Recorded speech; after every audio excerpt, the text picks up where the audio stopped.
Coming right the fuck at ya. Con, how you going, man? Cracking, dude. Good to see ya. Thanks for the night rain hookup. I can't wait to get into it tomorrow. Wait, tonight. Yes, tomorrow. I keep thinking tomorrow. Because it'll definitely be happening tomorrow. But it'll also be happening tonight at 10 p.m. Woo! I did a 7 o'clock wake up, make the school fucking lunches, get a text message from my good friend Michael O'Priori telling me that Australian McDonald's has a special Grimace tumbler that needs to be acquired for his significant other on Valentine's Day. It's only available today, only available in Australia. Straight to the fucking Macca's, straight to the McDonald's to get a Grimace fucking shit for loads. And one for my son, obviously. No, but darling, I love you. And then off to fucking school, and then back here to jump in the shower and get this shit ready to do a full fucking day of Elden Ring, and then get off, make dinner, etc., and then get back on at 10 p.m. to play fucking Night Rain. It's going to be a banger, dudes. Night Rain from 10 until 1, and then I'm going to pass the fuck out. Very comfortably at 1 a.m. And then get up tomorrow morning and start over. Thank you, Vigilant Demon, as well. 89 months. Crazy motherfucker. Nova, 4 years? The anniversary, darling. Exactly 4 years ago to the day we met on this wondrous plane and connected as two old souls who had met in years prior. I couldn't agree more. Best friends from day one. And ever since, we've become good friends, blood for the blood gods, to many more years of us. Cheers, darling. I can't wait. I couldn't have done it without you. Thank you. And Demon, 89 months sub.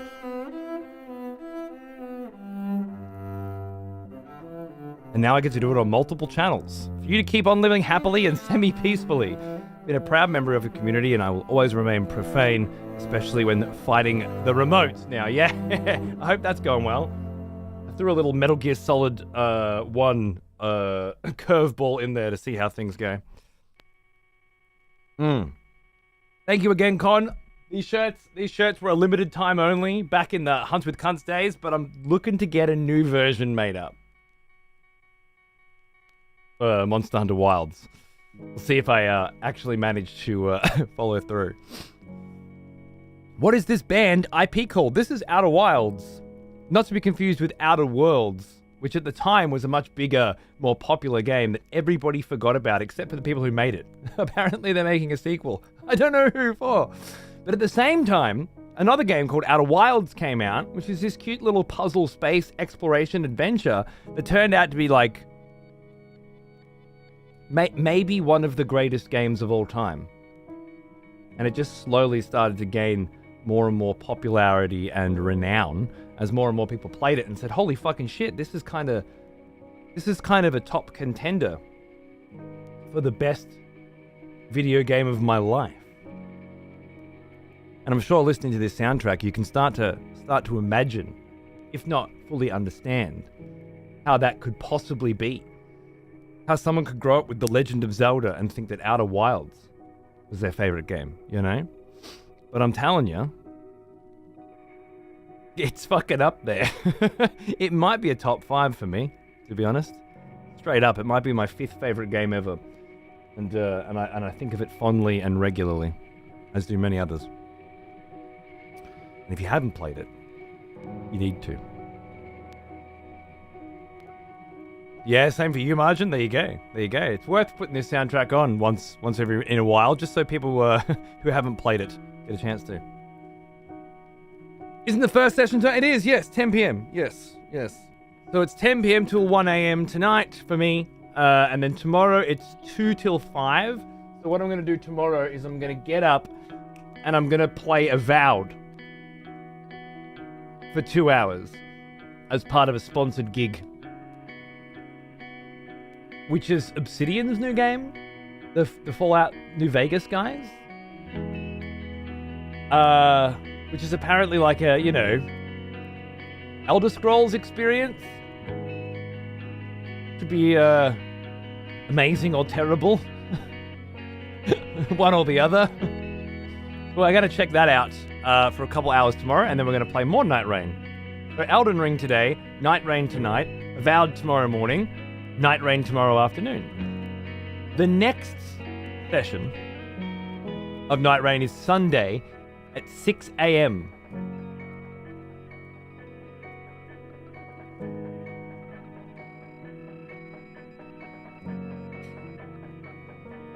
Ah, yes. The smell of proper devotion. Welcome back, old friend. Sass, Missed you. 44 months. Hello, darling. Twitch is simultaneously showing messages that it has been both 43 and 44. I guess it's one of those visual bugs. Yeah. Plenty of those going around these days. Cheers, brother. Yeah, me neither, Ginji. I guess we'll just find out tomorrow, right? We'll just have a little peek at it. I don't have enough time to play it, whether it's good or not, but at the very least, we can have a look at it and give you my opinion on it. My bought and paid opinion on it.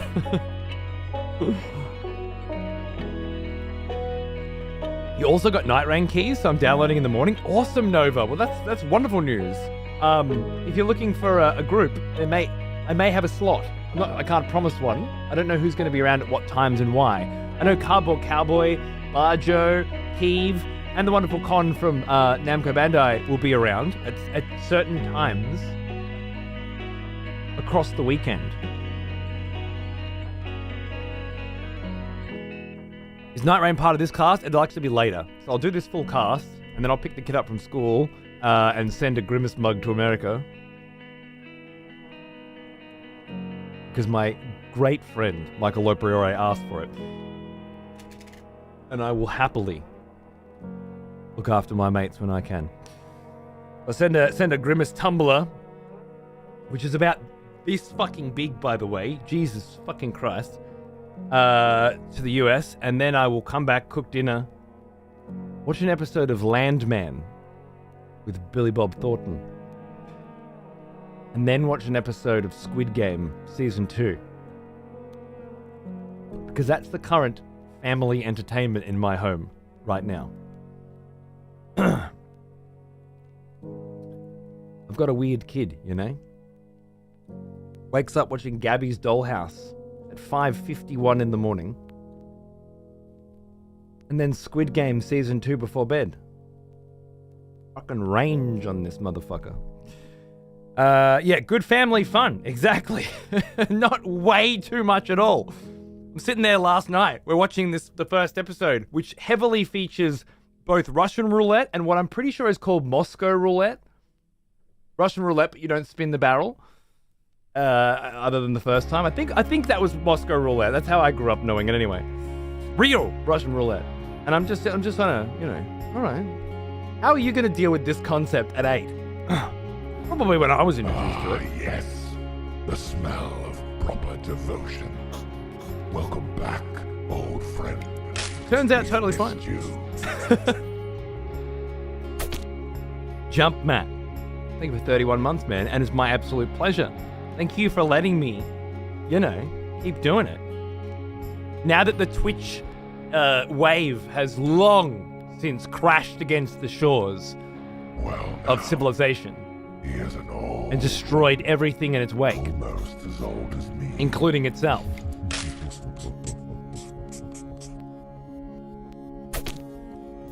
Now that it's all over and it's just knob jockey memers and hot tubs. I remember you. I appreciate it more than ever. That good old-fashioned video gaming and chatting and hanging and vibing with cool people is still on the menu for you. Thank you, sir. Cheers, mate. Hey, Indy. How you going, dude? Fucking thanks for hooking up Avowed. We'll get that crack tomorrow. For some Night Rain. It'll be fun. Thank you very much. Mwah. And cake topping. Thank you for 14 months, dude. See ya. What's going on?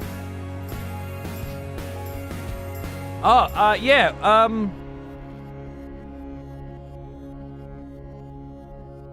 The state of play yesterday. Yeah. So I look. I just get a couple messages from people every now and then, you know, and what I see on Twitter. So I don't know if I comprehensively explored yesterday's state of play, but I can tell you one thing. There's a new Metal Gear Solid game coming out. All in capitals. Is the first message that I received. To which, of course, it was then determined that there is in fact just a new trailer for the Metal Gear Solid 3 Delta release coming on the 28th of August. And there's a Shinobi game coming out that would be perfect for Cunt Force racing. But it's a 2D Shinobi game with advanced access. It just made me... I was looking at it like, are we going to have a look at this? And I'm like, oh, this looks pretty interesting. And it's like $50, you know? And it has advanced access. On like a 2D platformer re-revive from the Sega fucking Master System. Actually, I think it was Mega Drive, the first Shinobi. Actually, I'm sure it was. I remember washing cars so I could buy it. Yeah, that looks cool, except for, like, am I gonna buy a digital deluxe edition of it so I can race it early or some shit? I don't fucking know. And the price is just, yeah, it's not, like, honestly, making a sick as fuck 2D platformer might be just as complicated as making a sick as fuck 3D world. I don't know I don't make video games. Hollow Knight might have been just as hard to make as fucking, you know, Dynasty Warriors. I don't fucking know. But, it doesn't feel that way, you know? It feels like if you're going to make a high-quality AAA experience based on an old IP that looks like a fucking indie game, then you're going to sell it at indie game fucking prices.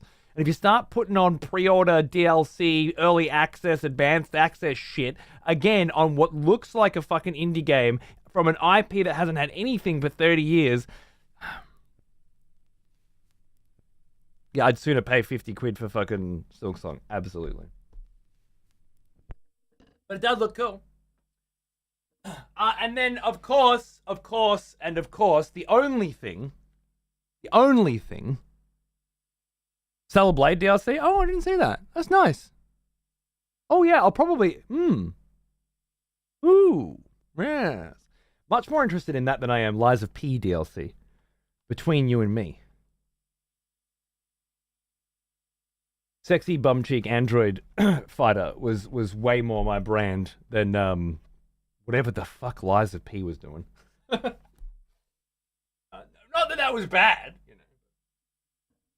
I didn't connect too heavily with Lies of P, which might not be so much Lies of P's fault, but more that it is a Souls-like in a sea of Souls-likes in and around an actual Souls game named Elden Ring.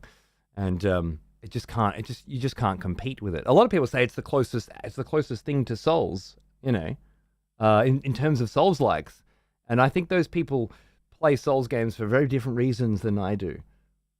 Because I can't think of a game that's further fucking away. Hollow Knight was more of a Souls like than fucking Lies of P. It was a linear hallway, run in one direction and fight the enemies. But if you die, you go back to the checkpoint and you have to go collect your fucking souls.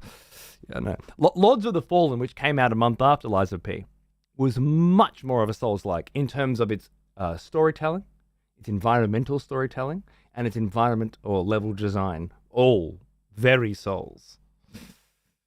The combat. Which leads me to believe that most people just only really give a fuck about the combat and the boss fights in Souls games. It's really, it's kind of what people are there for.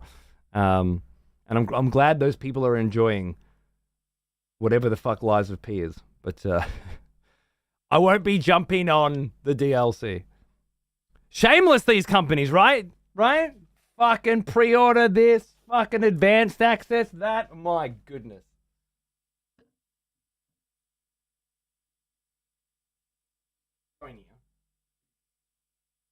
That said, one day, I would like to put Lies of P on the VOD channel.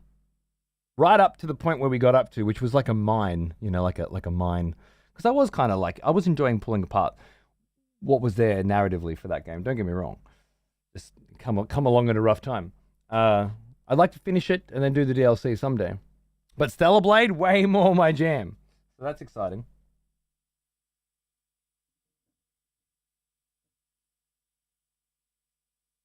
All that said, put it in hate fuck. No, it wasn't a hate fuck. It wasn't until after, because Lies of P came out. I played it. I loved it. Lords of the Fallen came out. I switched to that because I couldn't play both of them at the same time. And I sort of playing that immediately after, I was like, oh, this is what's missing from Lies of P. Everything Souls, other than combat. Lies of P had, I shit you not, for those of you that saw it, Lies of P, we found a street, right? That had like fucking 6 bakeries and 3 bookshops on the one street. Like, what civilization could possibly thrive and survive on people eating that much bread with their morning read, right? And then, I shit you fucking not, one of the bakeries was half filled with books. Half library, half fucking bakery, as if they were taking the piss. Where's the environmental storytelling? What am I supposed to deduce from this? Nonsense. Copy paste. Let's fucking go assets. Some people don't even notice that shit. Some people don't even give a fuck. Like, if somebody else knows, who gives a fuck if there's more bakeries and bookshops on this street? I'm here to fight fucking puppets, But I care. I remember. I care because Souls cares. Back from war. So it makes Souls so damn good. Good. Nerve Ifrit, I think it was 16 months, mate. Uncunt, good to see you.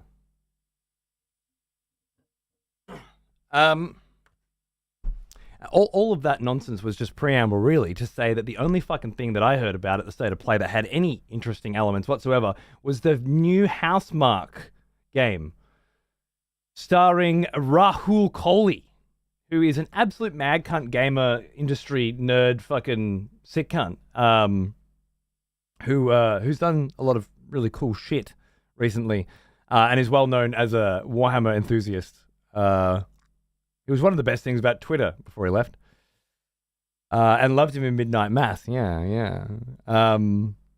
He's the lead in a new Housemarque game, which, if you don't know, are the guys who did Returnal. That looks like Returnal. And is in celebration of Housemarque's 30th year making video games. How's that? 30 years making little arcade games and shit that all fuck, by the way. I went back and played their catalog and they're all great. That no one had ever really fucking heard of. And then all of a sudden, Sony pick them up out of fucking nowhere and say, why don't you mix your patented arcade roguelike fucking random ass style with leaderboards and daily challenges and all this crazy arcade shit. Why don't you mix that with our patented Sony visual fucking spectacular walk everywhere fucking experience to create some kind of, meeting of the minds, amazing sound design and visual design, but mixed in with these kind of arcade concepts and stuff with an incredibly cool interpretive narrative. Returnal was a game of the year. Resogun was awesome, dude. Absolutely. Loved it. I went back and played that shit. Save the last humans. Exactly, Hippo. Exactly. I'm not saying they didn't have any success, but I didn't hear about them, and I feel like the world at large, like they hadn't become a household name. Housemarque are looking to become one. Returnal put them on the map, and it looks like they're going to do it again. Now it's just a little teaser. God damn, did they fucking 3Dify Rahul Kohli? Like Hideo himself would have had his breath taken away by the gorgeousness of the that kind of motion capture, 3D rendering. My goodness. And then the vibe of the whole thing. I don't know if you saw the teaser, but at first he wakes up on a beach and it feels very Death Stranding. It's hand on the on the tide coming in, but then he gets up. And you're like, okay. And then he fucking picks his gun up and he just walks back into the ocean. And I immediately was like, this is weird. Because he didn't pick his gun up and go, where am I? What am I doing? Like that kind of body language. It was more like, let's fucking go again body language. So he walks straight back and then the camera flips around and you see the other side and you're like, Oh, that's why. There's some kind of cycle, you know? Kind of Edge of Tomorrow, you know, Majora's Mask kind of vibe going on. Where it's like every time you try and kill a fucking god, yeah, you die and then you come back here and whatever. So yeah, really good body language, really good animation and design. That really kind of sold a concept. Before the reveal of the trailer, I was already like, this isn't sitting right. Why? What's going on? Very good, very good. One of the few trailers I've seen in a long time that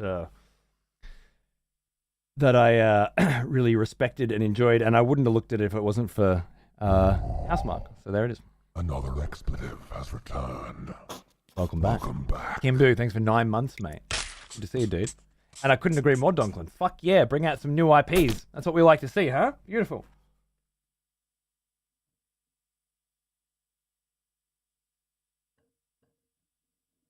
Rejoice, fellow expletives, for one of our executioners is returned. Take up arms, warrior.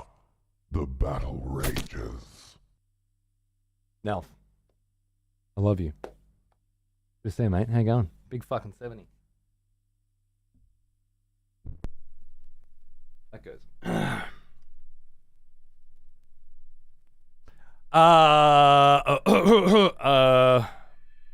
Your first new Housemarque from Super Stardust. I haven't played that one. I should emulate that. I think it'd be worth it. Love that. I love that comment on the gameplay's attitude, right? Did it stick out for you as well? Like, why does he... Because it's either bad acting, you know, or it's intentional. Just kind of... What's that? And then, oh my god, I get it. That's great. What's the game called again? Solinus? It's one of those games that's got like an S in it and an S in it, and it's kind of like it means sun, because sun's kind of like a heavy motif, because it's like the death of the sun, or like a black sun. It's one of those kind of things, but not exactly like that. It's a little bit different, because it wouldn't want to be exactly like that, because then it's going to kind of like be like something else that's like that. So it's a bit different. It's like that. It's like that, but it's different than that. If you know what I mean. You know what I mean? Saros? Yeah, that sounds right. Exactly what I said. There you go.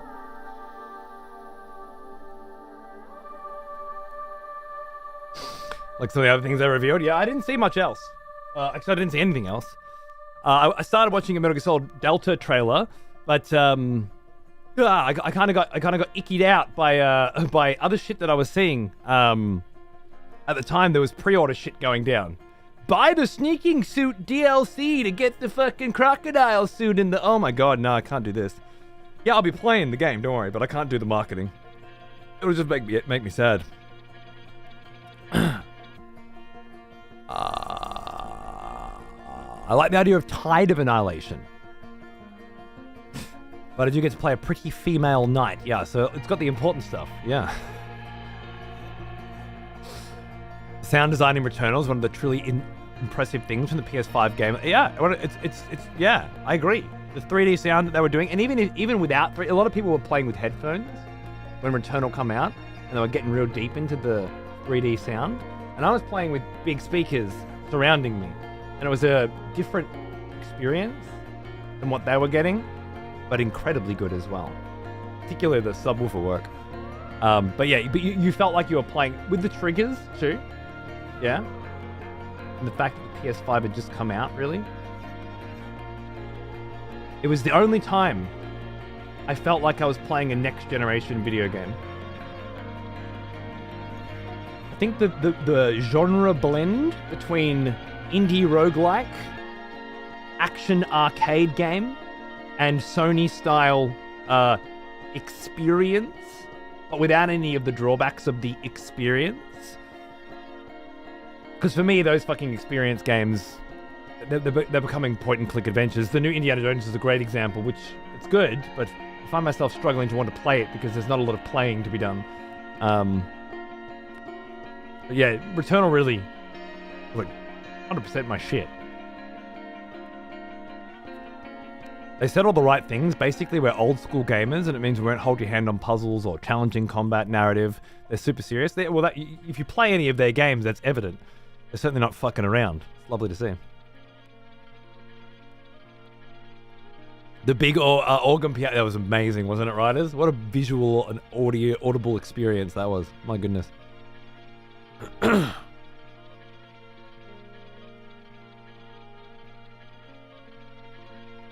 People are really underestimating it. Wait, are we talking about Theros? People are underestimating that? Or are we talking about something else? Oh, we're probably talking about Nova's one. Nobody cares, Nova. Shut up. Did you see the original trailer for Hell Is Us last September? No.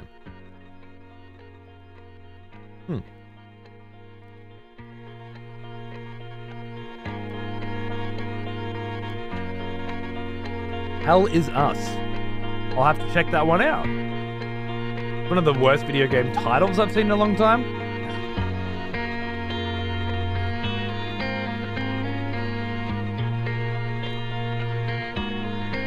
My request has been ignored. Oh yeah, sorry, hold on. Yeah, I fucking forgot about that. You tried to do it 2 seconds after I started my day because you're one of those people who just operates on a different fucking frequency than I am, you know? Felon. You're like, oh good, he's been on the screen for 8 seconds. Let's fucking go now. It's too bloody early for me. Did you refund him? You can do it again? Okay, cool.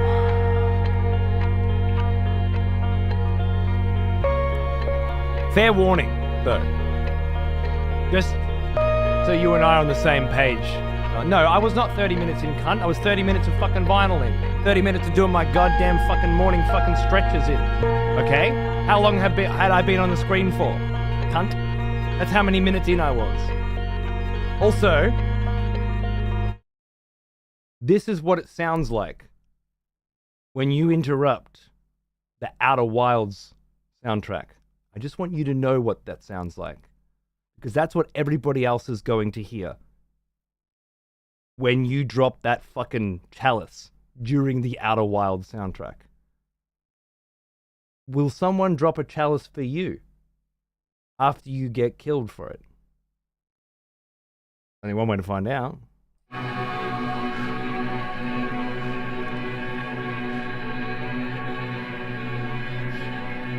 Oh yeah, I saw you 100% of it. Every time I try and play this game, I'm like, oh wait, which fucking achievements did he get? Bloody hell, he's done the whole lot. Yeah, I did 2 missions yesterday.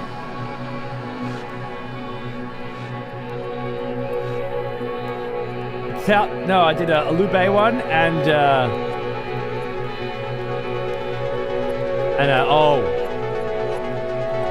Swan Che, is it? I did a real brutal one with the tiger, the white tiger, and the rock. But I was playing more of this.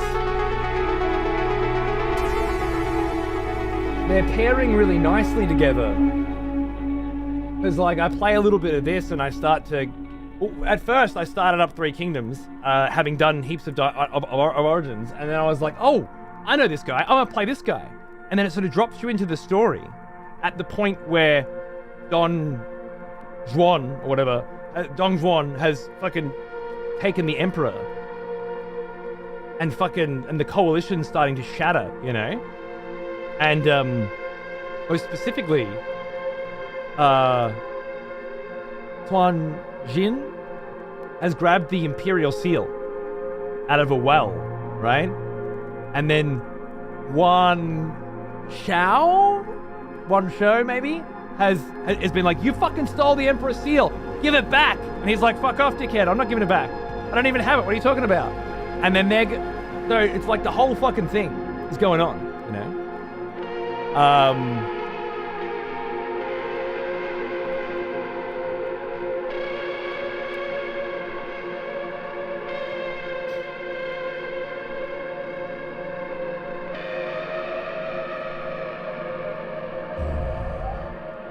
Another expletive has returned. Welcome back.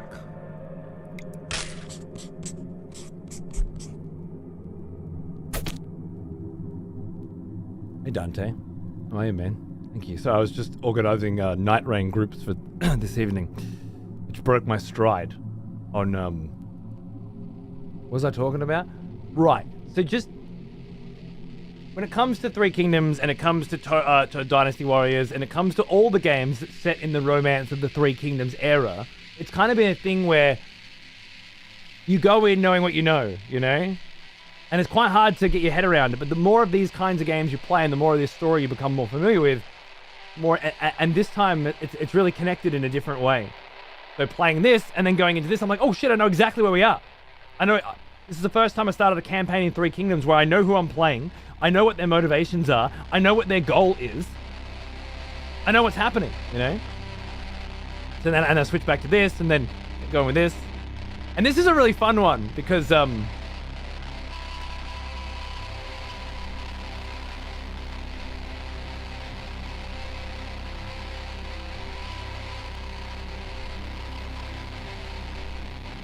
It's the same story, but it's very different. In this, you've got all these amazing heroes that are doing all these amazing things.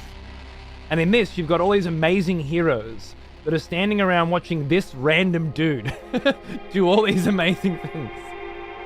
Like, they're there, but they didn't kill anybody. I killed every motherfucker. I just murdered every single bad dude maliciously, Whereas in this one, they're the ones doing the murdering, which is cool. Anyway.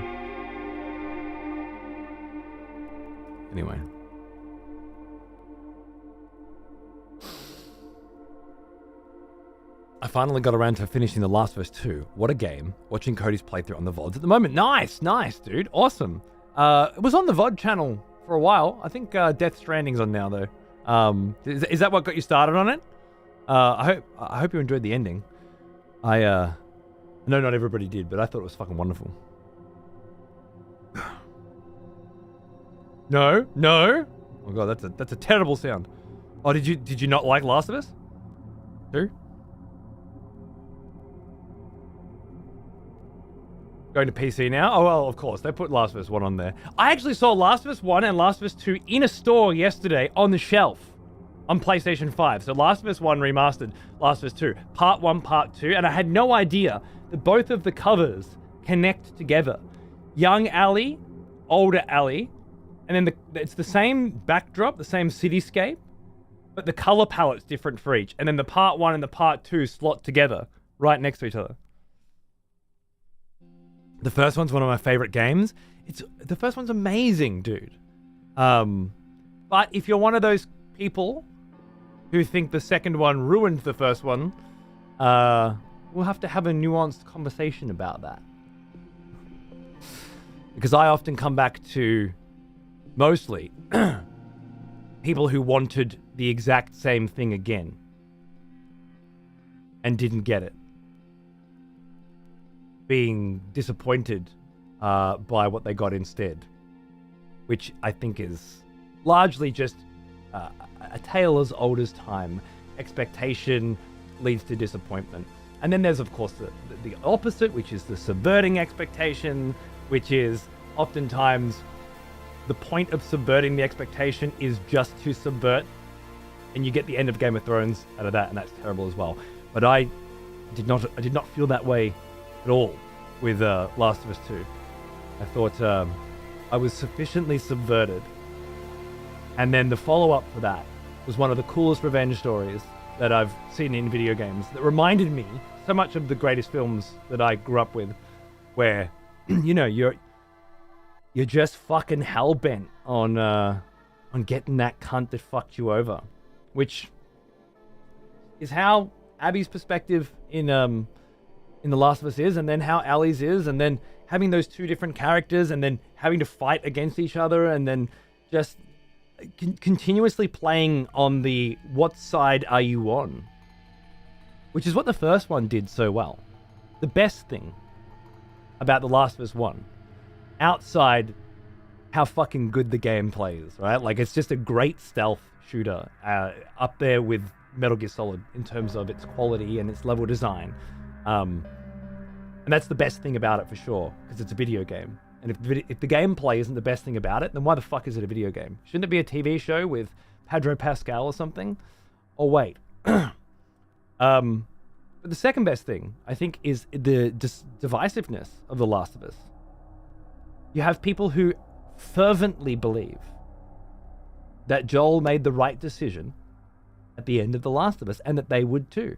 And then you have people that can't fucking reconcile the thought of even being around a person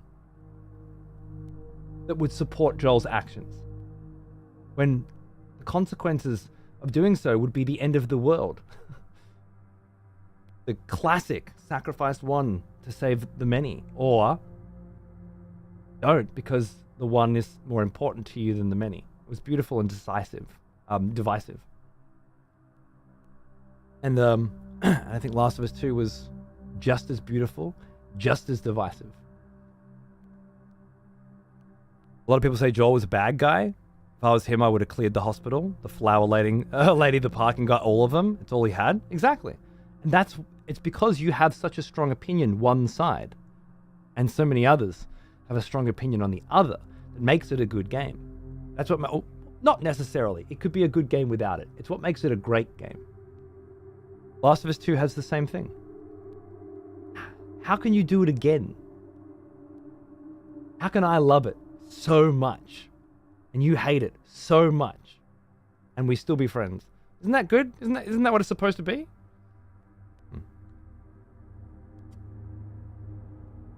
I mean, imagine how people feel about you. That try to imagine themselves in a real situation like this, right? And you're saying that you're 100% on the side of the guy who will sacrifice the species for one girl. Can you imagine what the other side feels like against people like you? Like, if there was a real pandemic, if there was some real problem like this spreading through, and your emotional relationship with one person is all that was stopping it from destroying the entire fucking planet, it's divisive. People feel really heavily about this shit. And when you play it in front of people like this and you have them fucking arguing with each other, it's delicious. Last of Us 2 was full of it. It's not why I liked The Last of Us 2 though. It's not why I loved The Last of Us 2. And I was in that game, I shit you not, right? I shit you not. I had to turn my speakers up and crack saves by ear. By ear. Click, click, click, click, click. I shit you fucking not. Cracking saves by ear, man. Gunplay. The animation, the visuals, the level design, the water elements, fucking swimming like a fucking shark and then popping up and grabbing dudes. And of course, if you didn't play on grounded difficulty, we don't need to have a conversation because you haven't played it yet. But when you do, you might feel like it's a different game. But you really have to play it on at least very hard, on a real difficulty, in order to enjoy it. It's not a video game otherwise. But having enemies whistling at each other to communicate so that you don't know what they're talking about, having other enemies calling each other by name, enemies getting emotional because you just killed Sally by fucking ripping her face open with a shotgun blast, point blank range as you came around the corner. People getting, they got Alex! Yeah, exactly. There are 1,000 reasons why The Last of Us 2 is better than the first one. But none of them have to do with anyone's opinion on Abby, Joel, or Ellie. It's just a spectacular, masterful video game experience in terms of visual fidelity, sound design, AI, character design, level design, gunplay, all of the things that make up a video game. Except the one thing that people seem to care the most about, the part that comes from the fucking movies. Insanity. That part was good too. But it was a chance. No. And I know. I actually feel your way. It was not a guaranteed save the race. It was it was a chance to. It was a and maybe. But yeah, we have many talks about it around here, and it's always good. Sally did have it coming, yeah. but personally, I fucking loved The Last of Us, and I fucking loved The Last of Us 2. And I like The Last of Us 1's remake as well, in that it, brought a lot of the combat up. But I can sit down and list a bunch of reasons why, a bunch of things that were really bad about them. Almost as old as me. Humble Bishko. Hang on, man. What's that? I'm really enjoying your VOD channel, and I'm really loving your DLC run. Thank you for always providing creative ways of entertainment. My pleasure. Thanks for enjoying them, man. Cheers. Yeah, I can sit down and list all of the things I don't like about The Last of Us 1. I think were badly implemented. All of the game design that just sucks. It just shouldn't be the way it is. All of the things that don't make sense and break the continuity.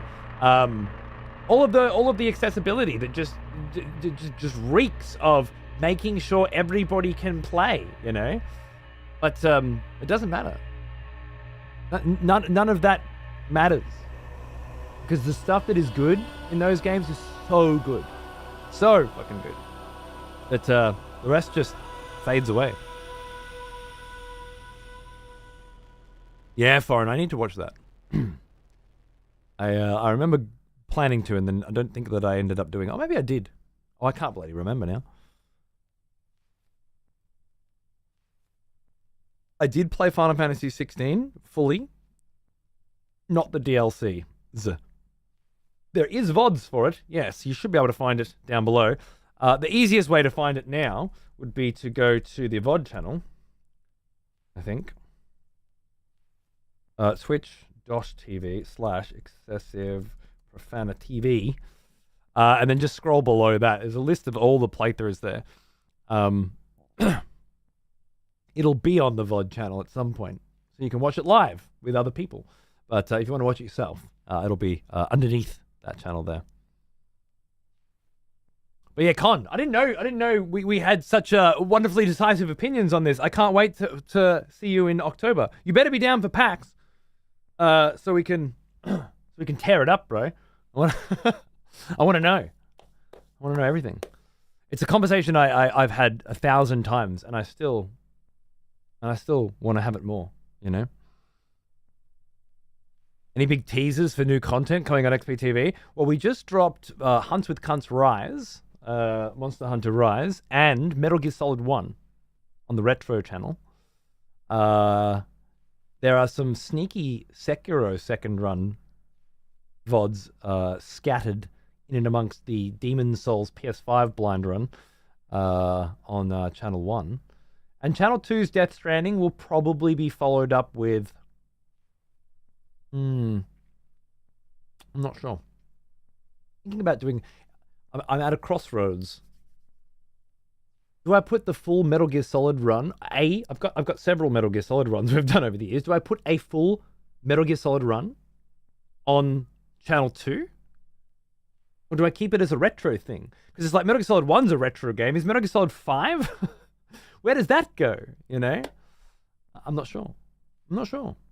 Maybe I put the retro Metal Gear Solids on the retro channel and the not retro ones on the blind playthrough or the large playthrough channel. Something like that.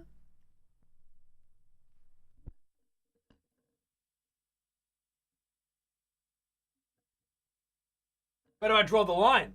Is 4 retro yet?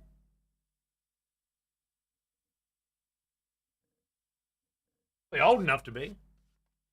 He's heading down the path of Foxtel with all those fucking... It's so good, right? Did you see he's got the Ninja Gaiden race on last night, and on channel 300. But then if you put an X after the channel 300, it brings up my perspective, and you put a P, it's his, and a D for Weddies, D for Darius's, and a W for Weddies, so you can see, it's fucking genius.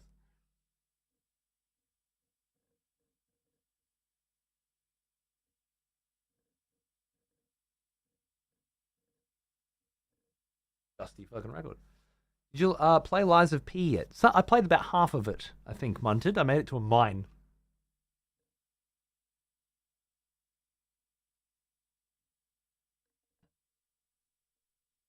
And I had a rather large conversation about it just an half an hour ago. I won't go into it in too much depth, but I was liking it while I was playing it. Upon reflection, I don't think it was a very good Souls-like game, and maybe an okay game from what I played of it. And I don't really have any desire to go back and play more of it, but I might.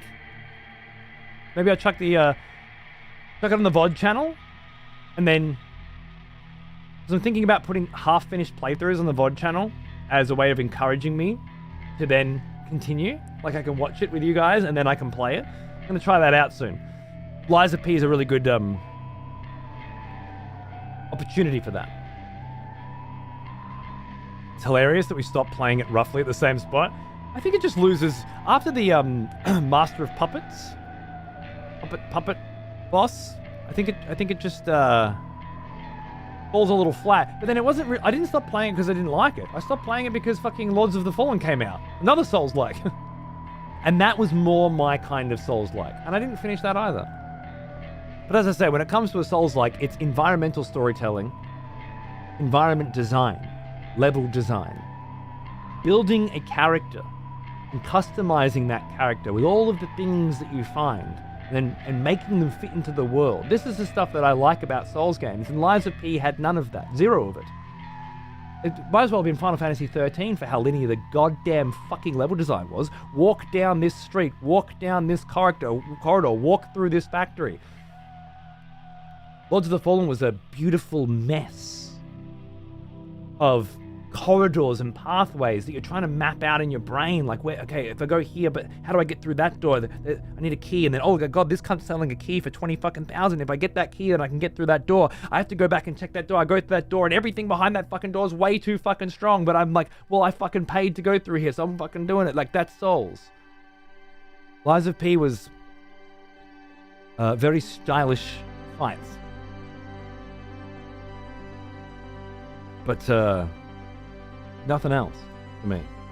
Maybe when I finish the story, I'll be like, fuck, yeah, no, it'll come together. Not now. Does God of War fall into that category? Oh yeah, true. Am I going to go back for a third time to God of War 2018? Fight more Valkyries? I don't know.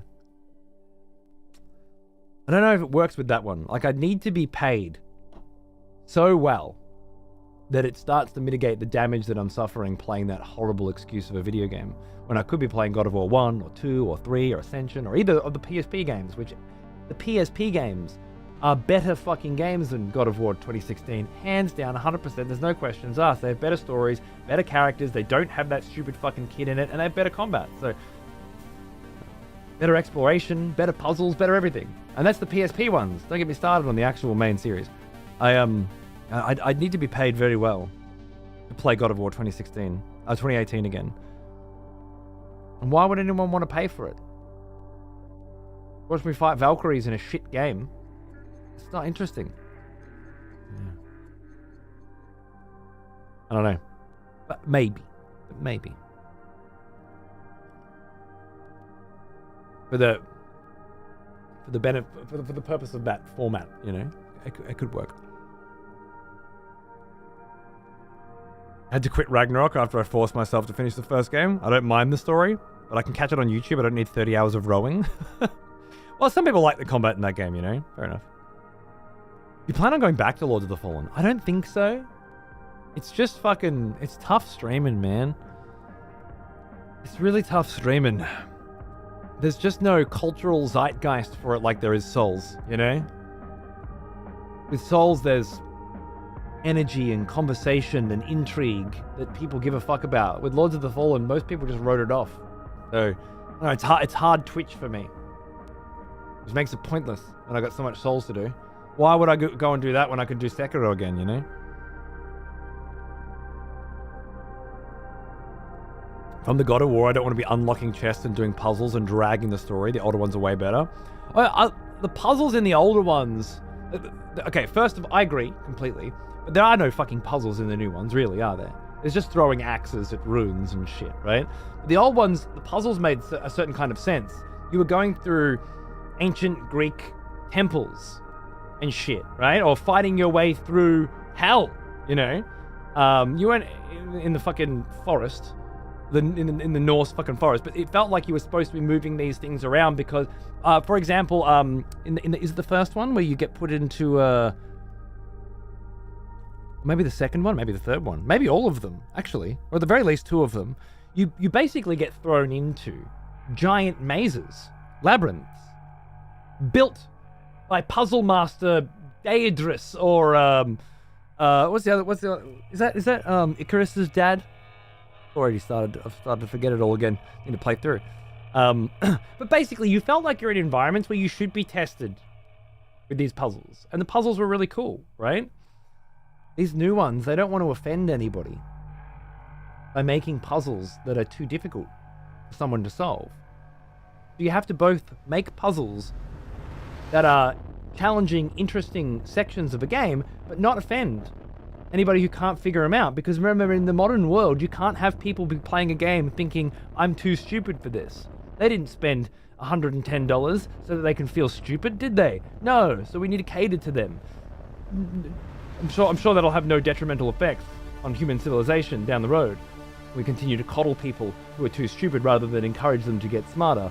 Couldn't have any negative drawbacks at all. It was justified the way that the old games, and then they were hard. They were fighting through Hades and climbing up these massive fucking towers and these tower walls and shit that were hard. They're supposed to be hard. You're climbing out of fucking hell. There's none of it in the new ones. None of it at all. It was just hold up to go up a wall. I shit you not. Press B to leap over a gap. Hold up, press B. Hold up, press B.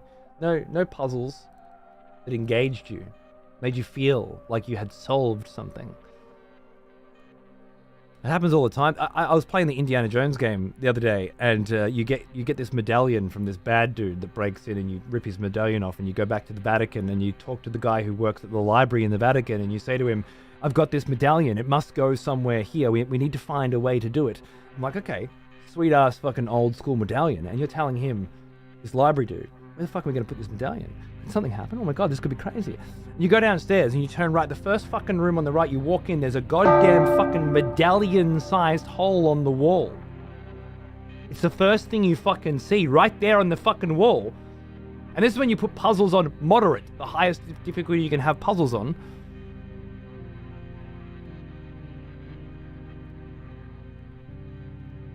Guess we're doing executions. Ladies and gentlemen, boys and girls, it's time for an execution. Wait, how do I do this now? I think I just do this.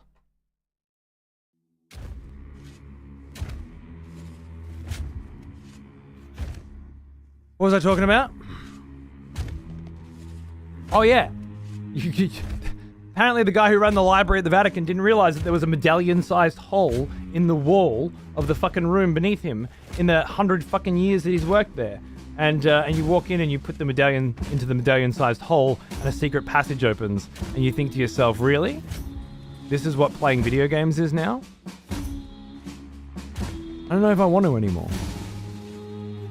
Nyan ghosts. It appears that, Death Myth would like to kill you. I don't know why. Alright. Little bug in my system. Hello Cody, you seem like a video game reviewer of past knowledge that did some Nintendo reviews.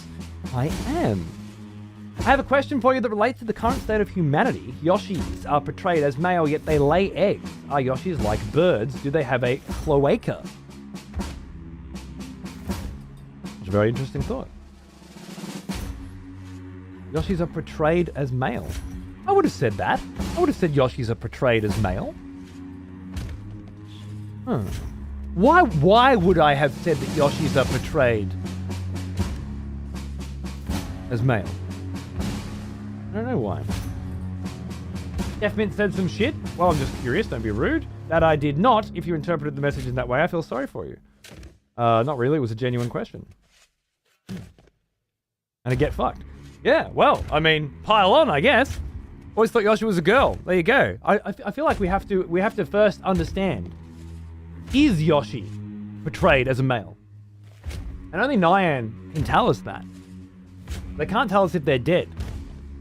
So I think the question here becomes, do you want to know the answer or not? Let's find out.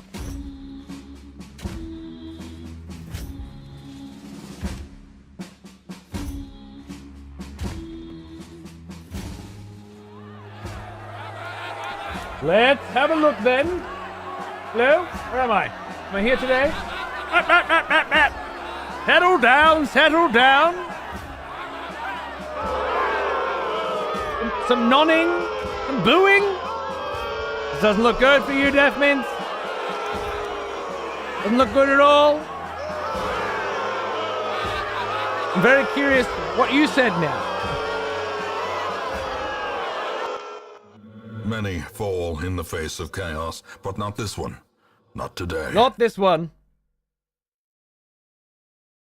Not today, Deafments. I also thought Yoshi was Mal. So did I, but why? Why? Well, now I have to know.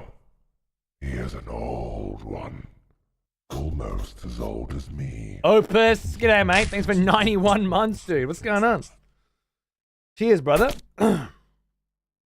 New execution screen? Yeah, foreign designed that recently. Hey, Oz. How are you? I think maybe the color scheme of Yoshi. Green. Can't think of anything more neutral. If it was blue. Wait, but then there are multicolored Yoshis anyway. I live, let's go. Yeah, apparently people want to know. People want to know the answer to the question of the day. You gotta tell us now, Nine. Why did you just say that Yoshi is a boy? Another expletive. But not provide any information as to why you believe that to be the case. You just said it as though it were a fact. Truth that is known. Why did you say that, and what makes you believe that? Now we must know. Grey Fox? Rejoice, Thanks for 5 months, brother. Fellow Hang on. expletives, for one of our executioners is returned. Take up arms, warrior.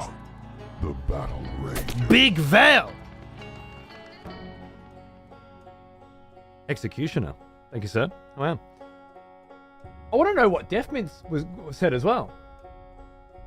Well now. I wanted to get an execution before my T3 ran out. One. Fair enough. Almost as old as me. You're assuming that Cody focused mainly on Nintendo games. Oh. Did they say mainly? I don't think they said mainly. Maybe there was a misread there. Hey Mono for 95 months. What's going on, brother? I don't know if you saw Brucey figured out how to automatically check if executioners are tier 3s on another channel. And how he did it is wild. As old as me. I had no idea you could do such crazy things. Brucey with the win. I know, dude. Dysonberg. Hola. Thanks for 85 months. Having a great day. Also, it's an Elden Ring Night Rain beta test day. Loving it. I'm celebrating a bit of happy news. I paid off the mortgage of my house and I finally own this bish free and clear. Jesus Christ, how fucking old are you, cunt? Not fair. Fuck you. Congratulations. Dude, that's awesome, man. No fucking mortgage, huh? I'm jealous. Next month, I will have my mortgage down because I will finally stop paying extra. I'll have my mortgage down to roughly $1,800 a month. Someone has conscripted new voters, which is between $600 and $800 less than I would be paying to rent this house. It'll be some time before I finish actually paying off the mortgage, but we managed to knock it down so much that it'll be inconsequential. And if things ever get rough, and we have to write it out, wouldn't be in a better position for it. So, not as cool as you, but close. Good on you, man. Here's to fucking, buying houses and paying off banks. Remy, thanks for gifting a sub to Sleep Near, you absolute mad cunt. Cheers, dude. Good to see you. Cheers. Oh, wait, here we go. Yoshis do speak in a male-oriented manner with tonage. Almost as old as me. Yoshi! Male-oriented manner with tonnage. Yoshi! Really? Nyan, do you have any dicks in your ears right now? And if so, how many? I need to know. 'Cause if that's all you had the whole time, I don't know what to say. You should be dead. 5 at the most. When you get them out next time, surgically, I presume, lodged so deeply, I want you to find out what gave you the impression Yoshi has male tonnage. Yoshi's might as well be able to produce eggs no matter what gender. That we haven't gotten to that part yet. Nyan jumped that gun as well. You don't get there until you first establish what gender. First you find out what gender before, and then you go further. That was Nyan's mistake as well. Nintendo official statements. Okay. I've got the Mario comic collection from the Nintendo Power magazines. They feature Yoshi pretty prominently. I wonder if there's any clues to its gender. You're asking the real questions though.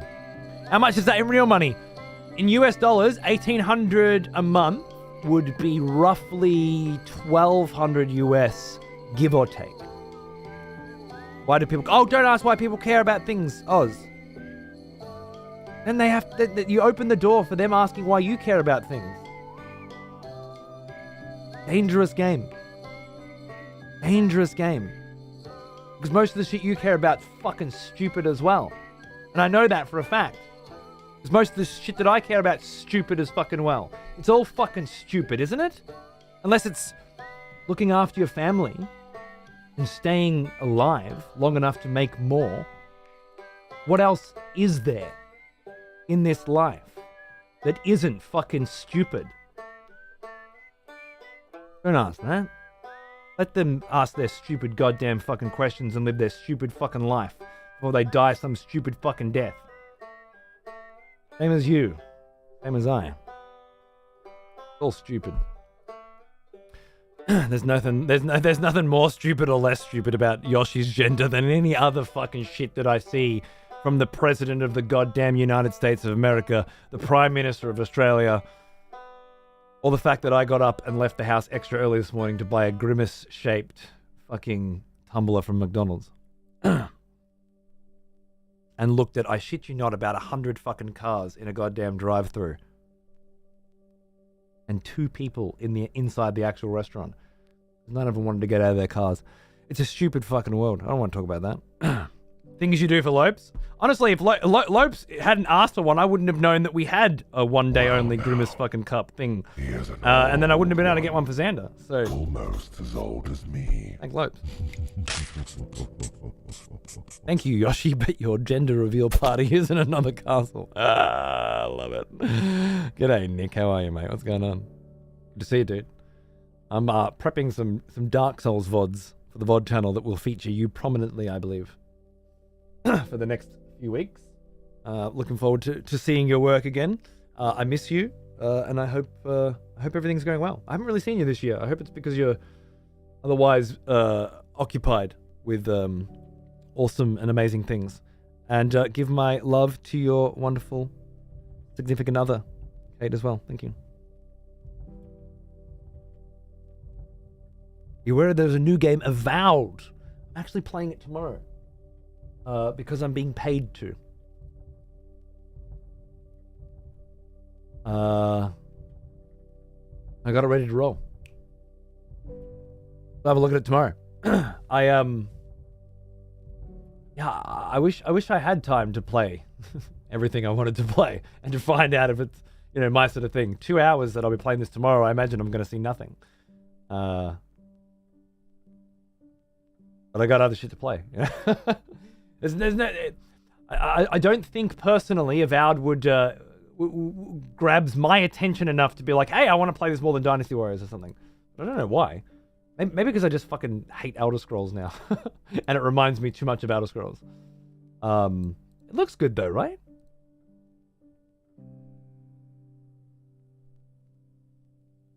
It looks like a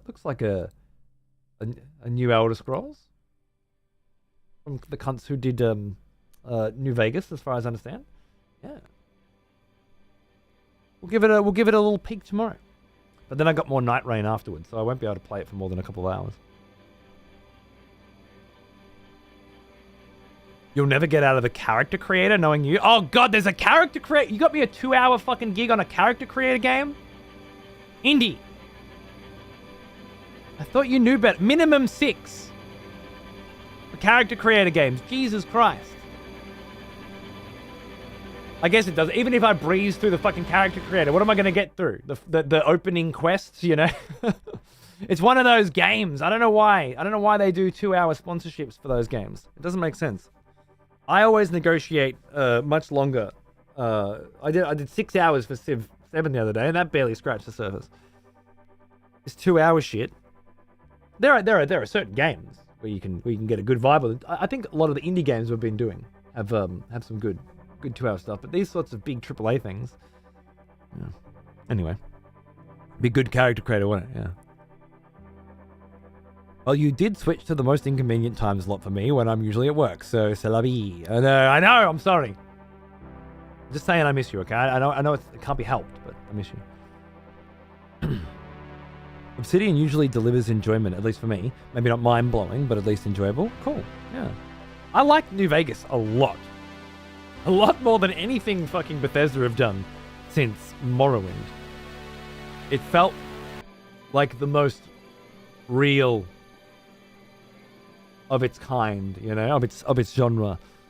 It was a genre that I felt was really kind of played out back then. Really animatronic conversations between people in open worlds, and well, I don't feel like much has changed in that regard. But then people still like Skyrim. It's baffling to me. It's just shit Morrowind. People love it. So. No accounting for taste, I guess. I think Vlad's going to be taking a trip to Avowed? Yeah, well, I don't know if I want to spend time trying to make a Vlad in Avowed, because then it really will just be the character creator. Honestly, that was the best part of Dragon's Dogma 2. Vlad looked sick. Are you going into Avowed wanting to have fun? Then that's probably what will happen. Interesting philosophical question there.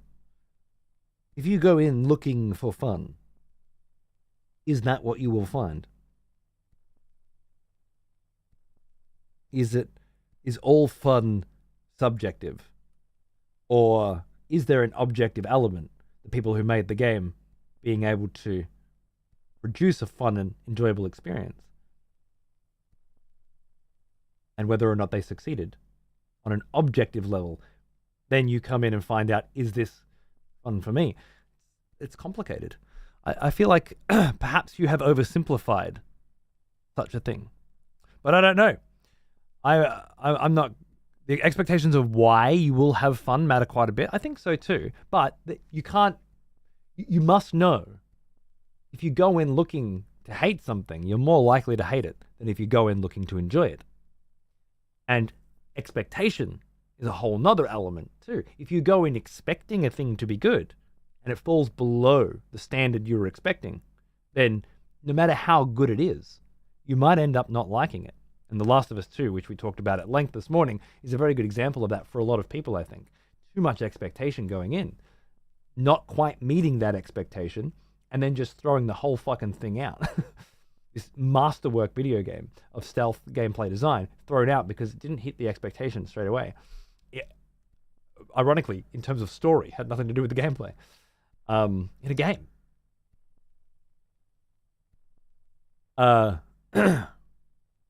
So expectation plays a big role too. I'm going into Avowed expecting nothing other than it's Obsidian. So there's a reasonable level of quality that I expect to be maintained. Otherwise, I expect more Obsidian shit, you know, just open world, inventories, talk to people, RPG stuff. Again, I don't know why we're still making those games. They feel as ancient to me as like a lot of the PlayStation 1 or Nintendo 64 vibes, you know, like Remember when there was Mission Impossible games and like Siphon Filter and all those? Tomb Raider, kind of the way a third-person action game was done back then was done in a specific way. We don't do it in that way anymore. We do it in the Dark Souls way now, you know? Like that genre has evolved over the years into a completely different kind of thing. Even something like Dynasty Warriors now has the way the camera's positioned, the way combat feels and flows, and it's all. But this kind of genre, like from Morrowind to now, it's the exact same perspective, the same viewpoint, the same interactions, the same everything, and it's like, fuck, we're still playing the same fucking game again? But it's set in Narnia land now. Oh, cool. And the names of the items in the inventory are slightly different to the ones in the last game that you played. Right. But they do the same thing 100%. You know, it's not iron ingots now. It's iron scrape lots. What? Okay, cool. Yeah, iron shallots. Yeah, you sprinkled the shavings onto the whatever. It's just the same fucking shit again. Yeah, I did hear that Avowed is part of the Pillars of Eternity universe. That's interesting. I didn't know Pillars of Eternity was Obsidian. And it's a CRPG, right? Which is another genre that really hasn't gone through a lot of changes since it started. I guess Baldur's Gate 3. Yeah. Would you consider Veilguard for the ultimate hate fuck of all time? I don't know. Never played any Dragon Age game before.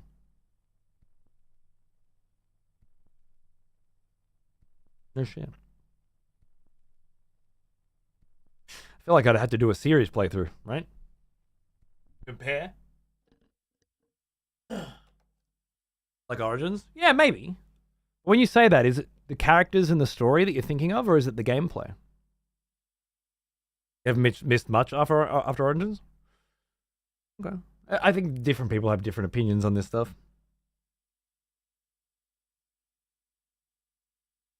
I tried my best at the second, but it was a no-go. Fair enough. I think it's EA. It's 100% EA, which is why I haven't played it. It's BioWare EA, which is a sound you make with your mouth. BioWare EA. BioWare EA. And then when you make that sound, people go, BioWare, Knights of the Round, EA. It's in the game. Right, BioWare EA. But the sound that you make in 2025, if you make that sound, and the way people hear it is very different to if you'd made it 15 years ago. Because BioWare isn't BioWare, and EA isn't EA. And the combination of BioWare EA has nothing to do with the BioWare and the EA who made most of the games that you really enjoyed growing up. In the same way that Blizzard is now Activision Blizzard, and that sound doesn't mean anything. It's not even in the same universe as the sound Blizzard back in the year 2000. So you said BioWare EA, but is it? Origins might be. But Veilguard, I hear, is not. I saw Sequisha pitch it, but I'd love to see you take a dive into Kenshi. I know, he keeps asking, and I keep wanting to. Peeve has as well. It's on my list of games I should play when I have satisfied my revenue requirements for the year and am ready to nosedive my career towards the end of the year, because I know it doesn't matter anymore, and then I can revive again in January. So I'll try and position it at that right point. I'll see if I can find it. Yeah, not watching that shit. You and every other cunt, because it's good. Fine, it's fine. I know I've been doing this for 12 years. I know how to play the year out. All right, well, it's all good. I know the good time for a Path of Exile 2 binge. You can cheese Origins combat with magic. It looks very cool though. Okay. I'm just worried if it's people recommend the Origins or Dragon Age because of the story or because of the gameplay. And these days, I'm very much gameplay first. At least it's not as bad as the Ubisoft decline. I saw a meme the other day with Ubisoft says gamers shouldn't get comfortable with the idea of owning their games. And then the screenshot next to it was their stock, which has plummeted. Not because of that, but it was just a funny little, you know.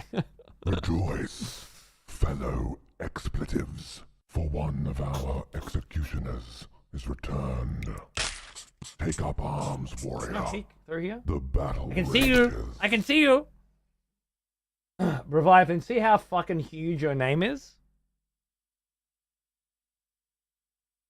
No good, brother. I can't make the text smaller for everybody who has a normal sized name. Just to satisfy one cunt. You. So you have to change the name. I keep telling you, it has somewhat. You have to be the one here, all right? You're fucking with my shit. You're fucking with my aesthetics. You pay him fairly well for it, so, you know, I'll allow it. Thank you for 5 years. 6 years. 6 years. 6 years. Fucking motherfucker. Thank you, brother. You're looking good. Looking good with this, the blood on the badge, and it's beautiful. Mwah. Gamers should get comfortable with not playing their games. 2-hour cutscene and shit. Fucking cutscenes these days as well. God, it's nice to be playing Elden Ring where cutscenes are 4 seconds. Oh, I'm so fucking sick of watching shit. Ah, yes. The smell of... And it's funny because my favorite game is devotion. Metal Gear Solid, right? Welcome it's back, cutscene after old cutscene. friend. It's known for the longest cutscenes in the business. Yeah, look at that. Raging dude. Look at oh my god. I want to massage your name length. It's so perfect, you know? I want to squeeze. I want to cup in my hands your name length. The MGS4, my favorite game of all time, is cutscene heavy. It's not that I think cutscenes are bad in video games. I just think it's been so much. Like, obviously, when a master does it, it's incredible. It is a film. You know, it's beautiful, the cinematography. But then when a bunch of fucking hacks do it for 20 fucking years, you end up with Horizon Zero Dawn, you know? Where there's a bunch of teeth talking at you like this. We have to go and save the robot people from the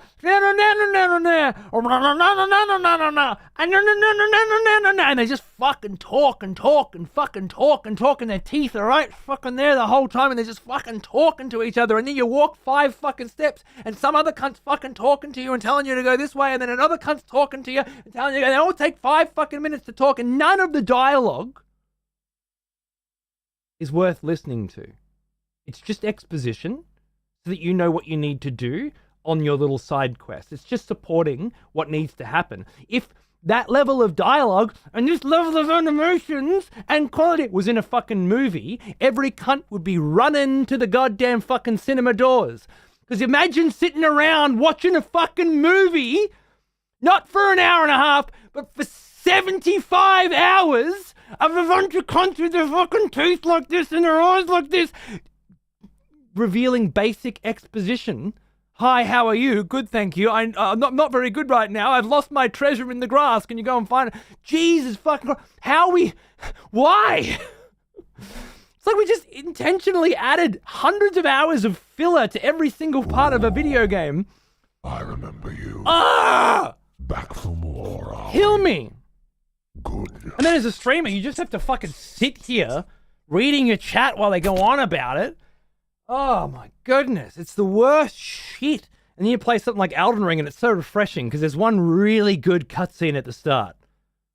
Rise ye tarnished! And you're like, oh man, I can feel it. And then you never see a cutscene again. You just play the fucking game, you know? It's amazing. You wish there were more fucking cutscenes, you know? And then my family, you know? It's like, oh my fucking god, the second cutscene I've seen in this game and it's just as good as the first one. But already we're at 40 seconds worth of dialogue, you know, for the fucking game.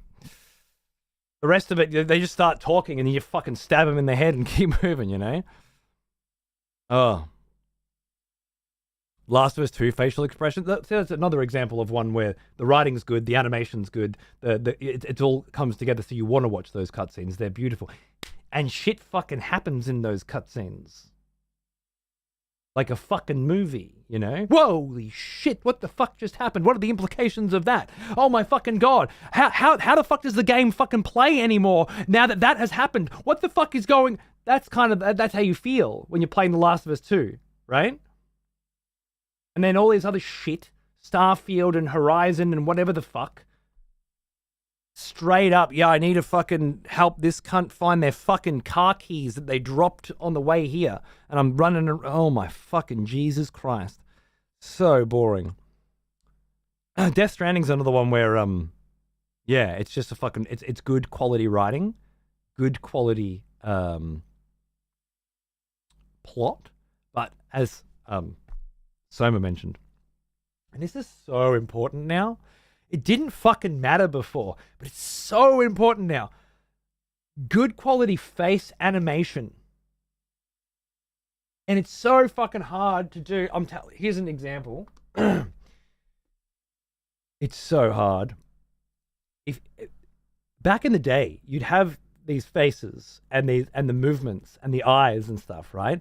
And they were in games that looked like this.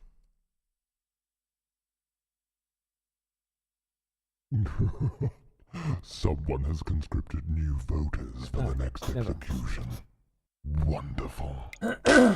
Open image in new tab. There we go. And like the faces, thank you, A-Care. Welcome back, Alucard. And the armor and the background and the like, this fits. It doesn't stand out as weird when the facial animations are like fucking like this, you know? Fucking, what was it? Until Dawn teeth? Curious. Someone has bestowed the blade upon another member of the court. Delicious. Whoa. Leviathan of the... You just wanted to see your fucking stupid fucking name. It actually fit on that one. I ate a dick. You want to break my shit. Fly Guy. Darling. Mwah. Welcome back as an executioner. Yeah. If anyone gives you shit, take them out. Beautiful. Digital veneers. It's like...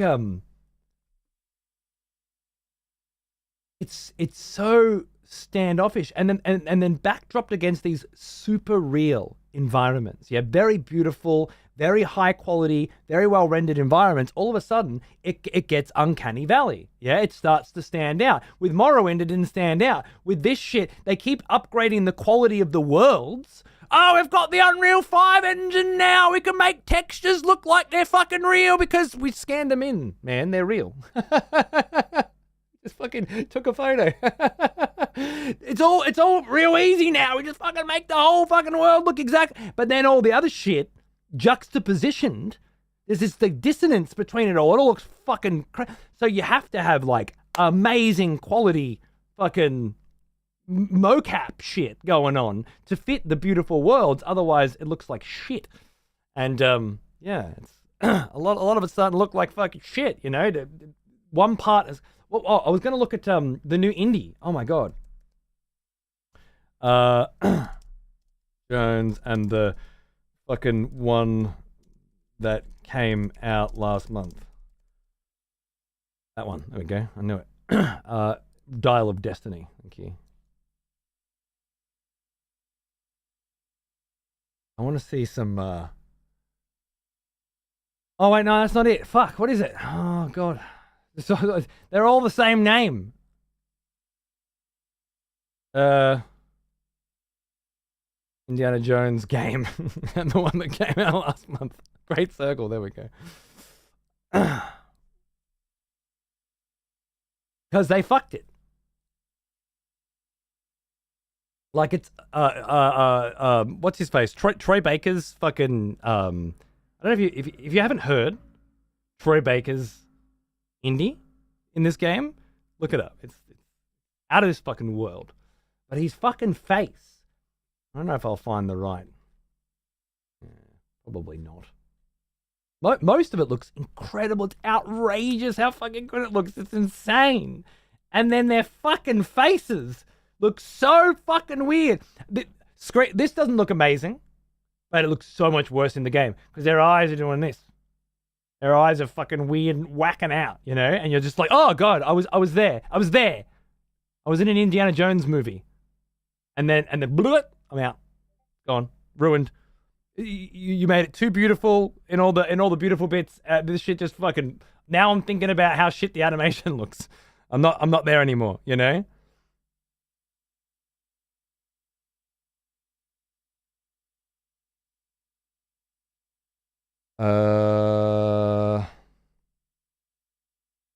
You just fucking worry about yourself, cunt.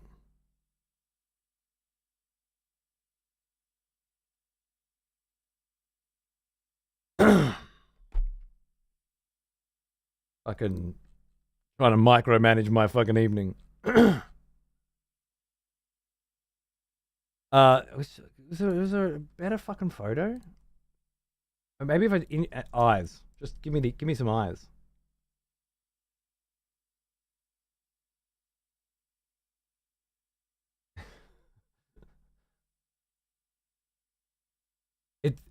This is better at conveying how it actually looks when it's being rendered on your machine.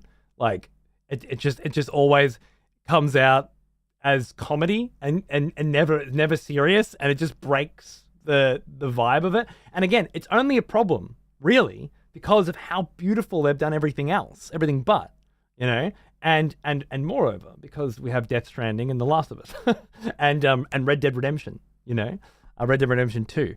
There are people that are making these incredibly beautiful worlds and incredibly beautiful characters with incredibly good facial rendering and, you know, animation mocap, and it fits in so beautifully. It's seamless, and then the stories in those games, the writing's really good. Red Dead, Last of Us, Death Stranding, they're very good cinematography and film quality level scripts. So you do actually get this cinematic film experience. But this shit, I don't know, man.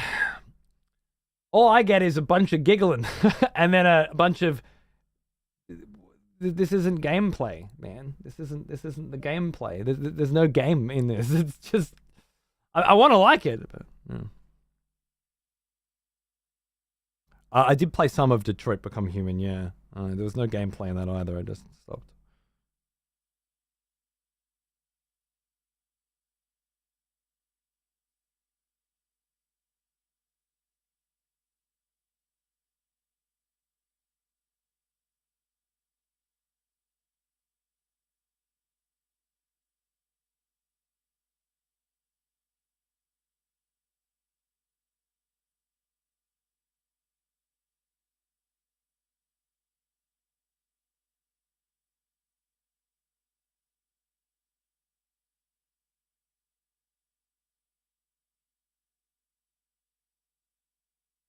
Mr. fucking Popular Peeves just having fucking friend remorse. Like, oh fuck, what if I want to go play Night Rain with my other friends? Are you guys gonna be alright? Am I gonna Are you gonna not go play with your other friends if we're not alright?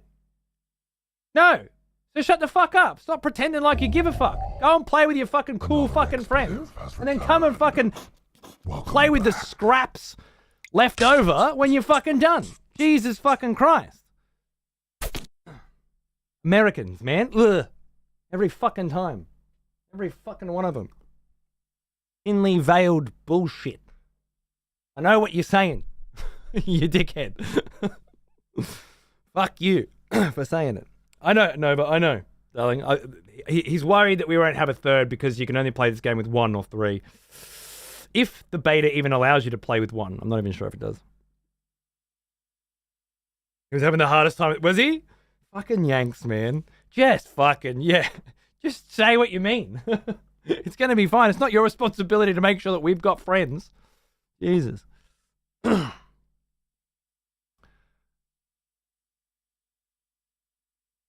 Tonight at 10, tomorrow at 2, Sunday at 6 a.m. That's probably not going to happen. And then Monday is at 2 as well, but I've got a fucking physio appointment at 4 or something.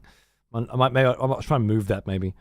I'll move my physical therapy appointment so that I can play Elden Ring, Night Rain. Fuck yeah. Speaking of, we should game, right? What am I doing? Fucking hell. You guys have to remind me. Can we get an audience plant in the future? That if I've got because it's been 2 hours. If I get past the 1.5 hour ranting mark, can you play the game already? And then we'll just execute them, and then we can play the game. But it's really just one of you guys on a Smurf. We need to rein me in because I'm getting older. I don't imagine the ranting's going to get any fucking shorter. You know,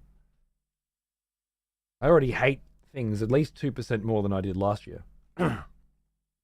Sacrifice, yeah, sacrifice a Smurf, whatever.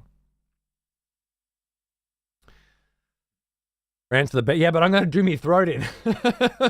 Speaking of, I should get some water. Let me just see if this is going to play ball.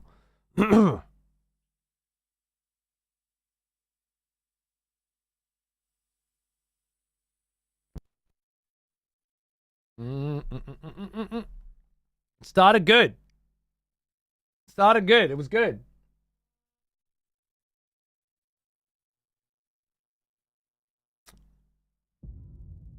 Okay. Okay. It is good. The last 2 times was good as well. But this time it just... It closed down the chat. Well, it reminded me that I forgot the fucking YouTube chat. Hey, YouTube chat! What's going on, cunts? I completely forgot about you guys again. I didn't even have you open. Shit, it's not the first time that's happened this week.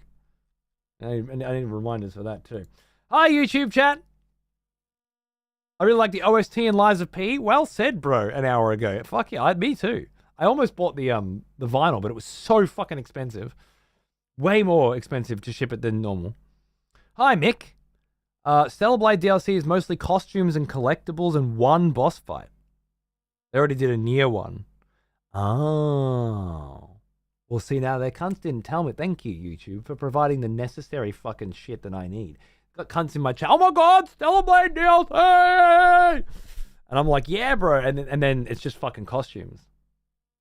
I'm gonna bash these cunts. Thank you, YouTube.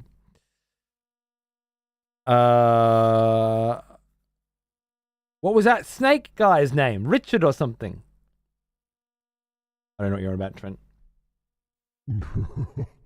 Someone has conscripted new voters for the next execution. Wonderful. Welcome back, Mono! Cheers, brother. Thank you, cows. Do I have audio? I think I have audio. Fuck, we're in. As awesome as the highest quality facial captures can be nowadays, I really love MGS2 and 3's hand animated faces. I'm sure it was a metric ton of work, but I love... Oh, dude, abso-fucking-lutely, but it fit the backgrounds of those games. It fit the worlds of those games. It fit the environments. It went with them. Once shit starts looking like this, it's got to look different here as well. Especially in a world where we have seen it. You have seen Metal Gear Solid 5. You have seen Metal Gear Solid 4. You have seen fucking... Death Stranding, you know? I'm glad that era existed. I'm glad that people like Kojima Productions did the work that they did during it, and I'm glad that I will be able to experience it for the rest of my life. And I wonder if Delta will be very jarring as a result. I think it will be. We'll have to see. But I don't think it should stay that way forever. Not unless you want to keep the environments the same, you know? And I don't think people do. Which again, we'll see with Delta. Is that sword long enough? It's the longest one I could find. I guess it'll do. You know? Blood looking lovely these days. Thank you. Yes, we have a Vlad Lord of Blood motif that we're working with at the moment.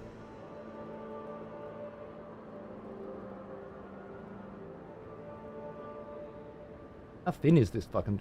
Jesus Christ. That's a fucking Hattori Hanzo sword right there. Look at that shit. God damn.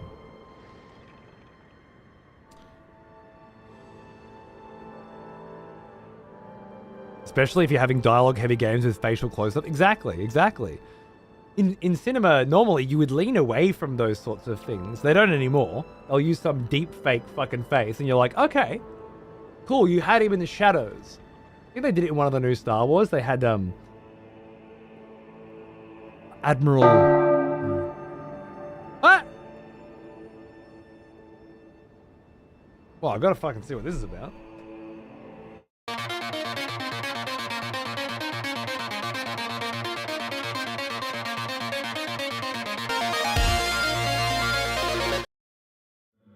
Many fall in the face of chaos, but not this one. Not today. You think you're fucking funny. I am. But you're not.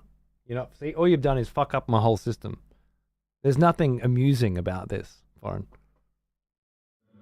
Many fall in the face of chaos, but not this one. Not today. For me, anyway. Nothing amusing at all. I was in the middle of a train of thought. And I don't know what it was anymore.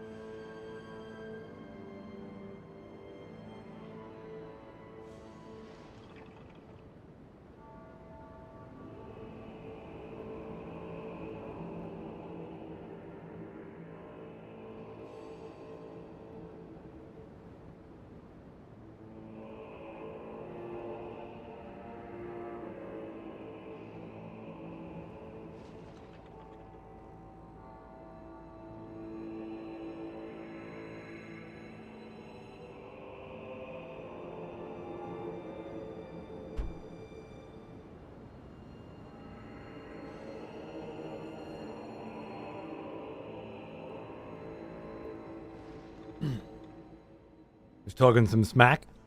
I'm pretty sure he was responding to me making the joke about having to have someone tell me to start, though.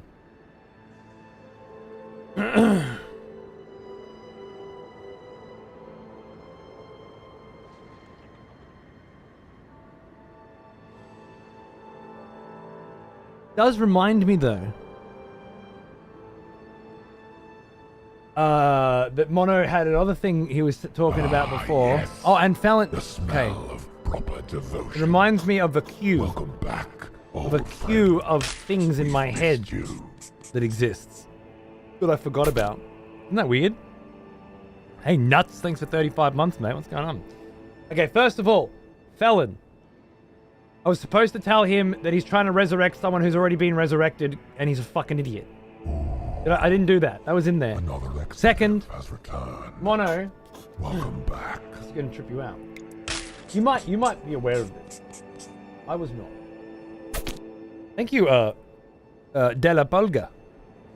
You might be aware of this, right? But I was not. So you can log into StreamerBot on a StreamerBot website.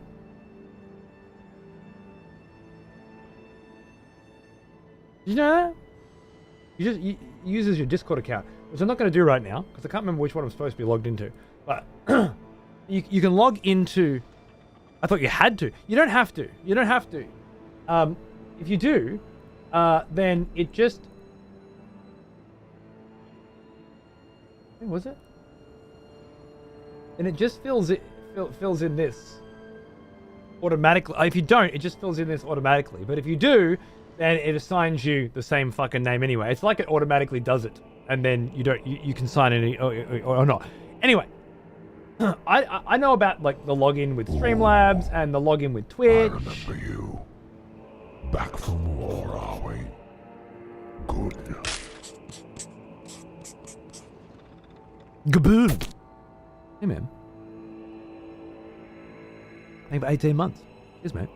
You can keep your StreamerBot and Twitch accounts separate and track the subs that way. Well, the way it works, the important part of it is once you've logged into that website, you can then click instances and it'll show you your StreamerBot instance that is logged in here, right?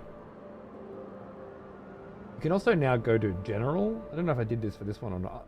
No, I didn't. I should. Settings, General, and name it.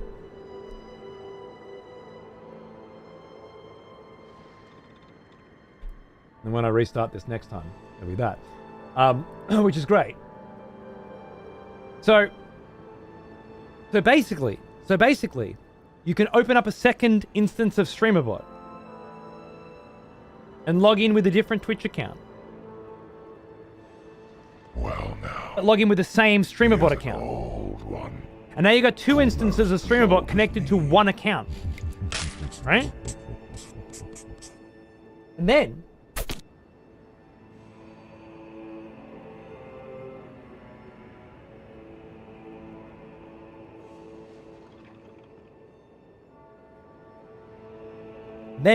you can do this shit.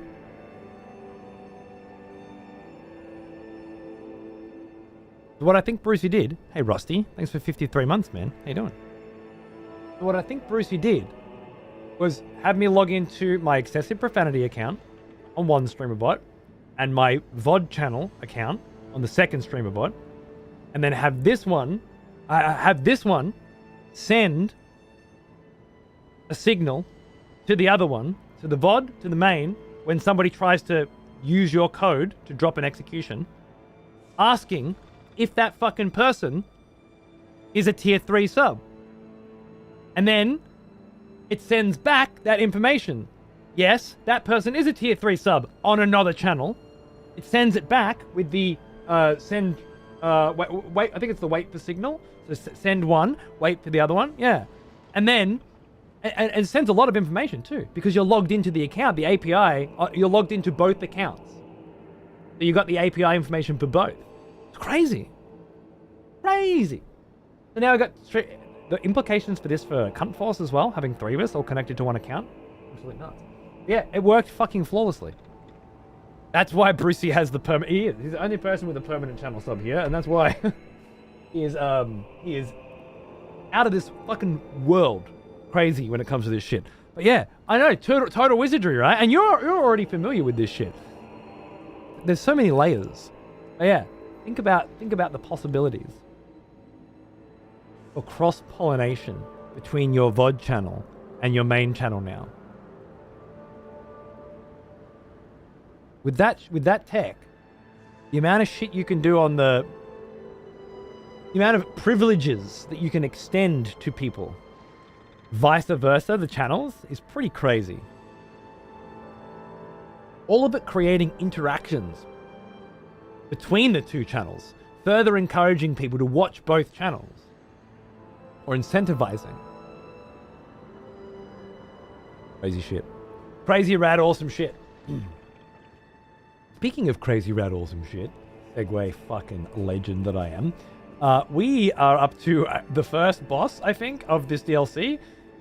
Actually, technically the 5th boss that I have fought in this DLC, but the first real boss of this DLC, and he's amazing. And fucked. Amazing and fucked. And we put a good 6 hours into this cunt, I'd say. 5-6 hours into him last time. And got him down to about this much health, about as much health left as as the length of his name, which is quite lengthy. But I'd say we're fucking close to being able to pull it off, and I would very much like to today. And after I finish up today, which will be in, I actually might end up finishing a little early today, so that I can go and send this package when I pick the kid up from school with the missus. Yeah, I'll probably do that. So we've got a few hours. I'm gonna do a few hours of this count, and then I'm going to break, and then I'm going to come back at 10 p.m. tonight to play Night Rain. Okay, and that's the day.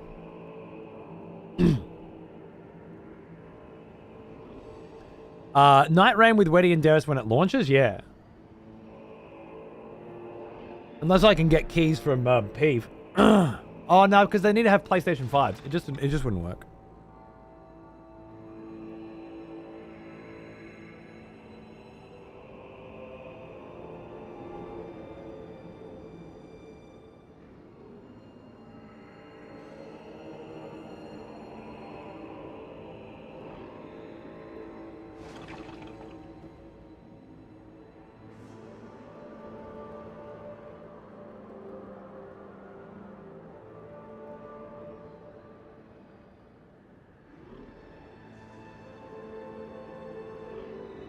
How many hours away is that?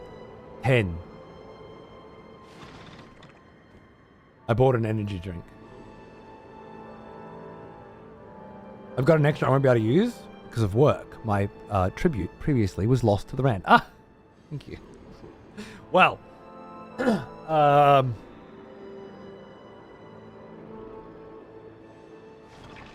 if you would like me to distribute that for you, I could.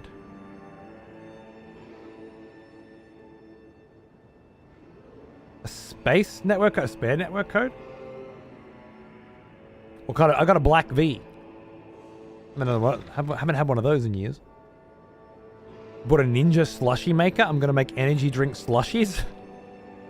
You know what you could do? Make slushies that don't have energy drinks in them so that you don't die.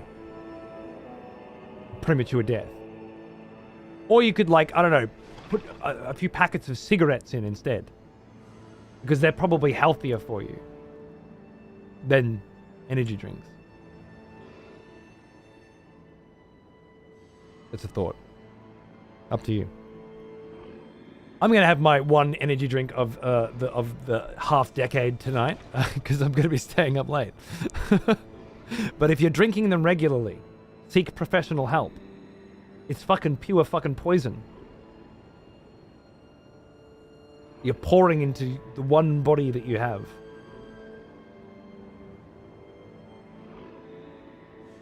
Just a thought. And that's true. I think energy drink slushies it is.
So, we're just organizing who's available at what time for what.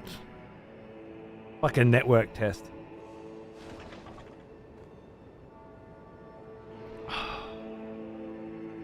Yes, wins. That one caught me off guard as well. The energized one. And then they stopped selling the original Mountain Dew here, I think. Last 10 years of my life was energy drinks in the morning and heavy drinking at night. Perfect. Oh, I'm not judging anyone. I was just... if you've gotten to the point where energy drinks are such a big part of your life that you're buying machines to turn them into slushies, and you're not 12,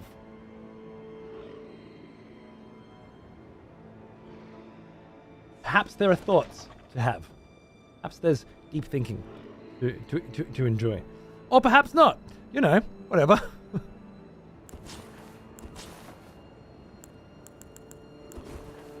I mean, as a teenager, you know, you get it. Okay.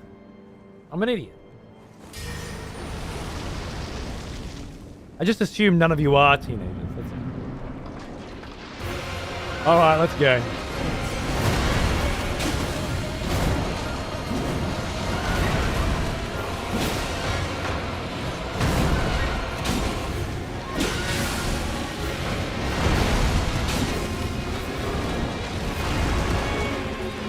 Go on! Good.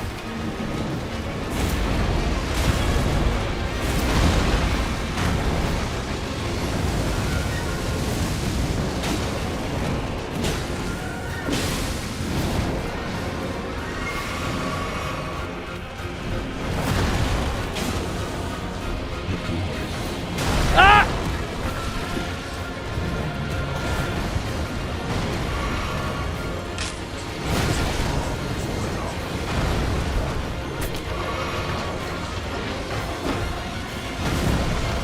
Normally I'd be upset by that because it's you, and I know how much of a fuckhead you are, just generally.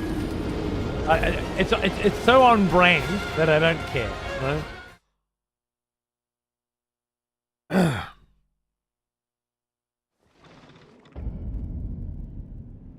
I'll gladly accept any spare code available. I'm sure you would. However, I was suggesting that I keep the code so that I can find a third, if such a thing is required.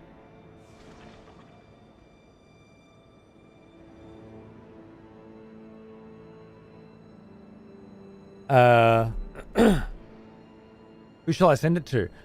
Me. Sound good? I'm the third. What do you mean? I'm sorry. Yes, of course. I would love for you to be, but if I can find anyone else that streams, has an audience, has a personality, you know, any of those other things that I really love when I'm streaming, as I'm sure you're aware, then I'm gonna take that. And I'm sure once we start playing, people are going to start rocking up. For example, my boy Michael Opriore is who I will first ask if a key is wanted.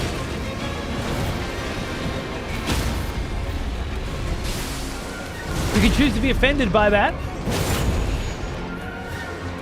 But I mean, you know, unless you think you can compete with the entertainment quality provided by the wonderful Michael Opriore, I wouldn't. It's just the reality. I took a break because I was dying. That gets some slack. Yeah, it does. It does. But it still doesn't change the fact that there's a kind of personality, Nova, you know, that I'm looking for when I play games for a job. And especially when it's, you know, big stuff. I don't mind a little Risk of Rain hangout sesh, but this is fucking Night Rain.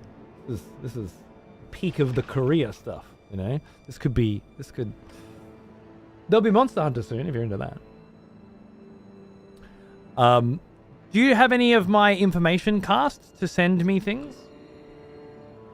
Can you DM me on Twitter or on Discord or?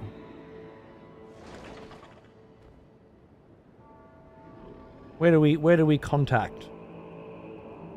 And I will shoot Lopes a message now and see if he needs a key. Oi.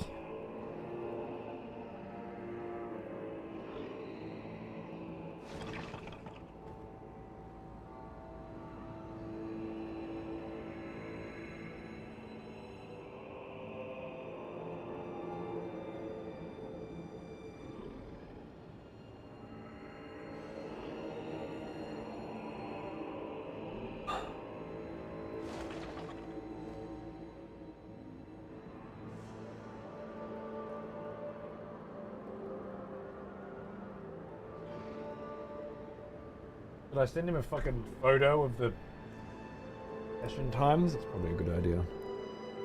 Send it on Discord? Thank you, darling. I'll grab it in a sec.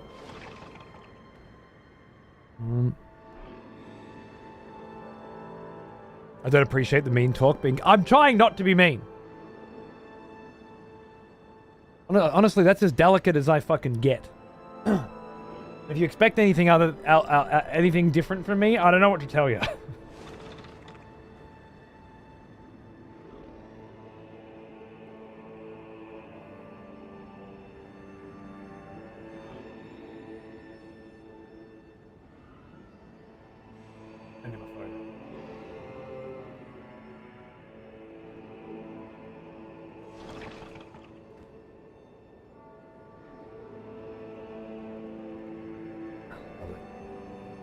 How do you go with playing with people overseas? I know my Oz internet is fucking shithouse in that regard.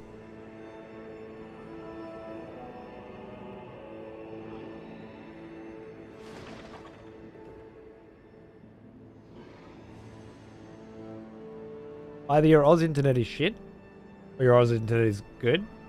And it has nothing to do with whether or not you're playing with people overseas. If you're playing with people overseas, then your ping will come in question. And either they will have a higher ping because they're connecting to you at roughly 160 milliseconds on average extra than what they're used to, 0.16 of a second, or you will connect to them and you will have it. But whether or not you play with other people overseas has nothing to do with your shit ass fucking internet, which is shit, right? Yeah, exactly. My internet is not shit. It's a fiber optic speed of light connection directly into my house.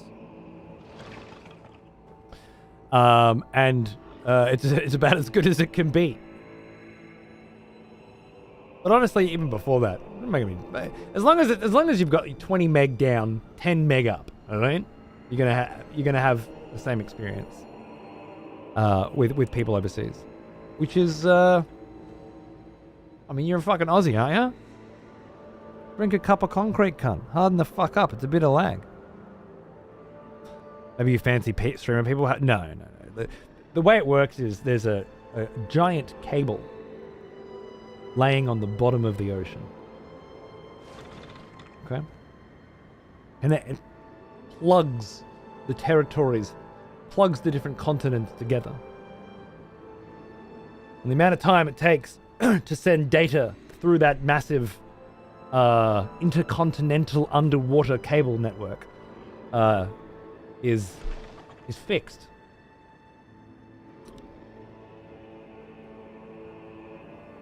Just wait till we get the quantum internet. You're gonna have 160 milliseconds of ping at faster than light speed. I heard about the quantum rather than fiber optic. It was teleporting the information from one point to the other.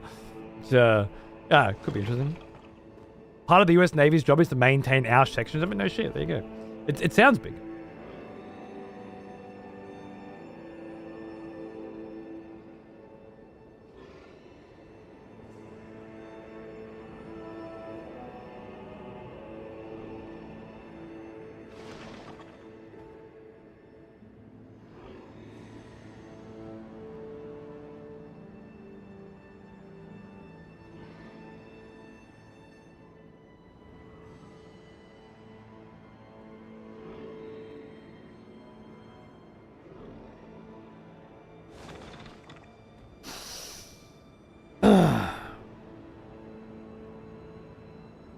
Lopes is banging his missus all weekend.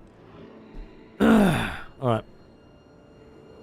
Don't worry, Nova. I'm going to go through every other person possible, and I will eventually get down to you when I have no one left, okay? Because you've already got a key, so it's easy. But I just imagine once the beta's actually started and people are coming in going, "Hey, how am I getting in on this?"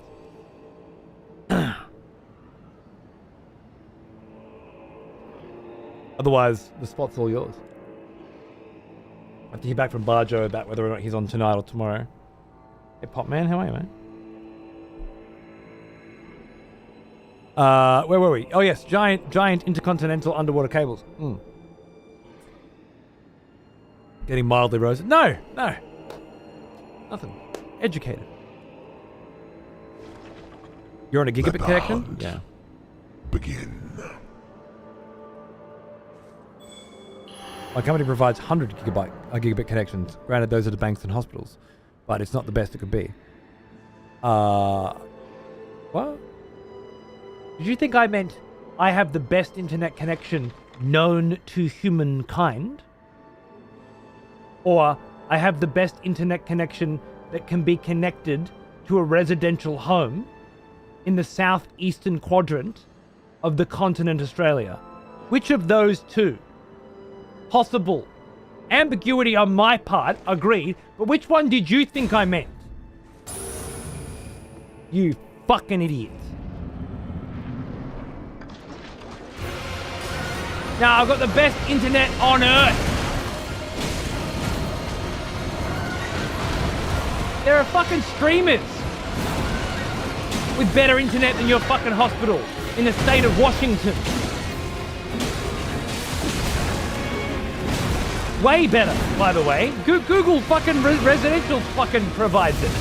What are you on about? Oh, look at those fucking goalposts. Oh, and mine's free. I'm so sorry that nobody will ever give a fuck about your gigabit. Sacred, I'm so sorry. But it's these harsh truths you pay me for. My uncle works at internet. He'll ban you. Jesus Christ. Such a fucking knobhead.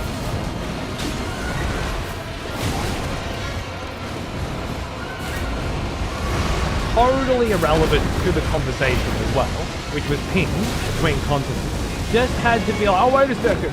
Did Cody fucking think he has the best internet in the world? Oh my god, what a loser. I better let him know that there are better internets in the world than the one he has in Australia.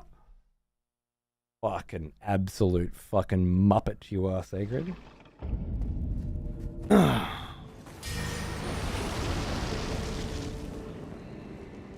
Worse than this cunt.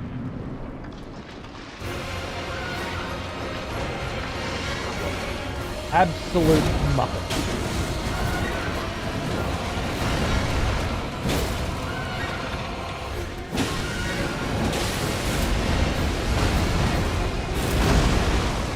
Pirate software's got a fucking terabit connection. Maybe it's not a terabit. I don't know. I know it's more. Maybe it's 100 gigabit or something. I can't remember. But I remember him getting that new internet connection in at some point, and that was a couple of years ago, maybe.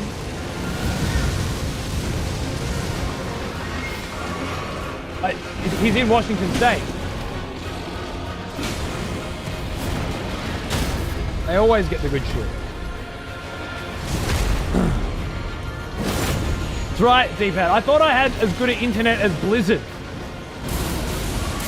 Then I learned.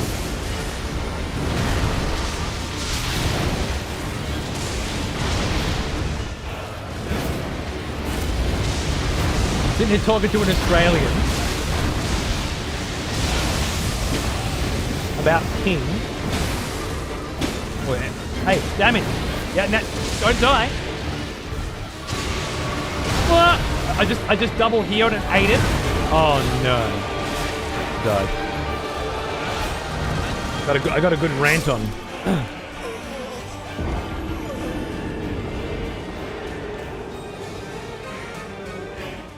In answer to other cunt's question, by the way, how do you get on with the lag? Being in Australia, playing with internationals, it depends on the game every fucking time. 100% of cases. You play Age of Empires, or you don't notice it. Play, what did we play recently? Path of Exile 2. And Path of Exile 2 is weird because, like, you go out on your own. If you go to the exit of an area, and you press A, whatever you press on a keyboard, then it'll load up the next area in like in an Australian server, right? With 16 ping. Then your friends join, and they open up an area. Like, if you open up an area, and then they follow you in, they get put on your server. And if they open up an area, you follow them in, you get put on their server. So all of a sudden, you're switching between ping constantly. And that kind of A/B testing fucking ruins you. Because you're like, oh my god, I feel it. I feel like I'm all of a sudden I'm playing, you know, in water or something, like knee deep in water instead of running. And it's horrible. And I think just Path of Exile 2's beta was, well, early access, I guess, was really fucking rough for that shit as well. It's not a sequel to Returnal, you fucking dipshit, Ram. Where'd you get that from? Because it's made by the same people after Returnal. God forbid they make a game that's not a sequel. Fucking wanker. But yeah, it's got Rahul Kohli in it, who's one of my favorites. And, it's one of my favorite boys. And, called Saros or something. And it looks fucking sick.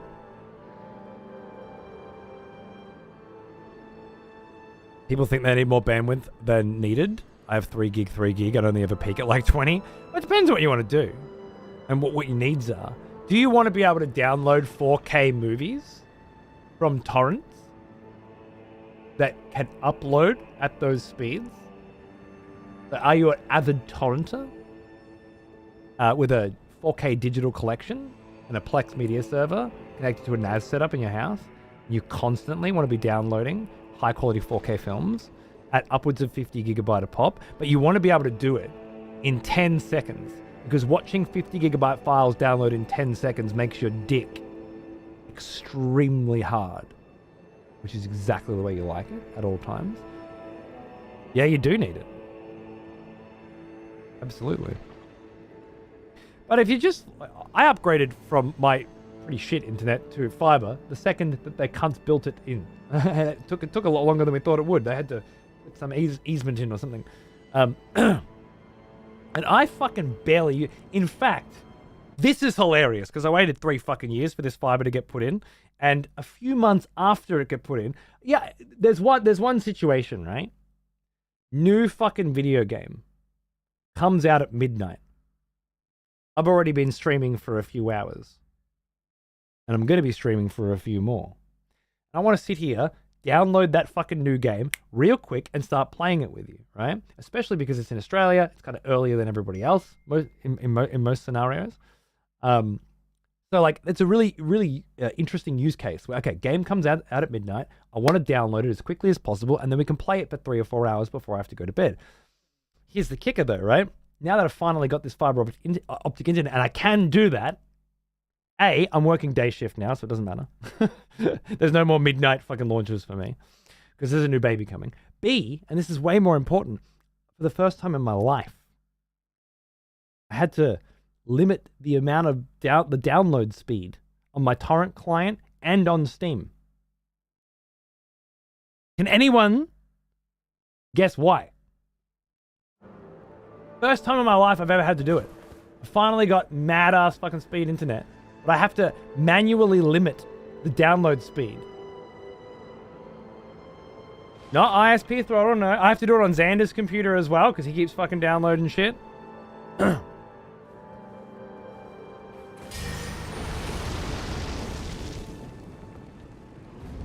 Nothing?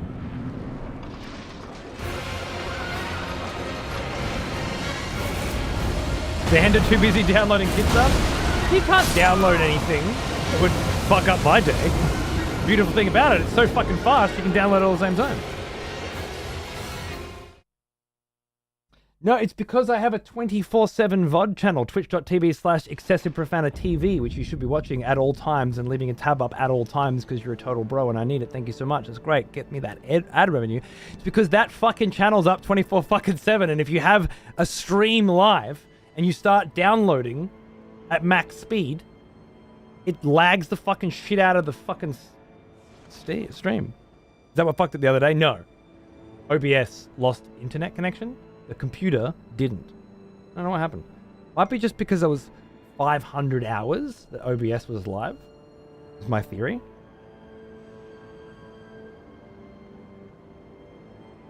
Oh, yeah. You might run into this mono yourself, but if you try and download at like 110 meg per second while streaming, lags the shit out of the computer. Whenever Xander's downloading his fucking games, they're downloading at light speed, but it's lagging all my shit up. Someone has Hey, Lopes! new voters for the next execution. Wonderful. Hey, darling. It's interesting, Mono. It's the first time it happened to me. It just like had no internet connection, had like the little red, you know, instead of the bars, and it just dropped my stream. Fuck. That's very generous of you, darling. Thank you. So I'm just reading this shit out now.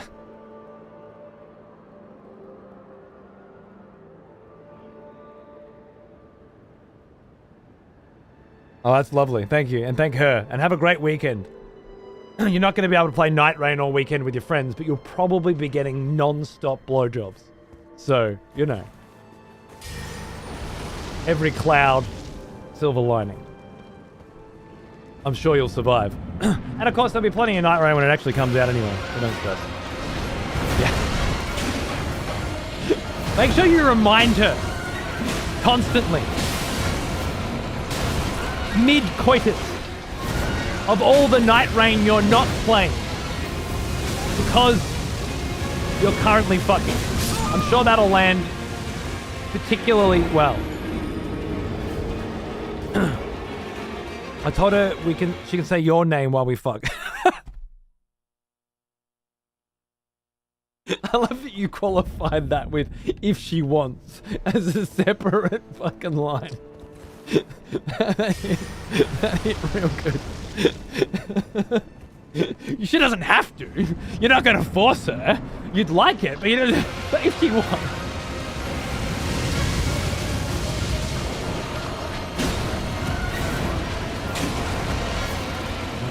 Oh, love it. And I love you.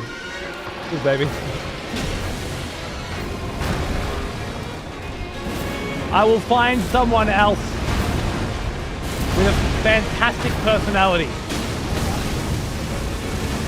and a giant audience to give the key to so that we can have a team of 3. Because apparently you have to have 3s.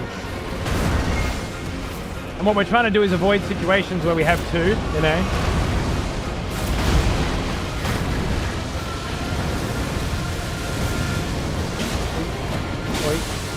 Oi. Oh. Ouch.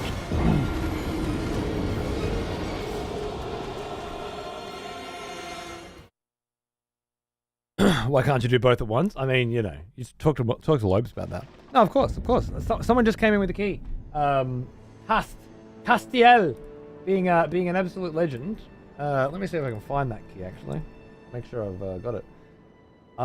Cast, did you add me to Discord? Ah, yes. But your name is the smell different? Of proper devotion. Welcome back, Frecky! old friend. We've missed you. Thanks for 43 months, mate. Hang on. I'm off to work. Enjoy your days. Enjoy your days as well, sir. Hopefully I'll see you over the weekend, mate. Cheers.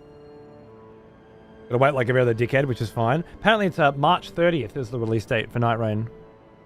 Name is just Castiel on Discord. I DM'd you. Really? I typed in C-A-S. There's no pending friend requests from anyone with a C-A-S.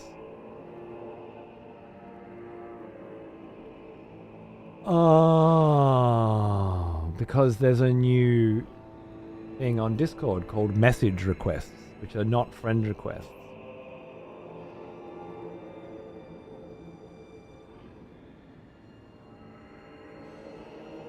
You're amazing. Thank you. Mwah. Mwah. Mwah.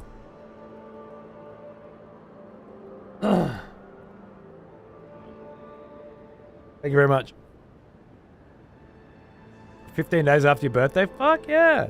I imagine there'll be crews going around. It'll be on PC then as well. So Weddy and Darius will be around. There'll be gaming going on. This one's just PS5 and it's just at specific times over this weekend. And as I say, I've got my Bando guy Con gonna jump in for us. Novatrans is gonna jump in. We've got Peeve coming in on the second day, but not tonight. Barjo may be coming in. Not tonight, or I don't know. I think it'll be too late for Barjo tonight. Barjo is one of those old men. You know, moccasins, steamy shower, bed at 10:30 sort of people.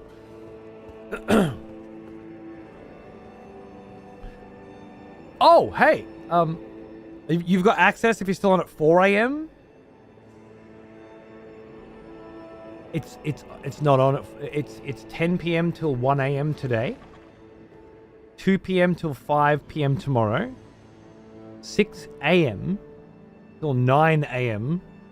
Sunday, which I think could be your slot.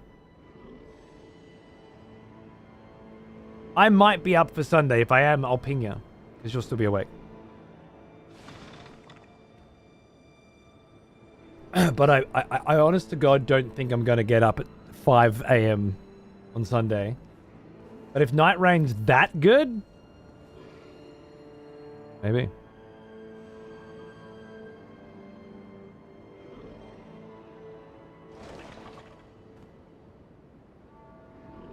Hello, Grilled Leaks. Oh, hey, mate. Good to see you.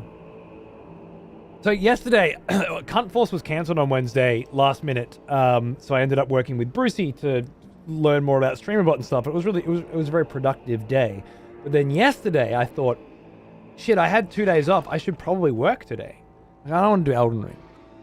Because I told people it'll be Friday. I'm like, oh, you know what? I'm going to get on and I'm going to do a Rift of the Necrodancer stream. And I fucking got up, stopped playing Dynasty Warriors.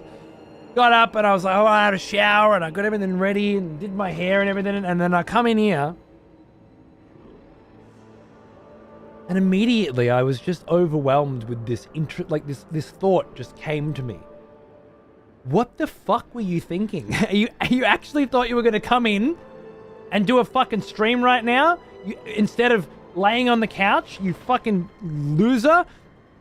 And I sat there and I watched basically every episode, 4 episodes of the last 4 episodes of American Primeval.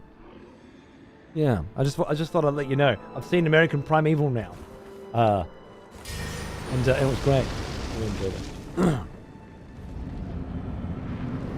It's only a 6-episode thing, so it was quite bingeable. But yeah, I just sat there on the couch the whole afternoon, and just dived in. I'd already watched a couple episodes over the last couple nights.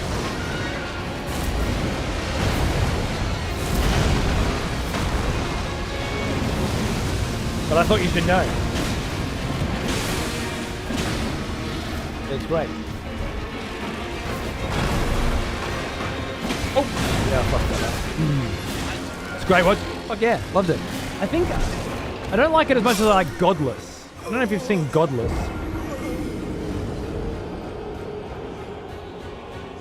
Also, I think 6 episodes. It's another mini-series. And it's set in a similar time period. And I'd say American Primeval does not rise to the level of Godless or 1886, is it? The Yellowstone prequel? For me. But I enjoy both of those more. But American Primeval was certainly a really good, miniseries Western watch. It's got that nice grittiness. It's got a couple, I guess a bit predictable, but some really powerful scenes, some really good acting, and just well worth a watch. Well worth a watch. I watched the first episode of Castlevania Nocturne. I need to continue that. I saw that there's a Witcher anime as well. Has anyone watched that? Do I need to watch that? Is that on the menu? I'll try and get to Castlevania maybe next Tuesday when I have another day off. I'll think about streaming something with you. And then giggle to myself as I find my ass on the couch.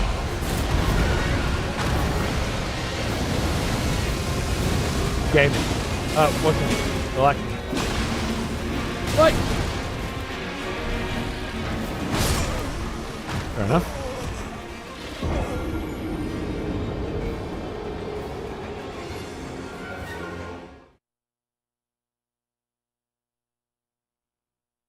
On the new Nocturnes, yeah. I very much liked the first episode. It fucking ended with a bang.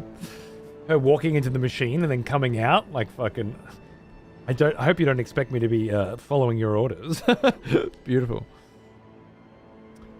Unless you want to hate wank, skip The Witcher. It's criminally bad. Oh no.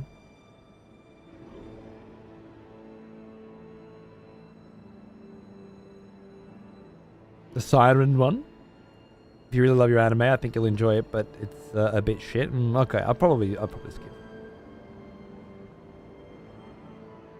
I bounced off Nocturne. I tried watching it right after the excellent first series. Oh, okay, fair enough. I didn't think that the first series was any better than Nocturne, personally. Not in terms of the quality of writing or animation or anything. Perhaps the plot. It's so strong in the first one. It's kill Dracula, and then or Dracula kill everyone, whereas the second one's more of a side story, I guess. I'd say maybe go back to Nocturne when you get a chance. It certainly comes around by the end of the first season as a story that survives. Was it good, Mono? I downloaded it. Yeah, when it was announced, I was very excited for War of the Rohirrim, and then they put it in the cinemas, and I just laughed. You think I'm going to the fucking movies to watch a fucking cartoon in 2025, you fucking wankers? Just wait until it's on the telly, won't I? Which, like, in a world of Netflix animated features, it was like, put it on Prime, along with War of Power or whatever the fuck, right? Not that I don't want to see it in the cinema, it's just not the world we live in now. It's ridiculous. But it doesn't seem to have popped up on any TV shit either, so I was just like, you know what, I'm just going to download it. I might watch it this weekend, if I can.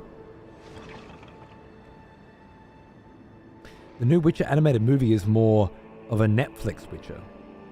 Nice to have Doug Cockle be the VA, but it's basically like someone read the short story and filled the gaps in with typical fantasy bullshit. Okay. Like the characters much more in the first series for sure. Okay. Trying to think of who specifically. I guess Dracula. I don't know. There is some reasons to watch, I think. I wanted to watch it in the cinemas, but I missed out. Fair enough. I don't know. It just surprised me so much that that they were going with a cinema release. In bold.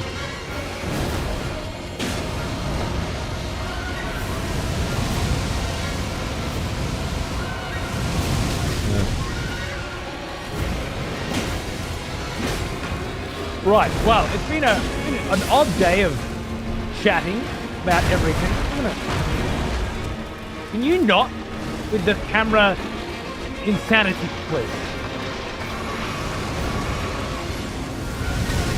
My goodness.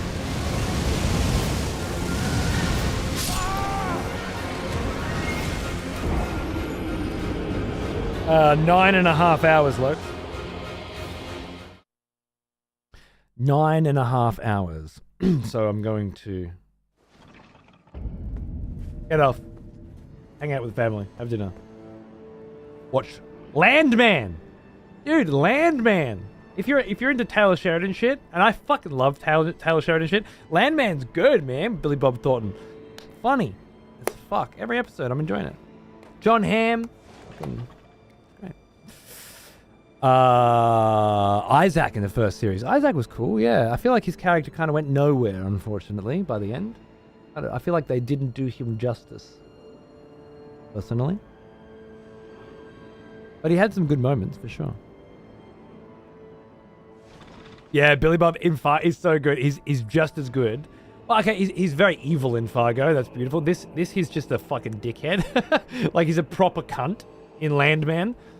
Well worth a watch, dude. It's about the oil industry in Texas. And, it's just you'll laugh your fucking ass off. It's hilarious. Speaking of fucking hilarious, ladies and gentlemen, boys and girls, all the way from fucking way too fucking sunny Perth, but he lives in the UK now because it's a lot fucking easier to deal with. It's Robotron! Going on, mate? How are you? We awake to find ourselves in a new stream. I'm losing my voice already today. I've been talking too much. Thanks, dudes. Come on in. We have just finished 3 hours of talking shit about shit, and I'm actually gonna start playing the game soon. Not right now. Soon. How'd you like Nosferatu? Oh, munted. I fucking loved it, mate. I went and saw it twice at the cinema, and then again here as soon as I could download it, and I already pre-ordered the fucking special edition.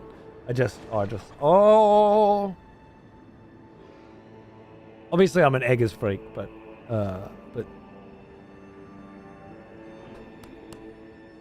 proper, vibey, cinematic, beautifully shot, incredibly well put together, monster flick, you know? Just Bad guy, being a cunt.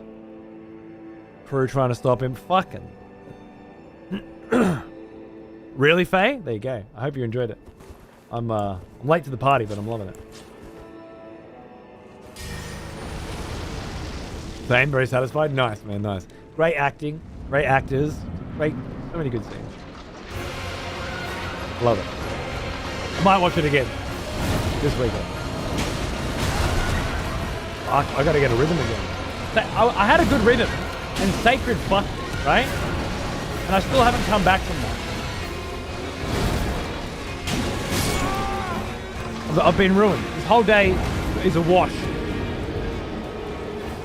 Sacred just fucking set it off in the wrong direction, you know? Blame Sacred, not me. Fucking dirty cat indeed, mate. You watch Robotron on TikTok. That means you watch TikTok.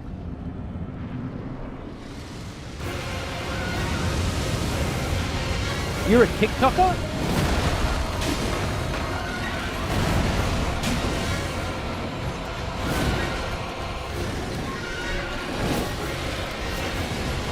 Oh, Munson, how good was that? He's such, like, he transforms so well, man. Oh my god, 2 whips? And then I went for an extra attack because I whipped. It doesn't matter how many people you watch.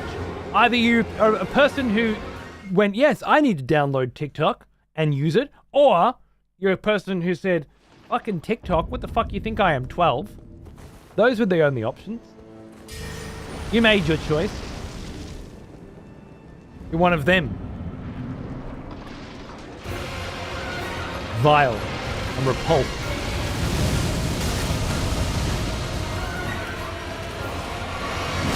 How could you, Nova?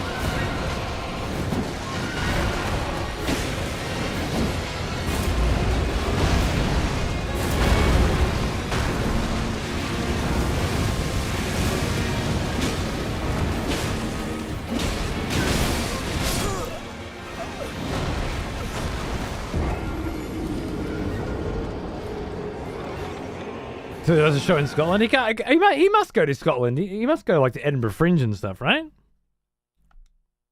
I'm sure he does. You got a better chance of catching him than I fucking do.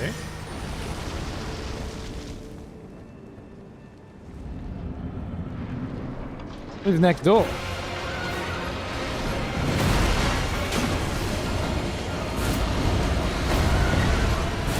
Oh god. What's wrong with me?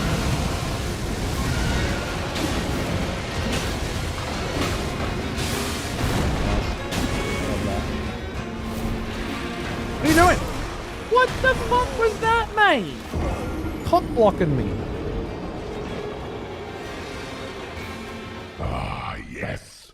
The smell of proper devotion. Welcome back, old friend. We've missed you. Fucking Gramps. What's going on, mate? Into that 3 years now. Good on you, dude. Thank you. How you going? Lovely to see you.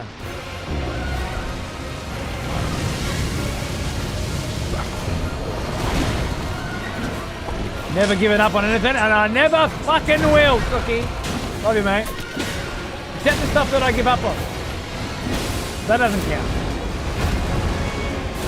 Oh, shit.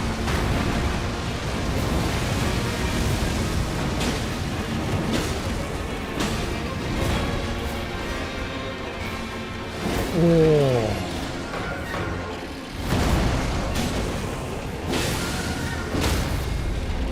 Man. Go!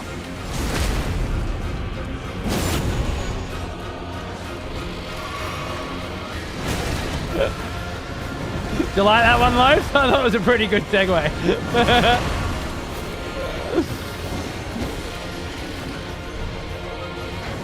I was on fire this morning, brother.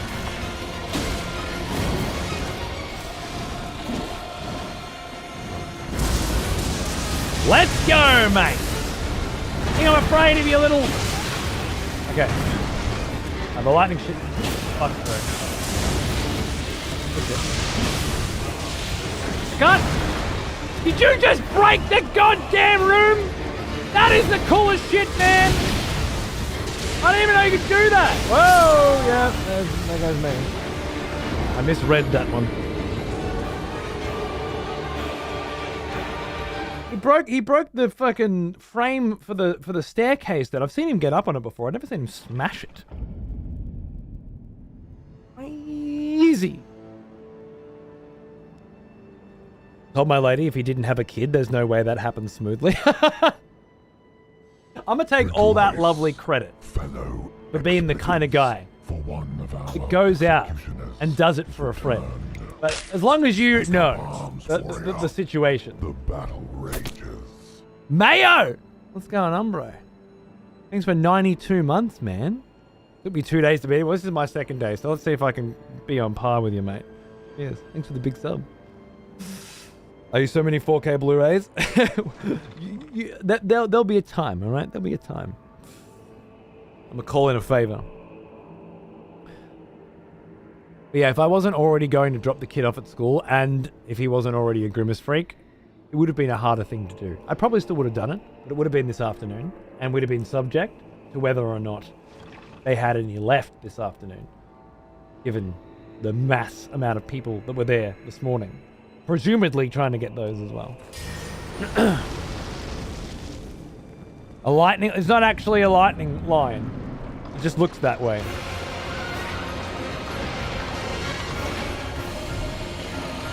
Stoner hotboxing ideas?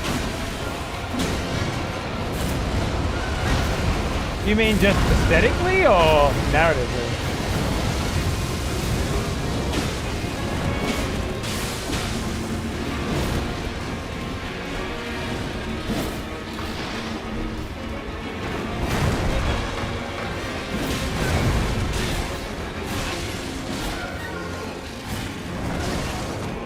That's the one hit kill. I don't know what made me think that was safe. It was not safe.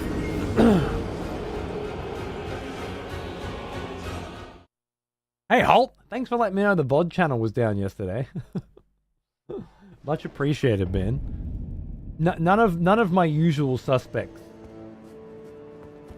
had any fucking idea. And none of the people watching it. So I really appreciate it. Thank you.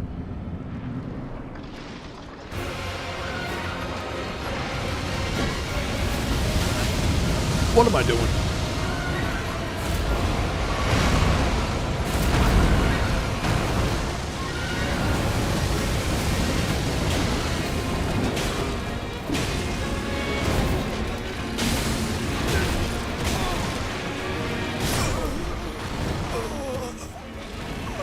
Always when I get stuck up against something, just fucking get to there.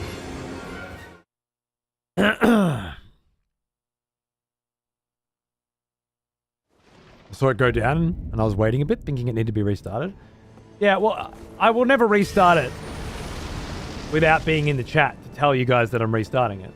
So if it goes down for more than 1 second every 48 hours, which it always will, then there's a problem.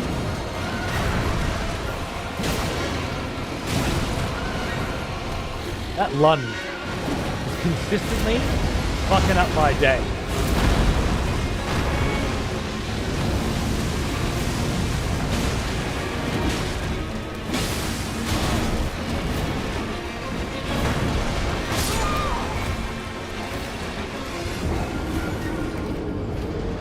What I can tell, it's a zombie wearing a parade lion suit who can shoot lightning and do backflips like Yoda. Okay, pretty fucking unique. I was gonna say, yeah, it's really just got the parade motif, but it seems like it's two people inside there, and from a more narrative-focused perspective, it's this divine beast, sacred beast. I'm not sure. There's a lot more to learn about it. But there's an old fucking finger eater crone in this city with horns coming out of her head that tells you he's gonna resurrect this, or bring this sacred beast back to fight Mesmer. Or to fight you because you're an agent of Mesmer.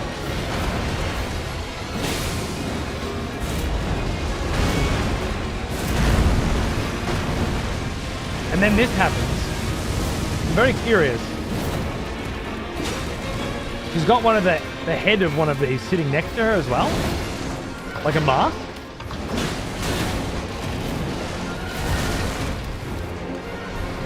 And there's a whole layer of heretical. This particular place is known from way back when for being heretical. Heretical in this context, I think, being resurrecting people, bringing people back to life in an unnatural way. Of course, there's the pot shamans that do that as well. So there's this very, I don't know, there's a very intense backstory to this fight. Can't put all the pieces together yet.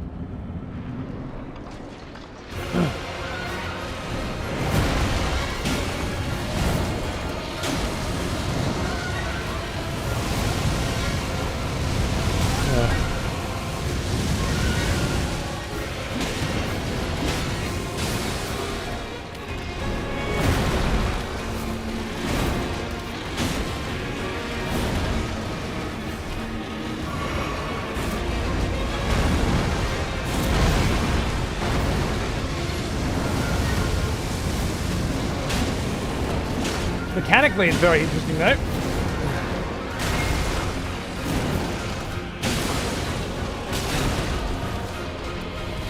Like they got together and tried to figure out what's the worst part of our game. Like, over the years, what have we just not been able to fucking fix properly, you know? The whole camera thing. What if we made a boss that highlighted just how much of a failure we are? One that could just instantly put you up against the wall, could fucking spin around doing circles, smash its head underground, could break the camera in every single possible fucking way.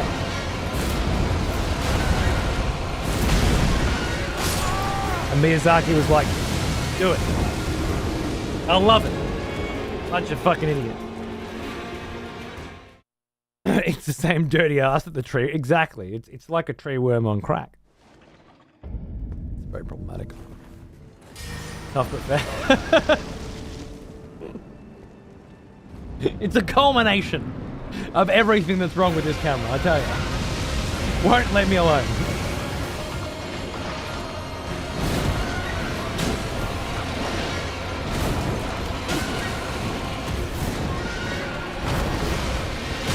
Okay, I knew that was a third.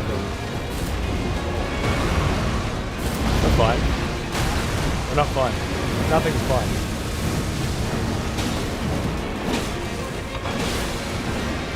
Let me out.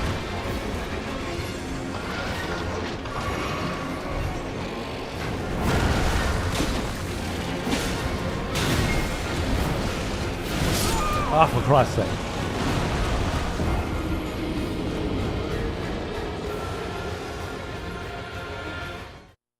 With the twin princes in Dark Souls 3. I remember those. Yeah. I don't know, this is different. This is like... He does this spinny attack, and it keeps moving in one trajectory. So you really can't lock onto it. But then if you're already up against a wall, and then when his head goes under the ground, it seems to break the camera as well. And if you're already up against the wall, you just get fucking jammed in. It's totally two people. Yeah, no, it is. One stands on the other's shoulders during the spin.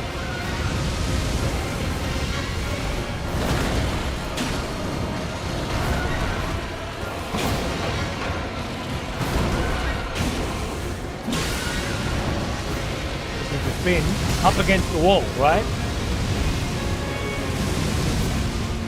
Even if you break the target lock,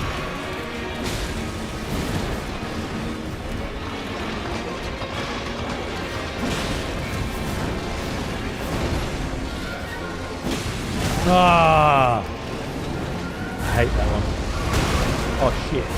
Now I'm up against the wall again.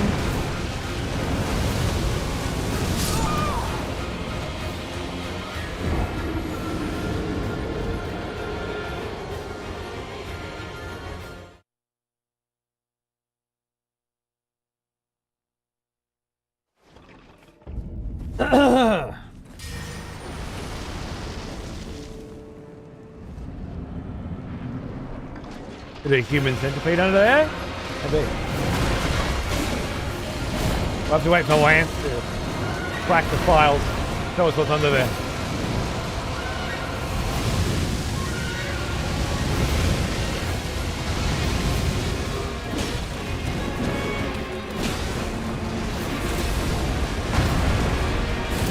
Oh.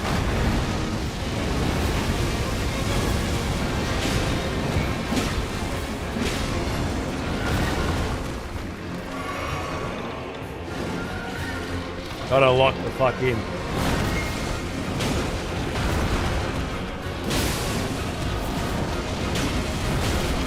Stop that.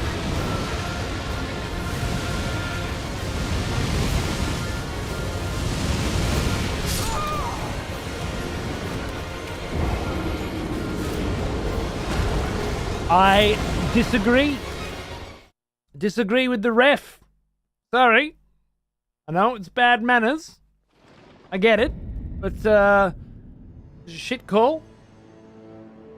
And I don't want to play anymore. Done. Bye.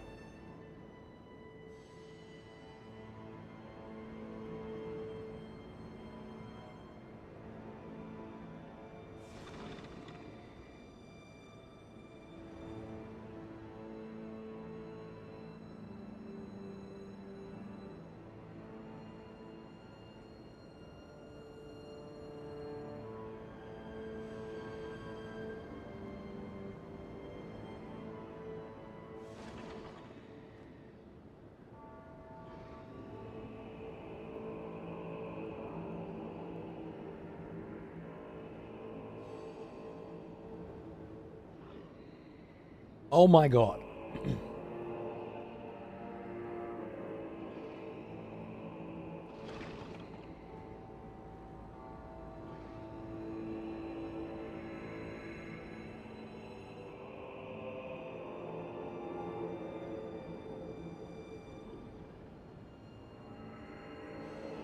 It was just sitting on the stool there.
Hold on a second.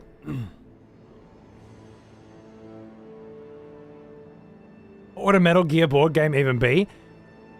It's because of questions like that that I didn't get it.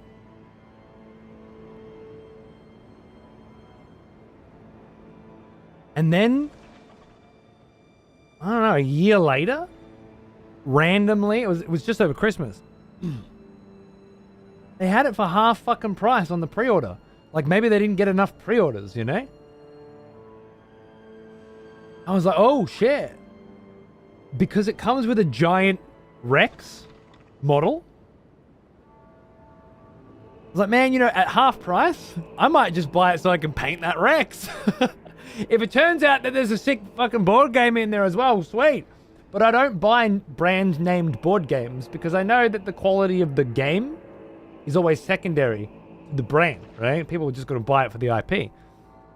If there are exceptions, I pre-ordered the Terraria one as well. I'm not a big Terraria guy, but the gameplay looked fucking great. Like, it looks like this big digging through lots of layers of shit. Like, it looked cool. You got that fucker on a shelf? Perfect. Well, I'm gonna rip it apart and paint the fucking thing. That's why the box is so big. Exactly. So if it turns out it's just a nice piece, that's fine. But if it's a cool fucking board game too, great.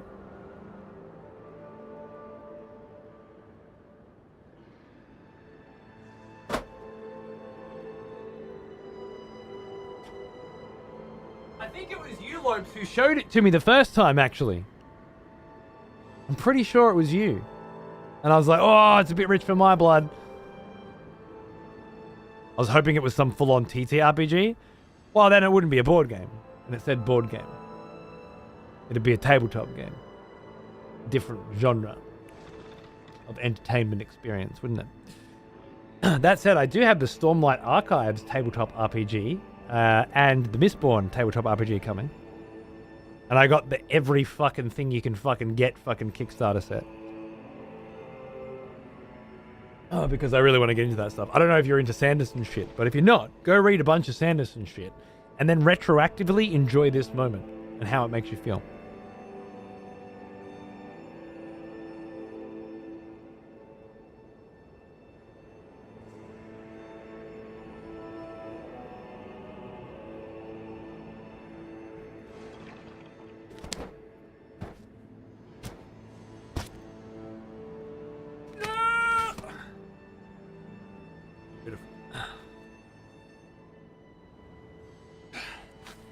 Fucking board game, mate.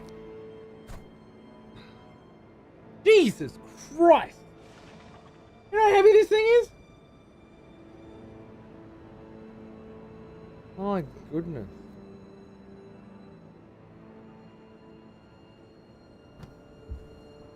Ugh.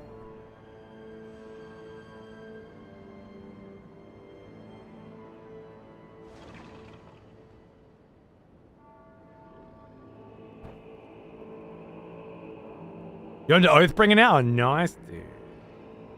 Most board games don't come in boxes for chairs. True. Honestly, though, that might not be true anymore. Most being the majority, 51% or more board games probably come in boxes this big now than 20 years ago when everything was Scrabble and Pictionary. Mousetrap was probably the biggest. But I feel like the scales have tipped. Go to a board game shop. Trust me, it's an experience.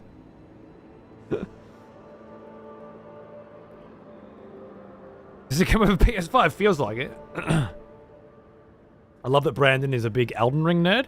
Why wouldn't he be? Why wouldn't he be? Probably a big Game of Thrones nerd too. Must have been expensive as fuck. That's the thing. It was going to be, and I wasn't going to bother. But then when they were just giving them away. I can't remember. Does it come with a receipt?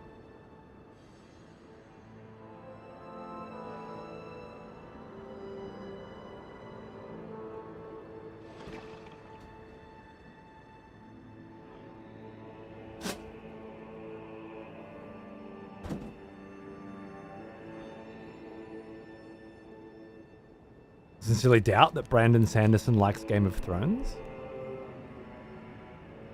He's a fantasy writer.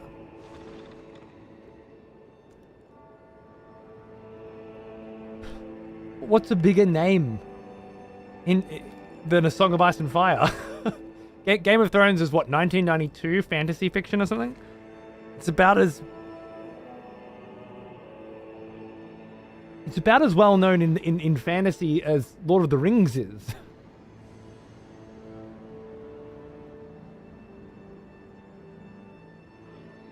It's like the cream of the crop for fantasy novels. Of course he knows it.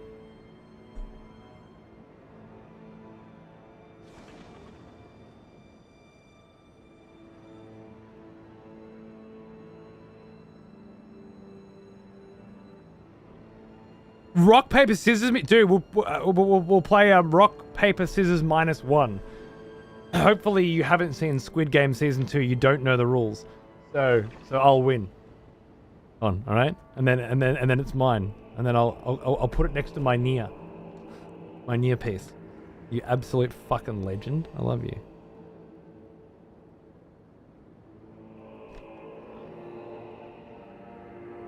Country of origin, China. Custom tariff code. MGS, the board game Integral Edition. It doesn't have a price on it. They're so embarrassed by how fucking cheap they must have sold this shit that they fucking didn't put the price on the invoice.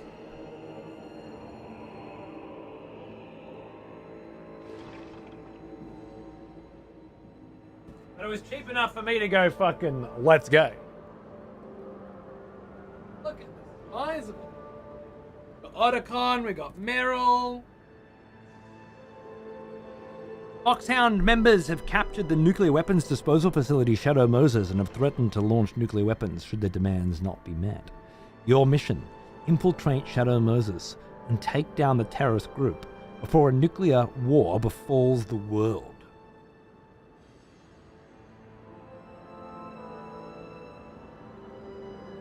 Features iconic characters from the franchise in this cooperative tabletop experience of tactical espionage action.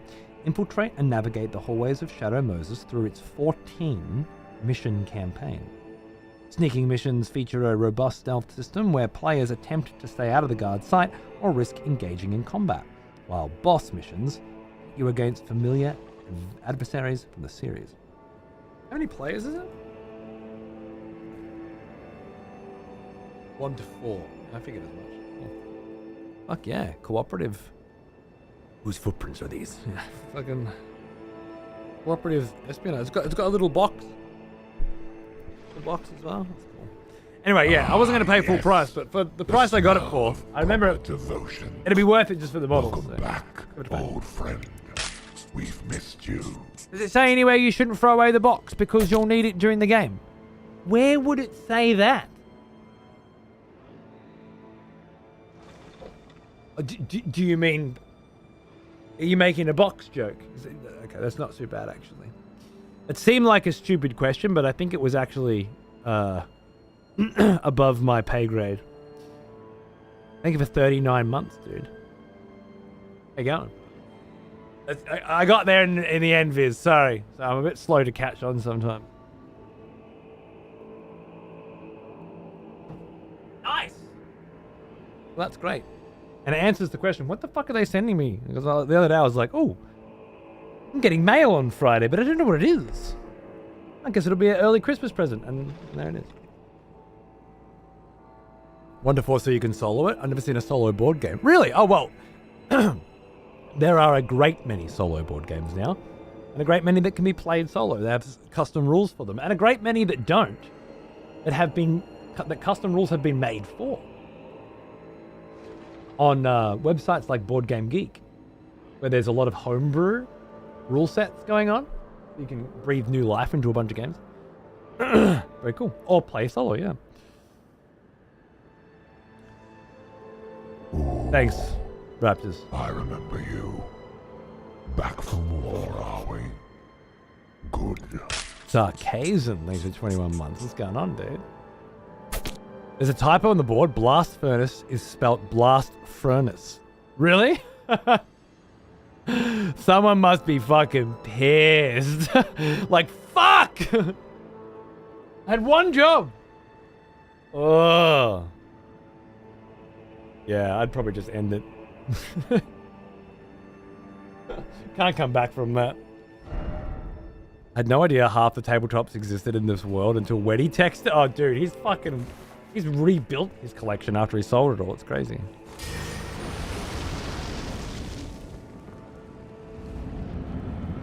Gotta collect something.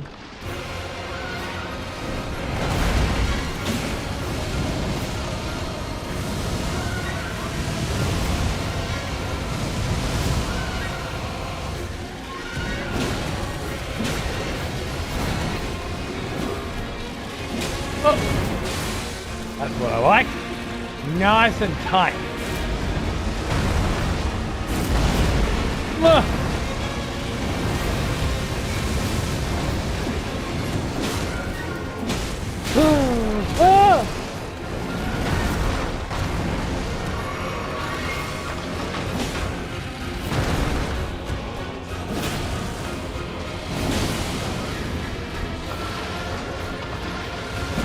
Shit. That jump attack is so fucking tempting. I always go for it and it's never a good idea.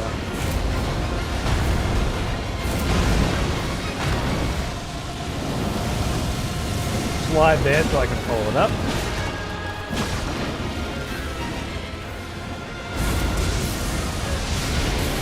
Go again. That's the one I dodged last time. That was the wrong one. Oh. Shit.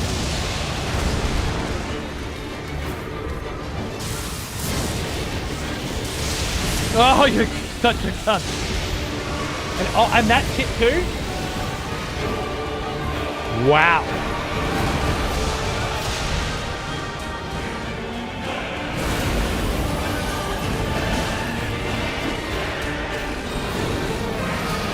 Ugh.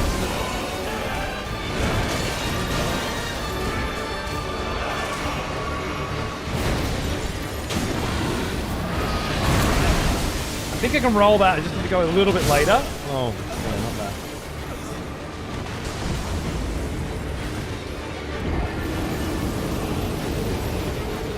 $40K minis a curse to get into. Memer. Fucking memer you are. 40K minis are amazing to get into. I know. I recently got into them. I now have them all over my house. There's a 40K mini within reach. Everywhere I go. They're beautiful. And I continue to add more and more to them whenever the moment takes me. Lovely.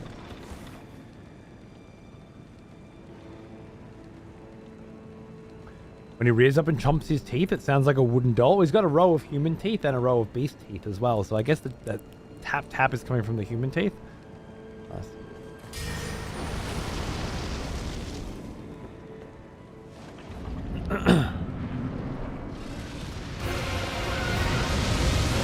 You better fucking come soon, Loke.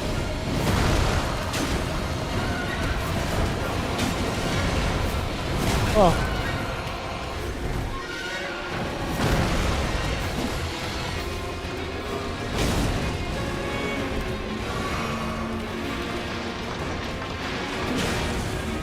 Oh, Christ.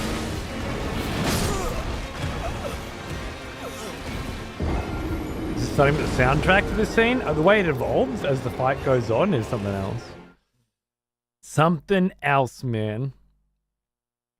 Aussie in Tokyo, my biggest fuck yeah, I gotta do this journey is fuck yeah, man. Tokyo's 8 hours from here, I think. Or from up north. Do it once. Do a nice pack here and then a Tokyo game show over there.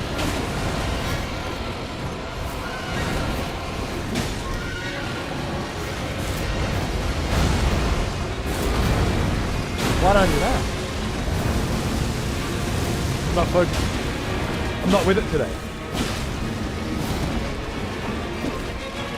All good.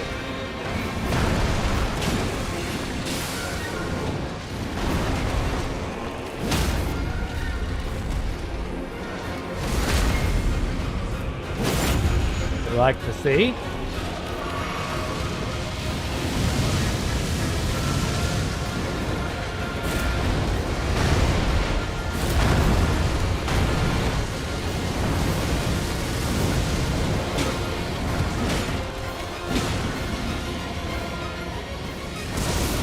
Almost got me that time with that. With that fake out. The jump. The fucking jump. It's every time. And then it was low enough for a fucking Folga lightning to take me out. Nice cheese! I went to Osaka for the first time. My first Japan trip last year. Last year? The year before. Oh. Fucking life, man. I had this moment the other day. I was like, dude, I feel like I need a fucking holiday. I was just sitting at the back. Fucking, it's February. I feel like I need a holiday. I just got back from a holiday. And then I thought about it. No, I didn't. It's been like a year and a half since I went on holiday. Why do I feel like I just got back from holiday? People go on multiple holidays every year. I didn't have a fucking holiday. It feels like it was so soon. With a new baby coming, it'll probably be a while. Oh, I could be done. We might do some local holidays. As long as we can drive, but it'll be a while till I travel again.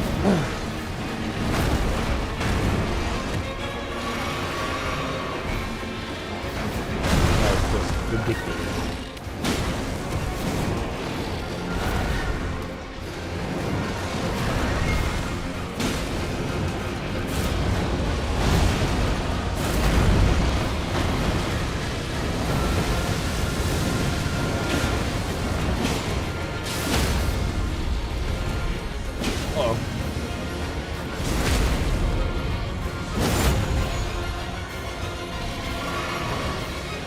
Gotta have more holidays. Good for the soul. Uh-oh. Fuck this up. Oh, okay, yep. We're fine. Everything's fine. Just gotta... Okay, we're doing it. Okay. Hey, told you, we're fine. We're doing it. Oh!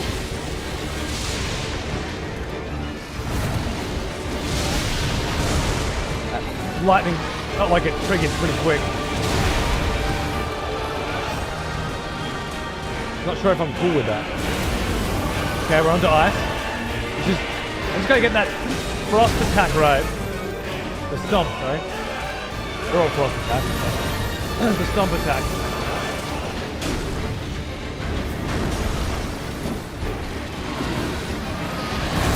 Like that.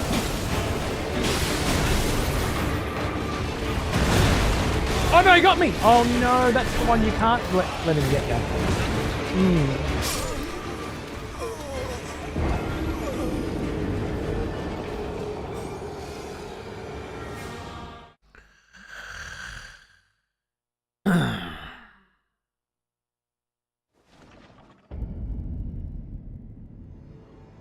You guys are going on holidays? Who's going on holidays? I'm certainly not. Not for a while, but I should. With 10 years of tenure at Twitch, you're entitled to 3 holidays per year and 5 sick days. Thank you, yeah. I'll do that more often. I think we're going to start doing some, drive 3 hours and get a hotel or get a cabin or something, that sort of stuff. Do some hiking or whatever. I miss California. Relaxing after work felt like a holiday. Now I'm buried in snow. Oh yeah, I guess, you don't know how good you got it, do you? It has been a beautiful summer here, and I live in a holiday destination. Full of people holidaying, so... I guess I mean... leave the country. I'm not on holiday unless I'm in another culture, A holiday from the way we do things. Yeah.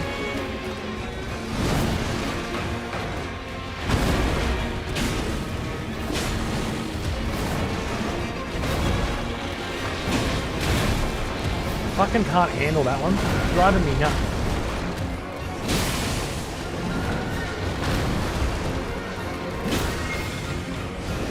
Oh, I saw the hand come out there and stabilize the head. Oh.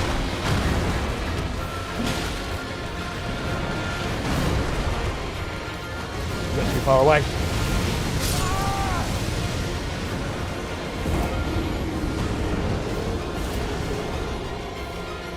Yeah, agreed, agreed. It's really nice, the music sync. The head shake animate, the way it all flops around, the physics on everything is, it's something else. Japan's having record-breaking snow right now. I just spent 8 days there. Woke up to 40+ centimeters of snow every day. Good thing I was going there to snowboard. Nice. Fuck yeah. That sounds crazy. Yeah, fair enough, Raptors.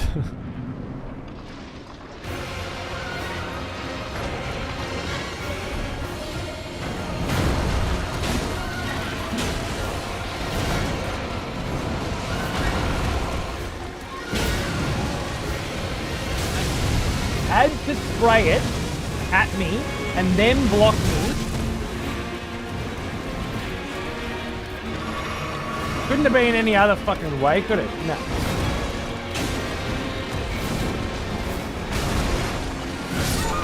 Whatever.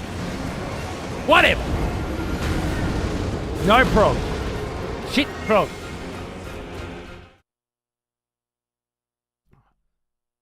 Barely fucking done a single goddamn fucking thing.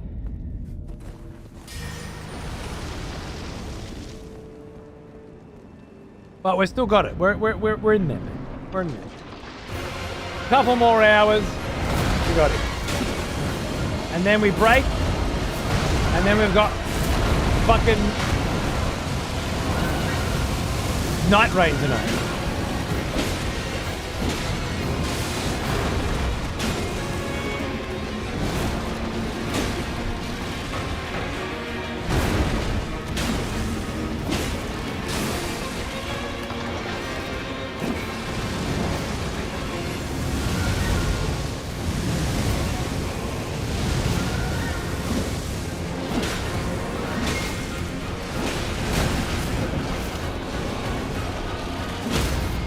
Yep.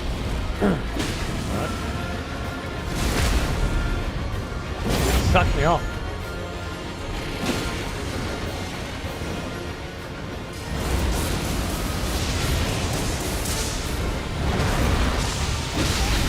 I always go for that. And it always gets me.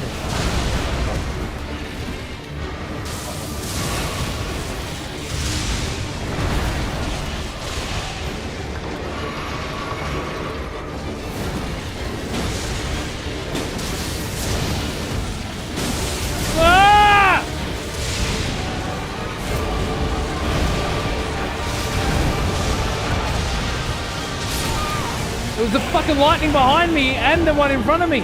Fucking lightning everywhere, mate. It just wasn't happening that time. Sometimes it's just not your day. It's just not your run. That was one of those.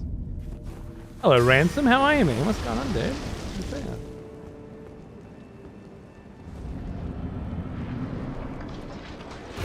Sounds like a cool scene. Wait.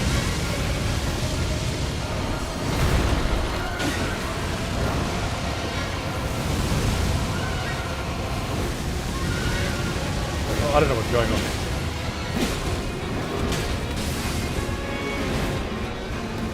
Ah! I can fight you blindfolded, mate.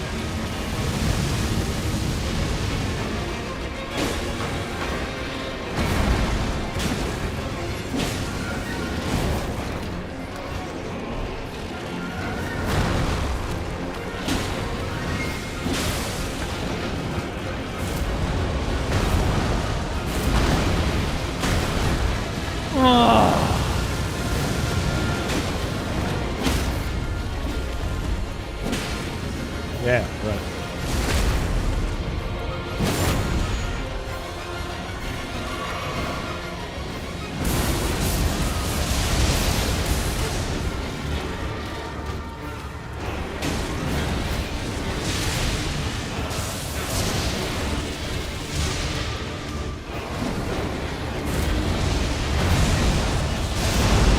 Three. Was too early on that? I was too panicky, I guess.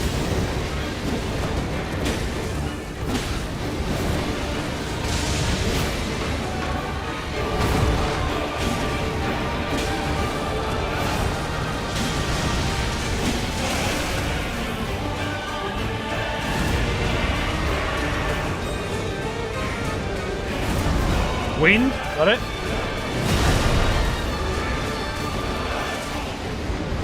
That's the big tornado.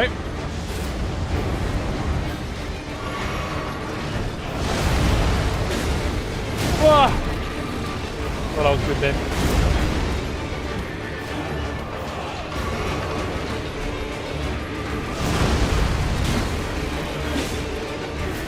Ah!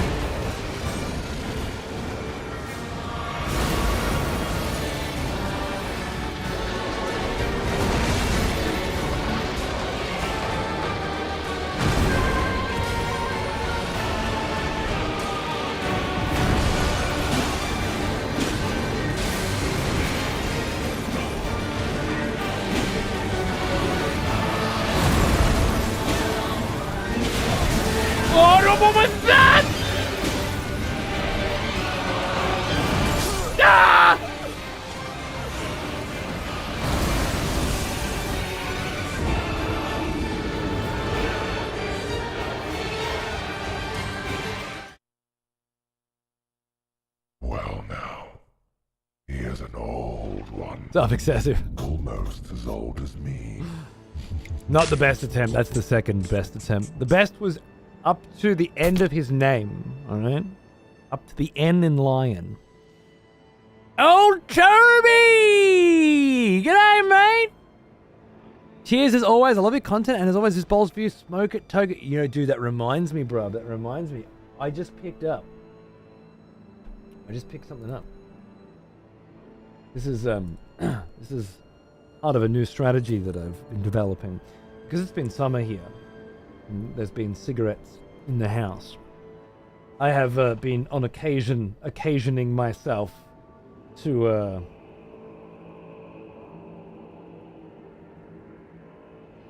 partake in a cigarette, and I don't want to.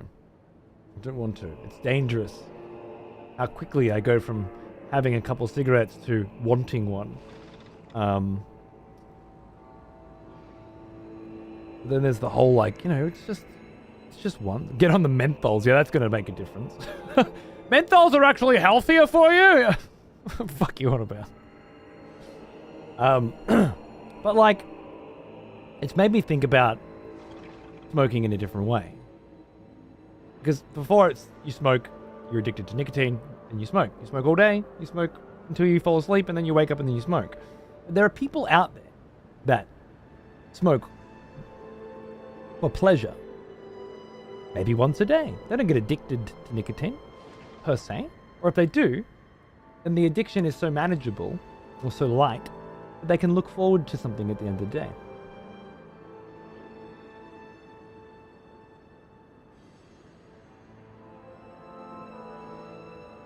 And so it led me to believe that what I might enjoy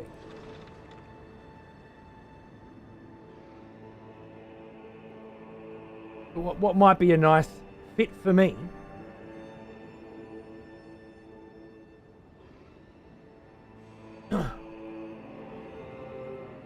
is a Peterson 221 Dracula 9mm sandblasted smoking pipe.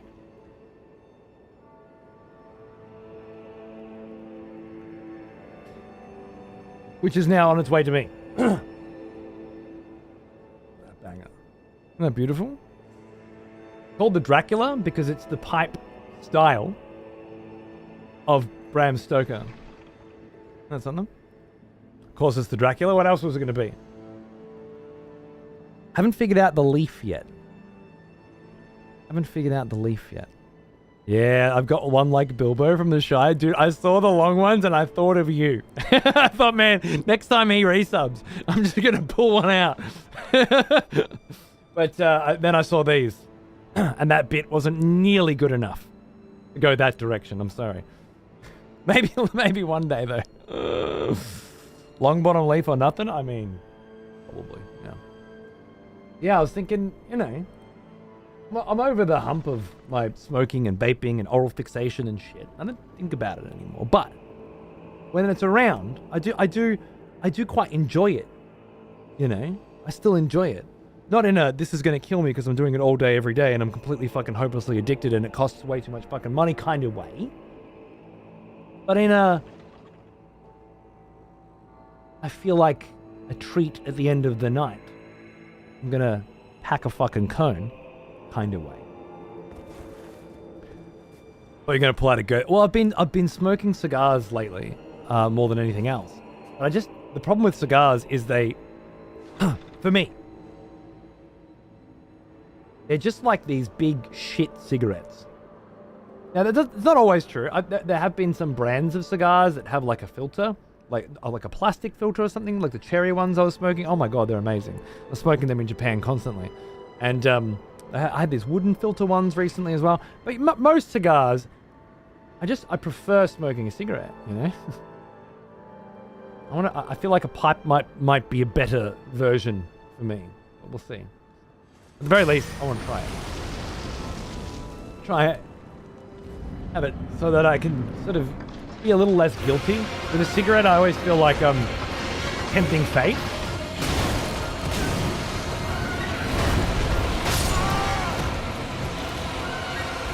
Like I'm just one more cigarette away from...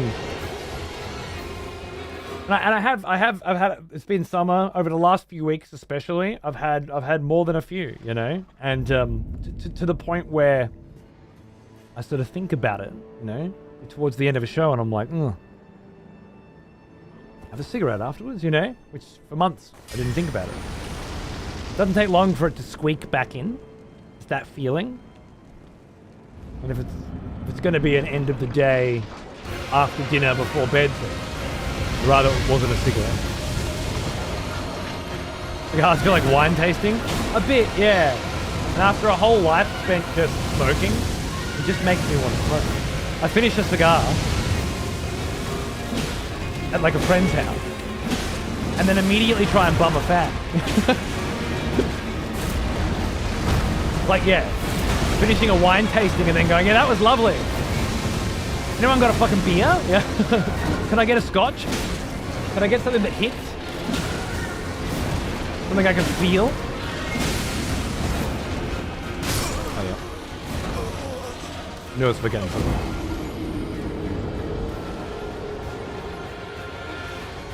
Your love of the halfling's leaf has clearly slowed your mind. Yeah. I love that little fucking line. It's so good. Are going to be safer than darts? Yeah, I think so. I think I'd enjoy the shape of a pipe too, particularly because there's a lot of different shapes for the Dracula, but cradling it there. And I'm a bit of a chatter, you know. Part of the reason I like to go out for a cigarette is with other people and just sit there and talk. And then the cigarette ends with a pipe, you know, just pop. Enjoy. Quit smoking right around the year COVID started. Worst time. It's a good time for it. You're not encouraged to continue fucking smoking because there's no one around.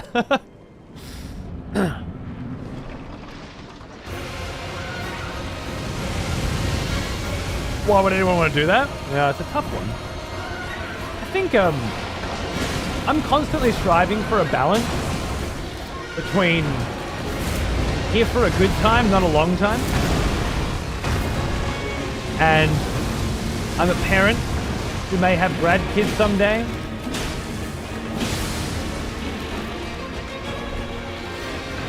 And I want to have every opportunity to be there and be healthy for my family.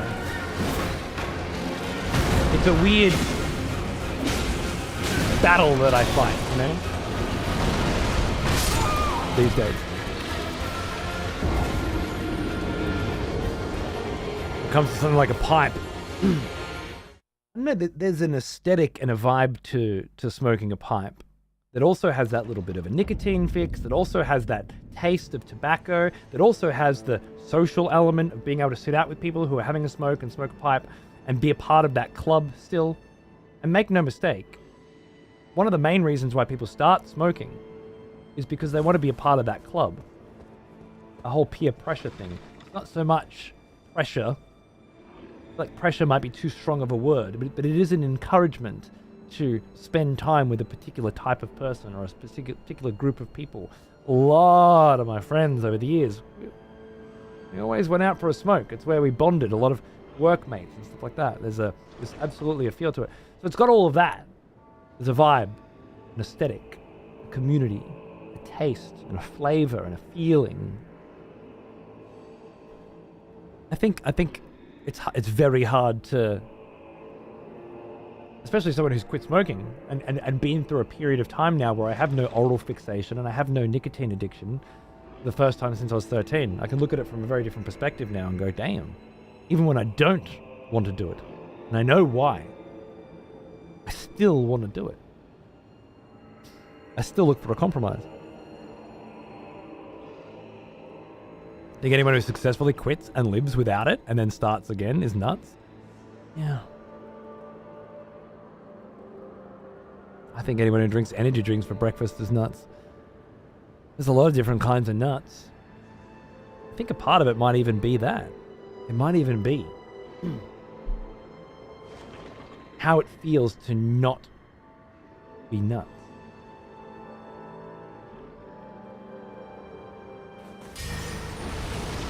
I think some of us can only go so long without self-sabotaging. In some way.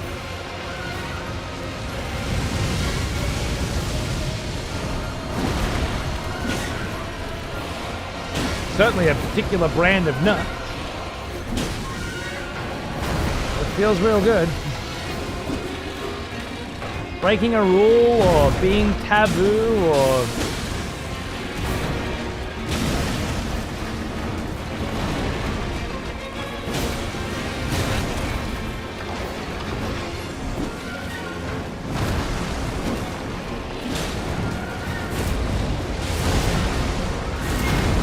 Like, you know sugar is bad for you and is killing you, right? And if you were to quit sugar... I don't mean cut down on sugar. I mean quit it. I mean take all of the sugar out of your life and all the things that have sugar in it out of your life. Let's say processed sugar to make it easier. You still have fruit and stuff. Take all that shit out and then you make it. You get over this feeling where you need sugar every day. You get over these lull periods where you feel tired without it. You start to become sugar-free and live a sugar-free life because you know that it's killing you. Unequivocally. It's expensive. You don't need it. You just want it. And you've cut it out and it's all gone. 6 months have passed. Do you feel like the occasional bar of chocolate?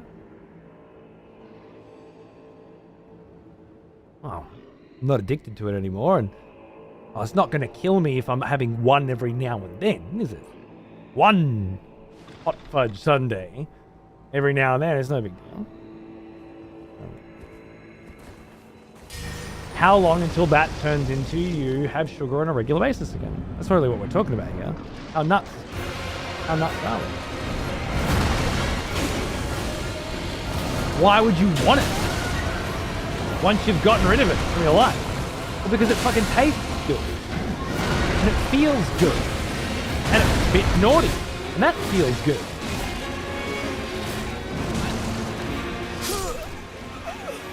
Sometimes it can be as simple as having a shit day. You know? Sometimes you're just in a mood. You wake up and you go, fuck, man, I want to be naughty. I don't want to fucking do the right thing today. I don't want to follow all of the rules that I follow today.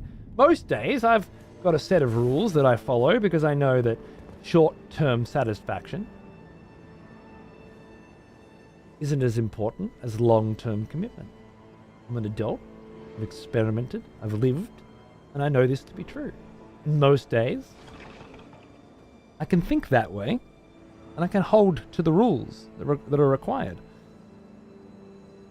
But I can't do it every day. Some days you just wake up and you can't be fucked following the goddamn fucking rules that you don't have to fucking follow, that you choose to follow because you know they're probably better for you. Right? Never once done that, but used to be a heavy drinker. Never gone back.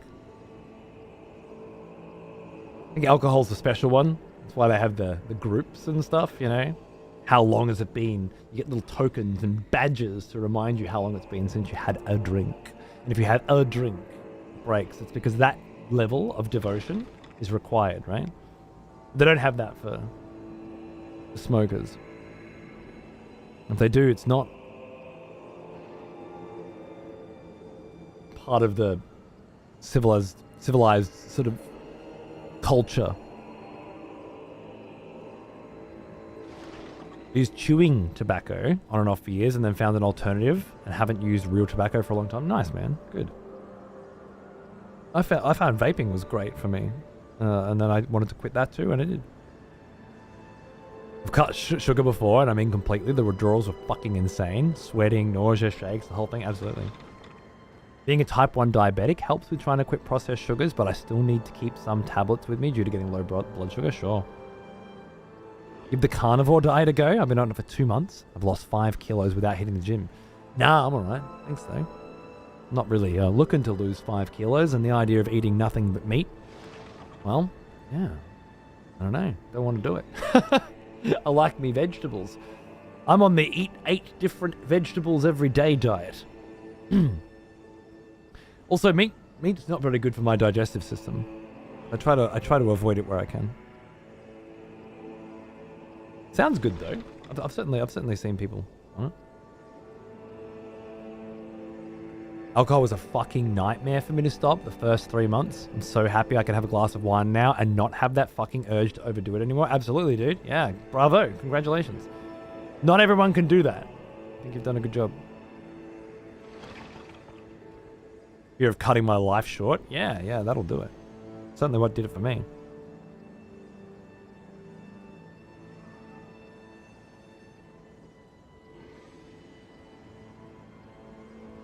The pipe feels like a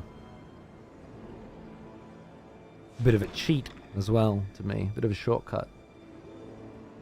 You know, somehow, like when your kid catches you having a smoke, and every kid catches their parents having a smoke. And they know they're not supposed to. And it's like, you're smoking, you're not allowed to do that, it'll kill you, you know? That's just, anyone who's got kids will know exactly what I'm talking about. With the pipe, I feel like kind of escape that stigma a little bit. We'll see. Maybe I'll end up just wanting to smoke a pipe 24/7, you know, rather than just have that time of the day where I'm allowed to. As a reward or something. And again, why would I want to? Having escaped, why would I want to go back? You know, I don't want to go back to smoking weed. But I do, but I also don't. I don't smoke weed because it's not good for me, not for my health. But if it was fine for my health again, would I go back? I don't think so. I've learned to live without it.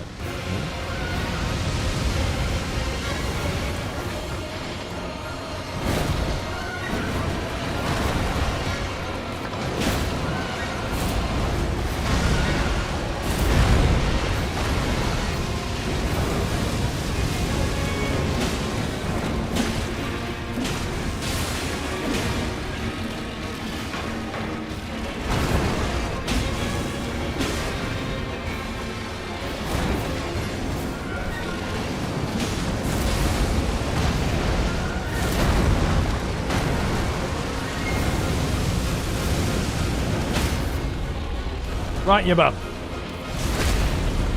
No, the Weave of Death Stranding 2. What's in the Death Stranding playthrough? I have no memory of how often I was stoned for that playthrough. Isn't that crazy?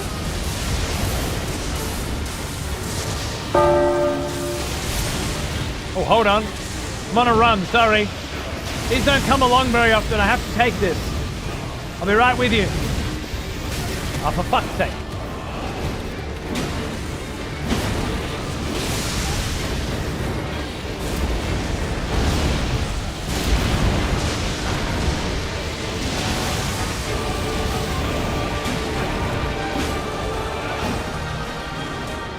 Going again. Oh shit.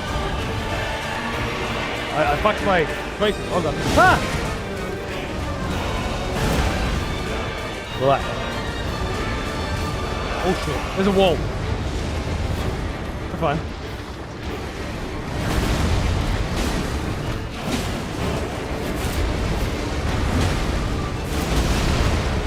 I was stuck in there. I had to go for it.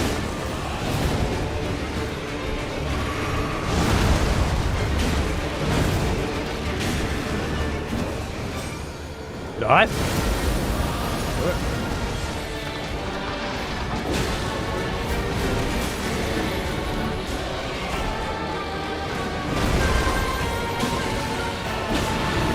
Shit.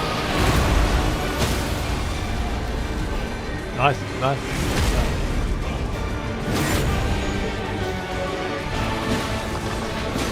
Ah! Oh, God, that's fucking long range.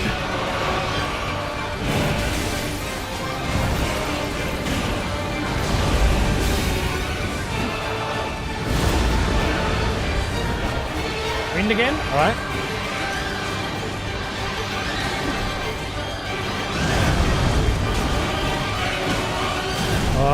No. Oh my God. That's it. I felt it that time, man. I felt it. It was coming together. Sorry. Where were we? Ladies and gentlemen, boys and girls, I believe it's time for an execution.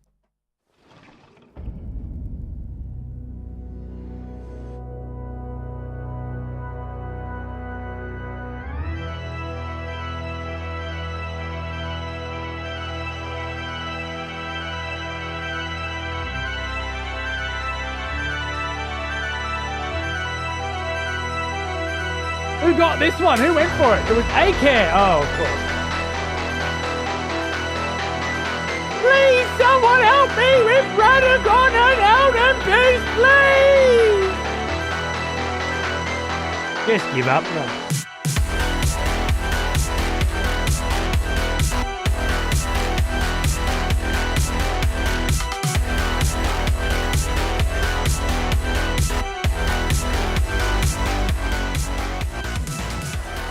All right. How are we doing this? Death? By unanimous vote? We got a one non. Who was the one non? Who's the one dude out there like, yeah, you know what? I need help with Radagon too. Can I help too? Pathetic. All right. Wrap it up. Jeff, the land shark.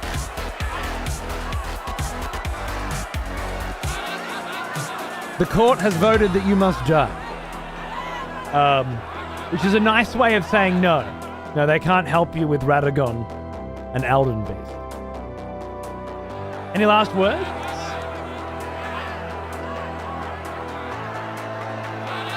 Huh? Fuck you, Jeff. Yeah. Fuck you, Jeff.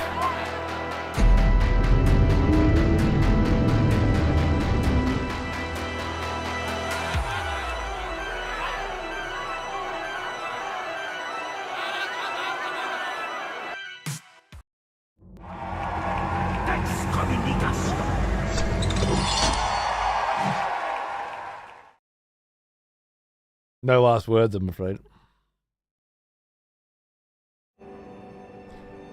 Fair enough, okay.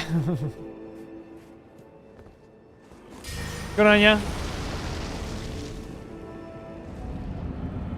The respawn sound when the execute intro came up? Yeah. Can we just steal that?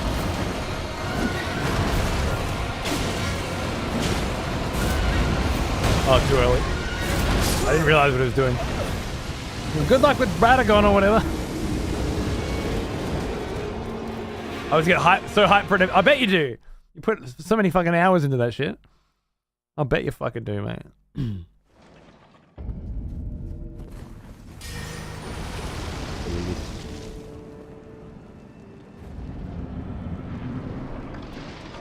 Shit, man. Good shit. Oh, whiff.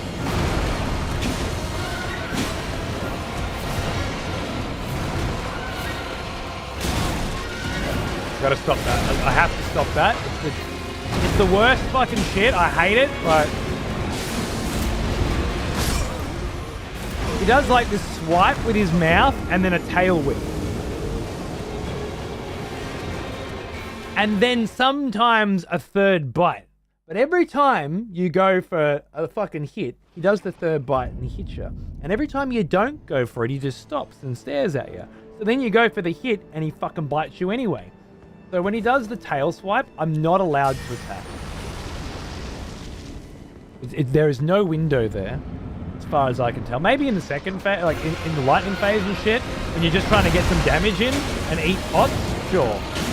But this early on, no. I have to train myself.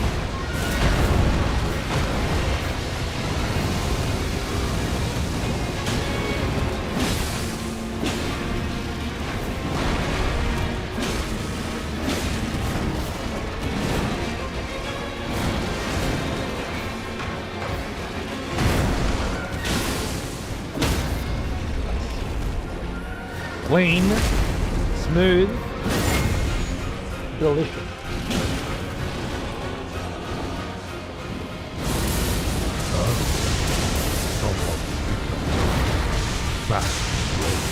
Oh.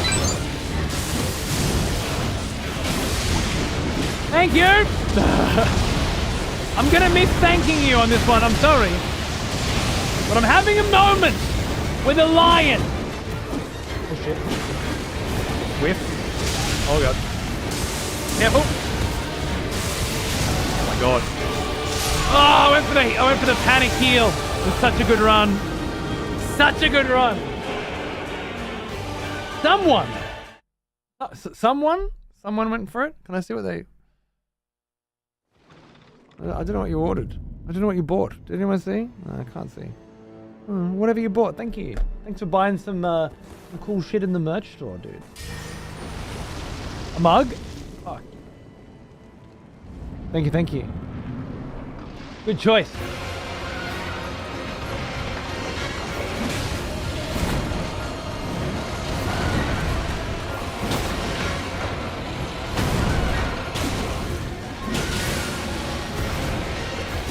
Oh god.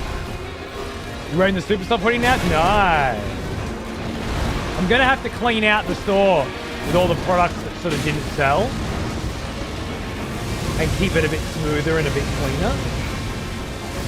Those are two products that are the same.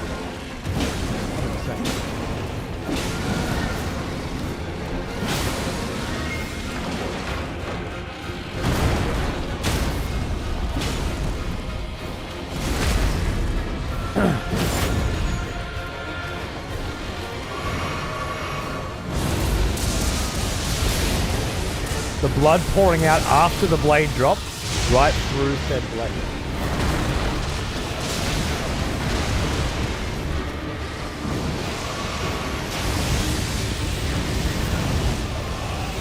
You've noticed something I haven't, apparently. Talk to Foreign about it.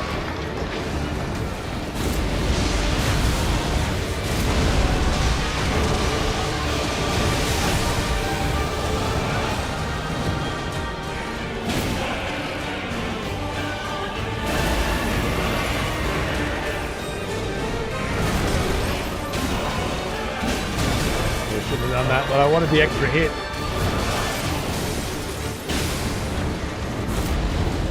One, two, three. Oh, I nearly got away.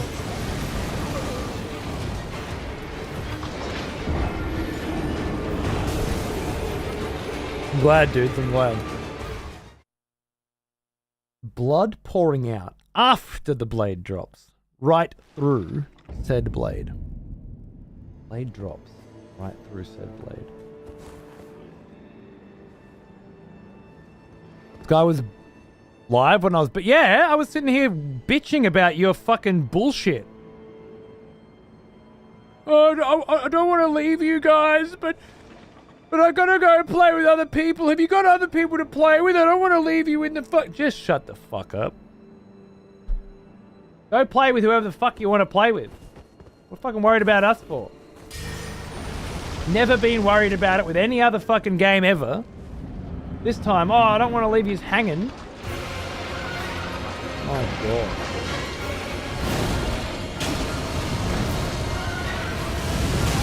We'll live without you. Or you go play with your real friends. Trios. Yeah, I'm sure we'll have a lot of trouble finding a third for Elden Ring Night Race. The obscure little side project that nobody knows anything about. There'll be enough cunts around also with the same problem, looking for groups, right?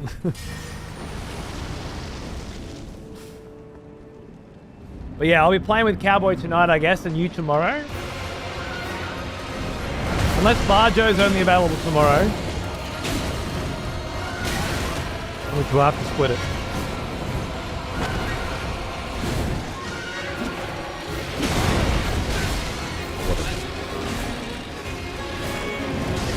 No one in chat already has a key? Yeah. A few people have it. But I got a spare now as well. Lopes can't make it. He was my first thought. I'll find somebody else with a place. The problem is I could give the key to Weddy or Darius or Paunce or Gem. People I usually game with. I don't think any of them have a PS5.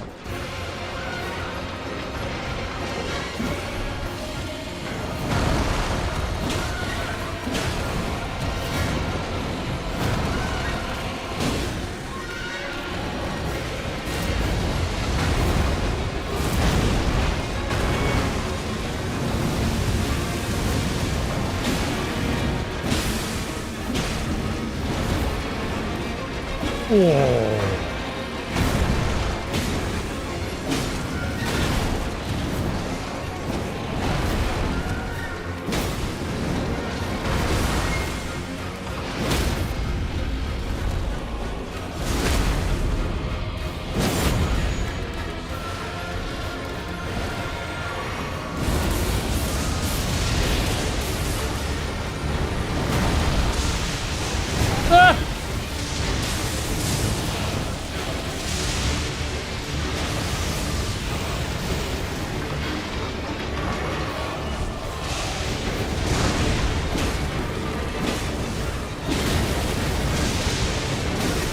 Should have stood on that.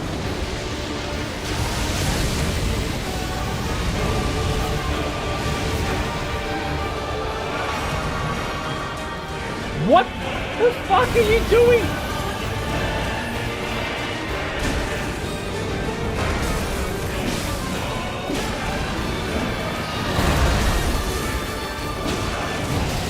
So weird that Quickstep fucking owns me when when he does that stomp. Like it's Quickstep proof. I don't know if anything else has ever been Quickstep proof. No, it's not me anyway. Or I'm getting the timing wrong.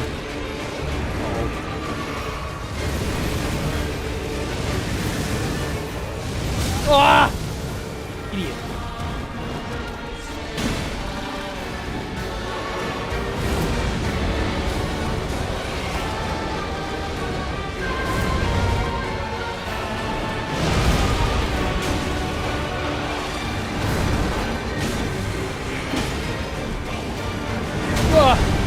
Jesus, that hurt. First time I've run out of heals, I think.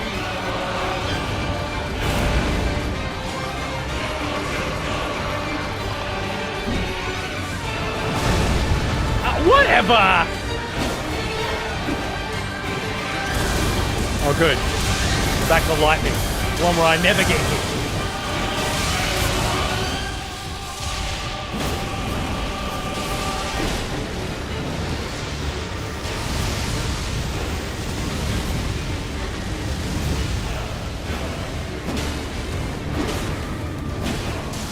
Oh.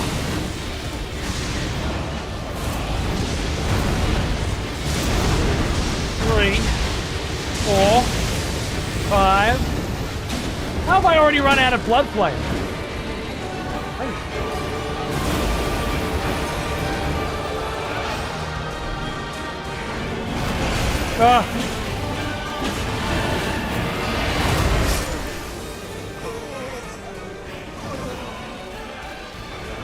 Okay. That was almost progress. Ah! The fucking straight beam of ice comes out of his ass. I gotta hit that little fucking 45 degree. Hello, Pawns. I do not have a PS5, but the consideration is appreciated. I would have hit you up straight away, bro. Number 1 on the list. I know you don't got one.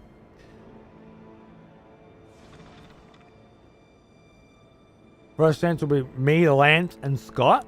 First sesh. That's pretty good. That's pretty good. I would pick Lance McDonald over me. I don't know who this Scott loser is, but but I would pick Lance McDonald over me. I can appreciate that.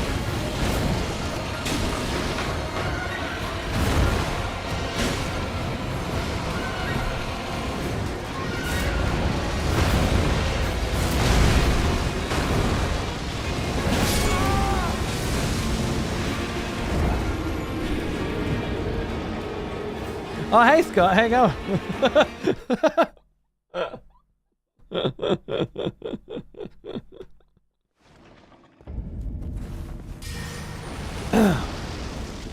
Hey, dude. I'm super thrilled that my best friend Peeve is picking you over me. Play Night Raiders with him. I was hoping you would, you know? makes me feel real wanted and special and loved, you know. Everyone wants to be second choice.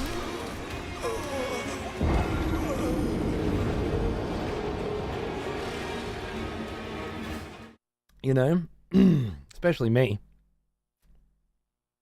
I'm what they call a low ego personality. Super fine. I'm very introverted actually. So I don't hold grudges. I don't take these things to heart. You know, totally fine. I'm not gonna make Pete pay for this for the rest of our life and bring it up every time we do anything together. Gracious loser, yeah.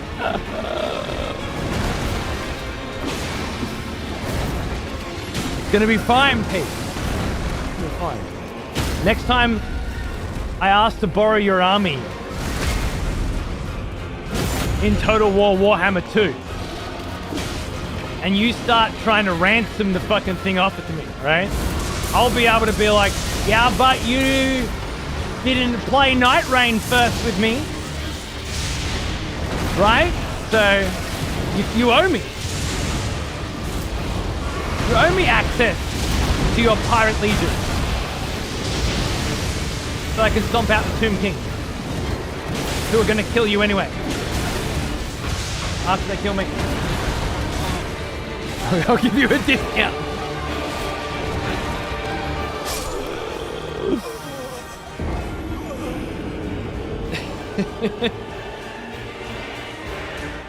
No, that's good. That's that'll be a dream team. Scotty, fucking Lance, and Peeve. We have to compete with that. You want to watch that, or me, Cowboy, and Barger? I guess we'll just totally own the Aussie audience, right? You're not getting any Australian viewers. That's it. I was your one chance. Bring in that good Aussie audience. Kissed it away. Suck it up. Oh wait, Lance is an Aussie. Fuck. Forgot about that. You've really got all bases covered, don't you? What am I gonna do? Remember when P was invited to a comfort? I know. This on the week after. Ah, yes. We invited him. The smell of proper devotion. This kind of betrayal. Welcome back, old friend. We've missed you. Hello, Lieutenant Echo. How are you, man? Thanks for 26 months. Good to see you, dude. Sure, Lance's connection is gonna fuck us American boys? Yeah, well, you're gonna cop it with us later anyway, aren't you? We're gonna be fucked no matter what. I wonder if the three of us being Aussie connecting to each other would be cool. Or if it's still gonna, because it's a beta, it might just be connecting to Yank servers anyway. Money's tight, but I still want to support my favorite cunt. You don't got to, dude. It's fine. It's totally fine. If money's tight, just drop it and someone else will pick it up anyway. It's fine. I've got ad revenue coming in from the VOD channel. I got an Avowed sponsorship tomorrow. Don't you worry about me, baby. I'm well looked after, I promise.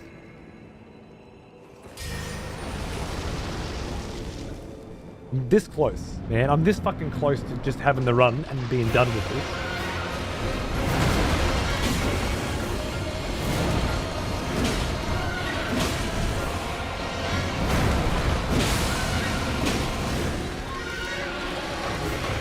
And Abandonware Archaeologist over on the tubes, by the way, noticing my fucking no-hit and smelling that scent of victory. Thank you.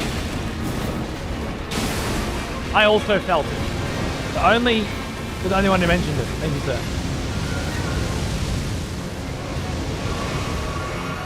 No-hit phase 1 was delicious. It was a sign.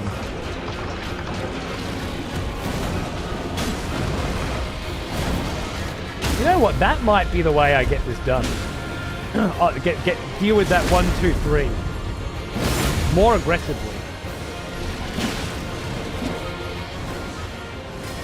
think I'm there. About, yeah, it did drop there.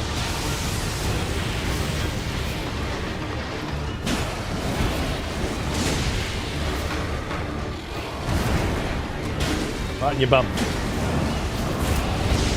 Oh, okay. Calm down. Oh, it's that one. Oh my god, it was just that. It was the easiest move to dodge, but he started it on fucking top of me. Unbelievable. That was a really clean run too. I was just feeling the fucking right move, the waves. There was reverberations going on. I was just like, ooh, ah, you know, dodging the lightnings. Maybe I ought to do that again. It was once a night run, that one. I'm at 69.9 average viewers, AK.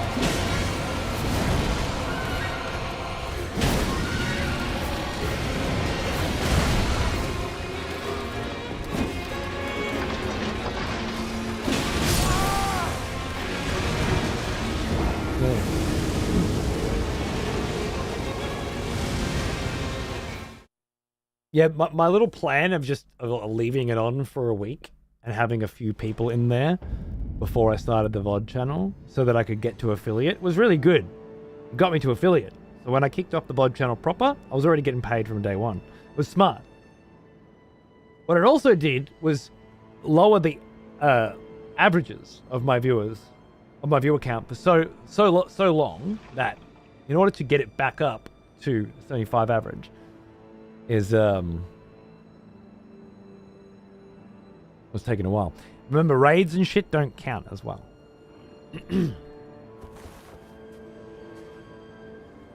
It's scary. Fuck off, Sager. That's you.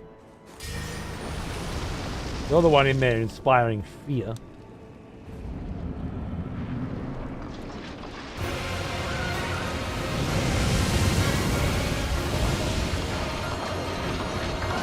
I don't know where you live, Faye, but you need to get out of there. There's something in the water. At the very least, don't drink the water.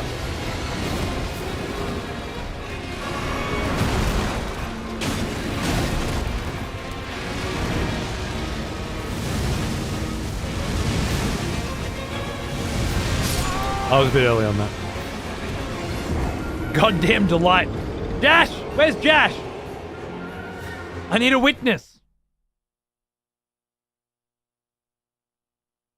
All my water is filled. Good. Good.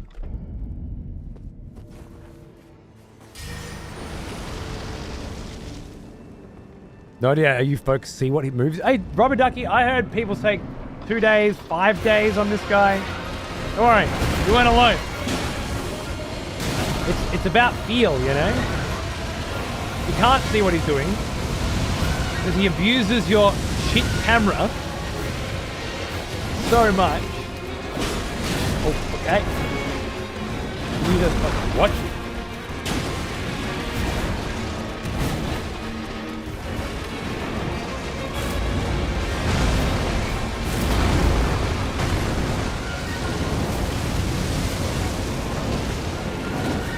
Oh, 2 wins.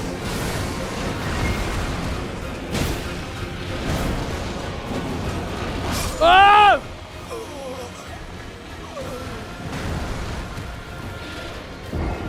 I don't know if it's in effect yet, but they announced in October that raids and such would be included for partner requirements. Oh, it still says doesn't include at the moment, but yeah, that's fine. It doesn't fucking make a difference to me. I don't get paid more for being a partner. Being able to choose my own emote suffix, prefix,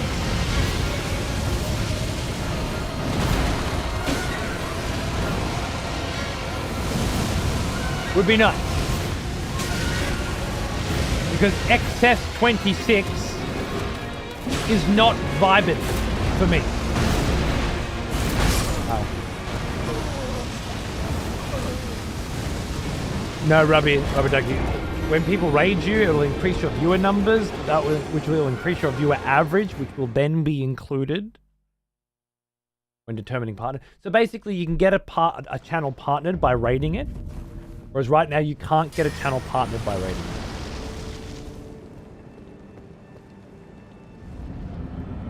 When I won it, always felt like luck. Yeah, I can see it. You misunderstood because you weren't appreciating the context of the conversation, which was getting a channel partner.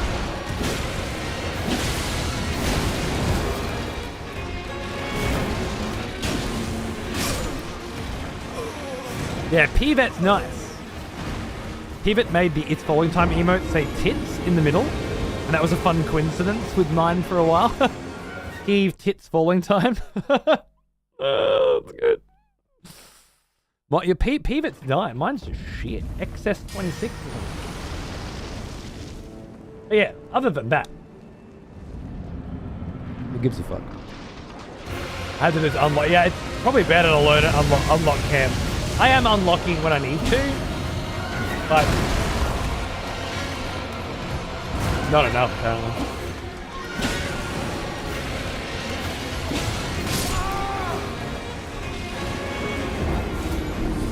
I'm not trying, I'm just pissing them away. Pissing them all away. Ah. Come on, let's get him done. Get him done, call it a day, come back and play fucking Night Rain. Yeah? We'll come back on Monday and explore. That's the plan, let's do it.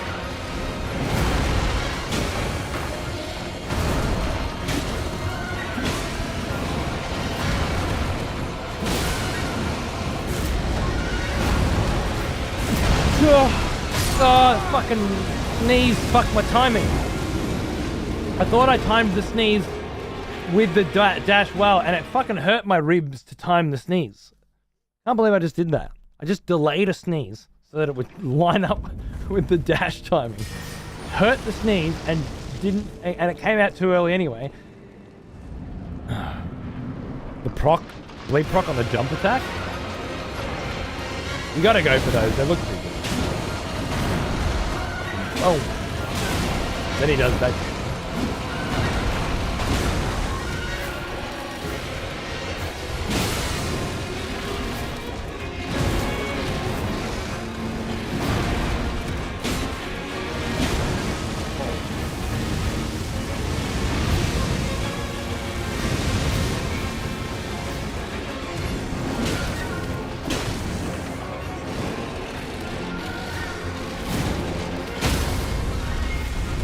That felt sick. That was some anime shit. How rad. Oh god.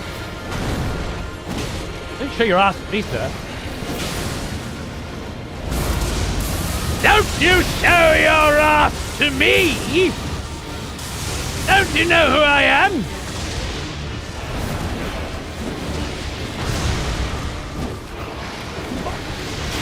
Oh, and now a face full of that shit, huh? It was a bit rude. But alright. You are being a fucking cunt right now.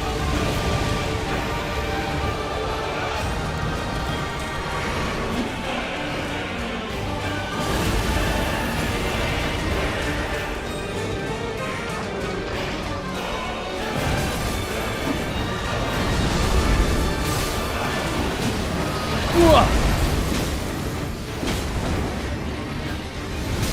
shit. Shit.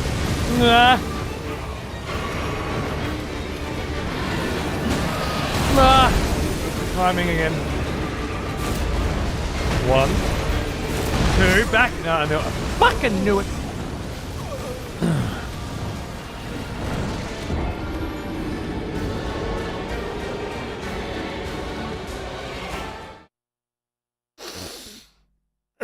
Yeah, Ducky, but it feels like good advice. Your little anecdotal fucking story, but you actually expect people to stop? Like, sometimes you gotta hold a sneeze in. Sometimes you gotta fly on a fucking plane. Yeah, they crash. But it needs to be done. And sometimes you gotta hold a fucking sneeze in a meeting, you know? It's worth the small risk. You might rip your throat open doing it. So how is this helping you? We know. We've heard about the people who blow their fucking brains out their fucking ears because they hold sneezes in. We know.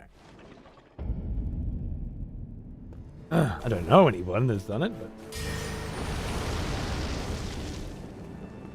Sometimes you just gotta hold in a sneeze. Baby's just falling asleep.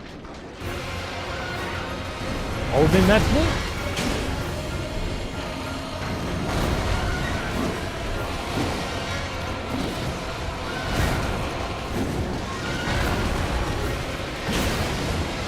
You don't hold that sneeze in, and you wake the fucking baby up after it's just gone down, your wife is gonna make you wish you held that sneeze and ripped your fucking throat out. Way less brutal than what you'll be copping instead, you know? Trust me. Oh.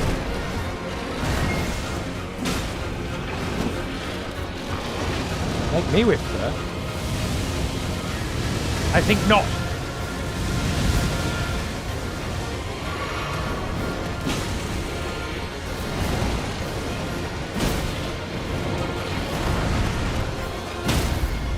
Needed? Oh! That was nice. That was nice! We're going up?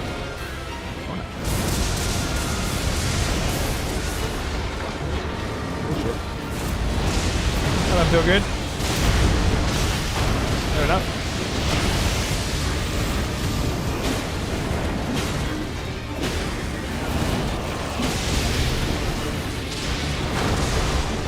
Oh, yep.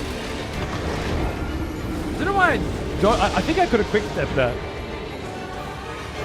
God, the decisions you have to make in the moment with fights like this, because usually I'll roll if I don't need to come out of it, but a quick step hit is very different to a roll hit. Might look the same there, but there's like a movement flow to it. I don't know. Fucking. Lets me hit the right angle. If I know I need to hit, and I'm dashing, but I didn't feel like I needed to hit them. It was the wrong call. I did need to hit. And it would have saved me.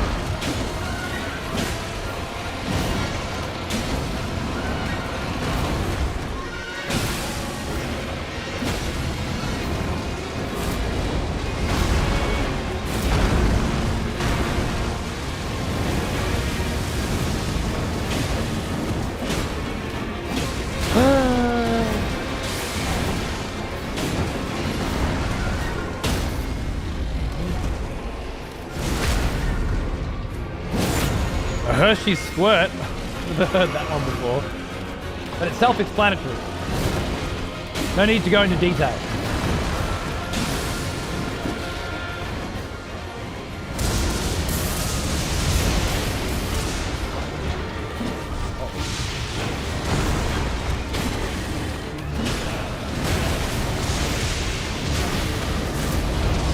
Little lightning. Oh, I went for it. Not sure if it was a good idea, but I went for it. Oh god.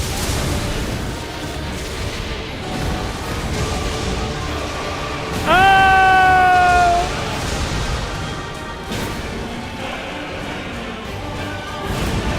I got a chance to redo my sword. Oh, had to go for the fucking second one, didn't I? And now you fucking die on that one. God damn it!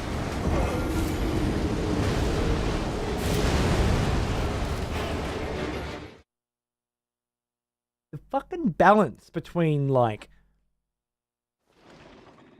I need to be safe and not get hit, versus if I'm too safe, I will never hit this cunt. And his health will not go down. Is, I feel like I should be exploiting my blood flame more in those phases. Because I can get one hit and be okay. Because it's going to add to the bleed. Oh, it was fucking excellent. That was fucking excellent. Hey, oh, you fucked it! You let me have it, could ya? Huh? Could ya? Better anyway.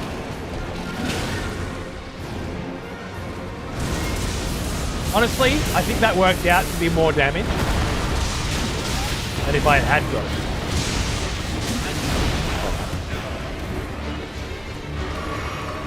In! Oh no! It's gone crazy.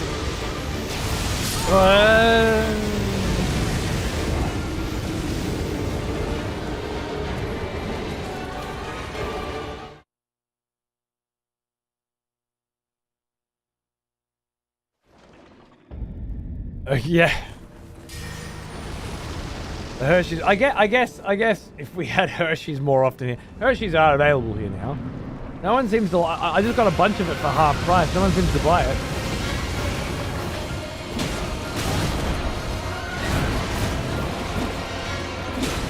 The other options. Ours is not as good as Europe stuff, but.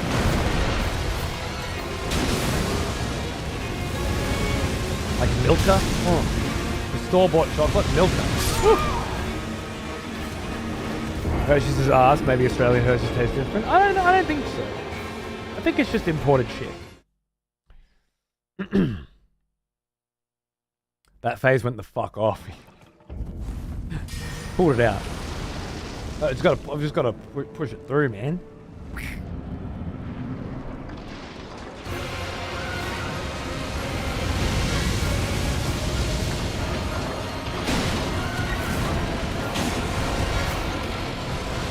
I got some Hershey's white chocolate balls. That's surprisingly manageable in there.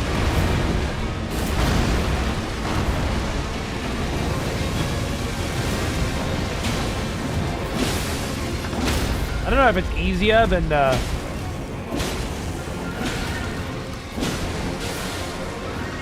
I might just go for that. Should have, yeah. Ah! Oh my god.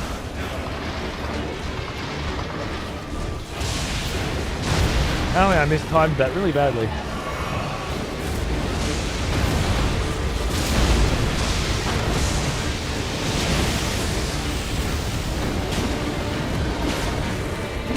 Yeah, I went for a third then. I really shouldn't have gone for a third. I normally would. But in lightning phase, I should go for 2 and get out.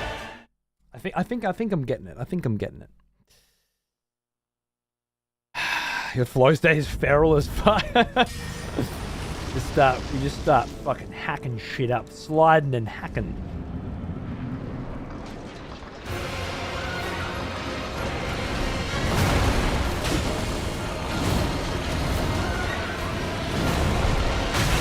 Okay. Fair enough.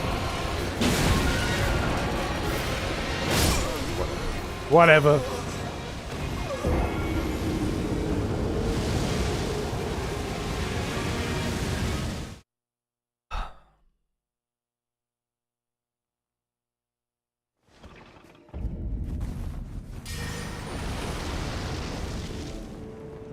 And you go, 10 years ago, Hershey sued Cadbury in order to stop them from gaining ground in the US. The argument in court boiled down to, Your Honor, the chocolate is too good and we can't be expected to compete. That's very Wonka, right? Like that's basically the plot to the film Wonka with Timothée Chalamet.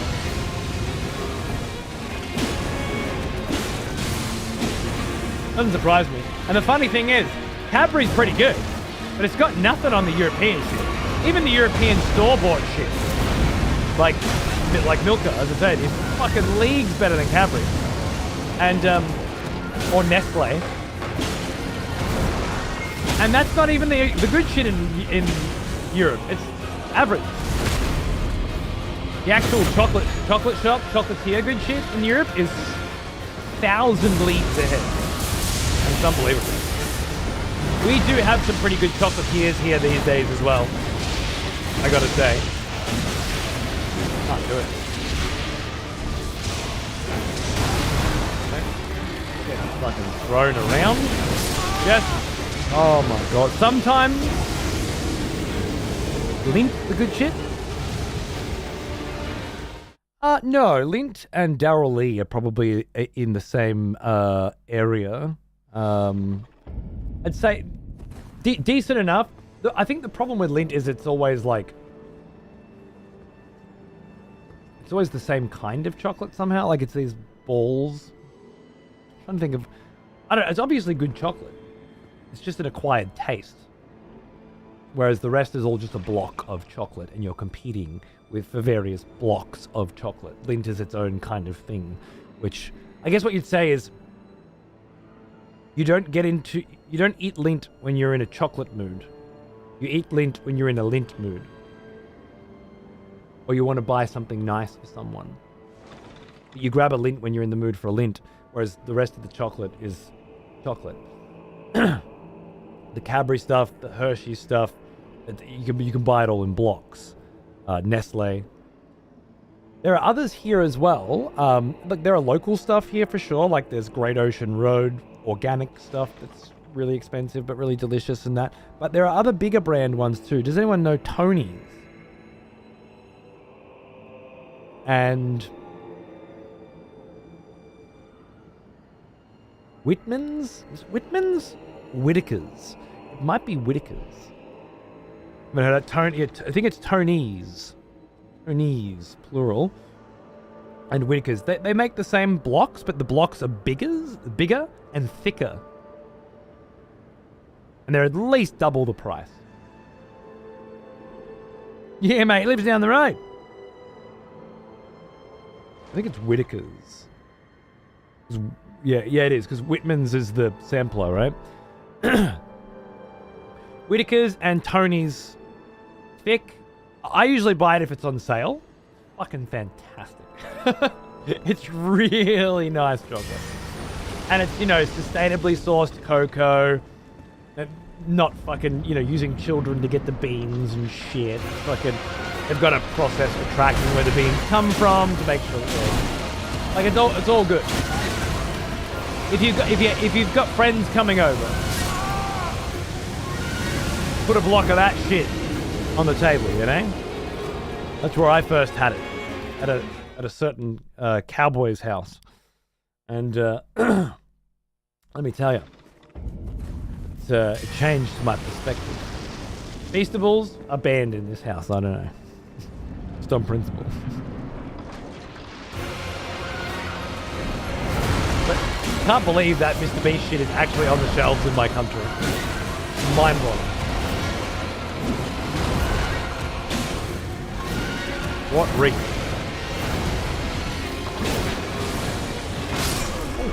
I swear I dodged that. Chocolate prices have gone up insanely in Finland with the global cost of cocoa and recently added sugar tax. Really? Sugar tax? That's interesting. Is that like an alcohol cigarettes tax where they're making it more expensive so that to deter purchases because it's bad for you? Or is it harder to get exactly like that? We don't do that yet, as far as I know. Oh, cigarettes and alcohol, $50 a pack of cigarettes, and a normal, 500ml bottle of alcohol, 80. But bar of chocolate, cheaper than a banana. So I guess probably a good thing. Not that I'm into the idea of governments corralling people. I'd rather they fuck with the corporations. Like, where does the freedom line draw? Do you tell the corporations you got to stop making this feral shit and start making... It's funny here, you get I haven't got any. You get these treat-wise bits now. Like, it tells you how much you're supposed to have, I got a bag of curly whirly swirlies the other day. And they're these little tiny squiggles of caramel and chocolate. And on the bag it says, treat-wise, 4 equals 1 serving. So you're supposed to open this bag of chocolates and have 4. And usually at the 4 point, I'm like, man, I know I have to stop. Really? But the original Curly Whirlies that you used to buy for 90 cents are about 60 of those. But this is before the Treatwise days, right? This is before that we need to... There are government initiatives telling us that the amount of chocolate and sugar that we're selling people is dangerous to their health. The price that we're selling it at is making it more attractive. The metrics have changed. Exactly. But you used to just fucking... This is my dad's favorite. They were mine growing up, too. But you fucking... before there were recommendations, it was that. Now it's... Jesus Christ, I mean, they're supposed to have... You were supposed to buy a Curly Whirly and have a bite of it and then put it away. Oh. With corporations doing everything they can to make it more tantalizing and more marketable, because they market these things as well. Buy 3 blocks for $7 or 1 for 4. You know, oh, fuck it, I might as well get 3 then. Well, I've got them. I might as well eat them. You know, you end up ingesting more sugar because of the marketing tactics, right? There's a lot of different ways that they get you to put more sugar in because it makes them more money, and commerce is the only thing we care about. I think too, part of the restriction for me, the problem for me growing up was when I was younger, we didn't have any money. So there wasn't really a lot of soft drink or chocolate or, you know, or takeaway in our house. Now, it's not that my parents weren't well off. Until I was about 5, not very well off. But after that, my mum remarried and things were okay. But they wanted to pay the house off, pay the car off, pay the boat off. There was no extra money spending on any shit, you know. Every dollar needed to be poured into making sure you didn't get fucked on interest. I'd say it was smart. Hard to live that way, but smart. So for me, growing up, the barrier for don't eat this shit was price. Too expensive. So as soon as you got some money, well, now it's not too expensive. I have some money. I can go and buy it. You go and buy Coke, you go and buy chocolate, you go and buy sugar. Of course you do. And then you sit up all night playing video games all weekend, and then you get older, right? Teenager and then early 20s. You still have this... The reason why I don't buy as much Coke and sugar as I could possibly eat is money.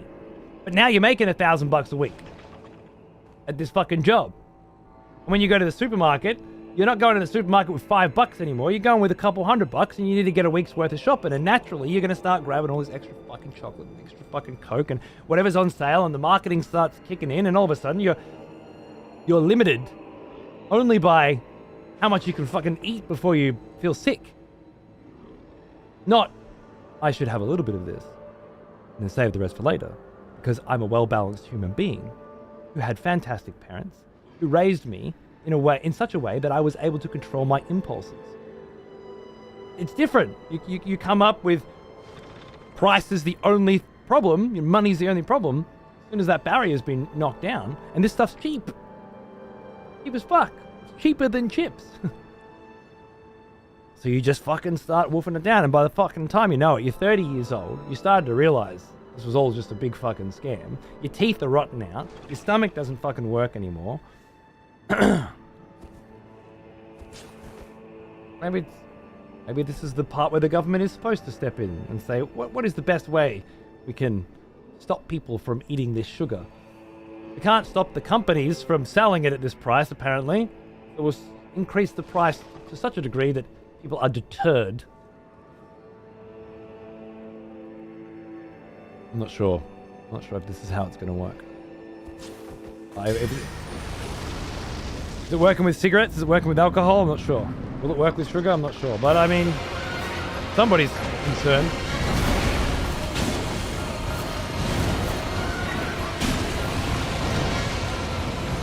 How much control should a government body have?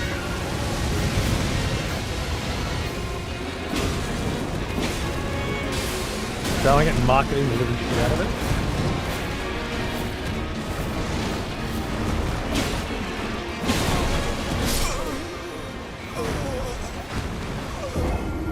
Like Coke? I thought you meant the no sugar. Cola. Cola. Do you not colloquially call cola Coke? You call cola cola? Interesting.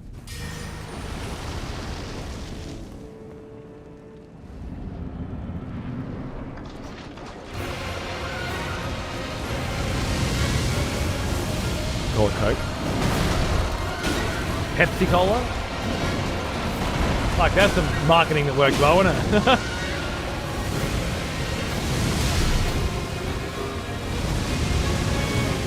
Is there a desire to go back to smoking when I see Newport at 14? Yeah, true. I don't smoke because I bought them. I smoke because I scammed them. When I smoke.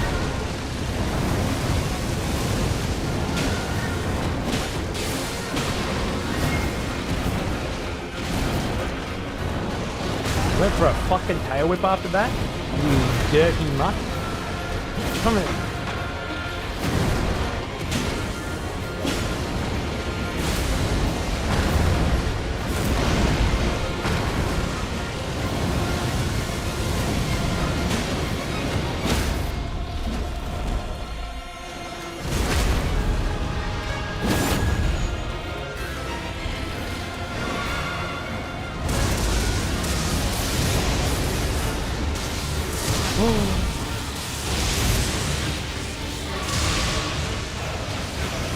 Oh god, it's so far away.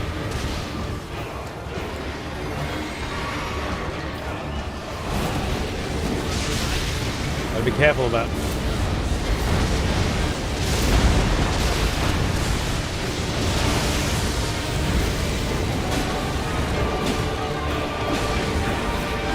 Went for 3 again. Oh!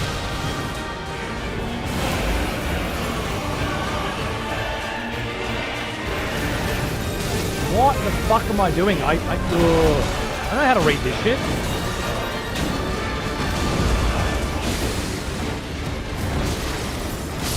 Well.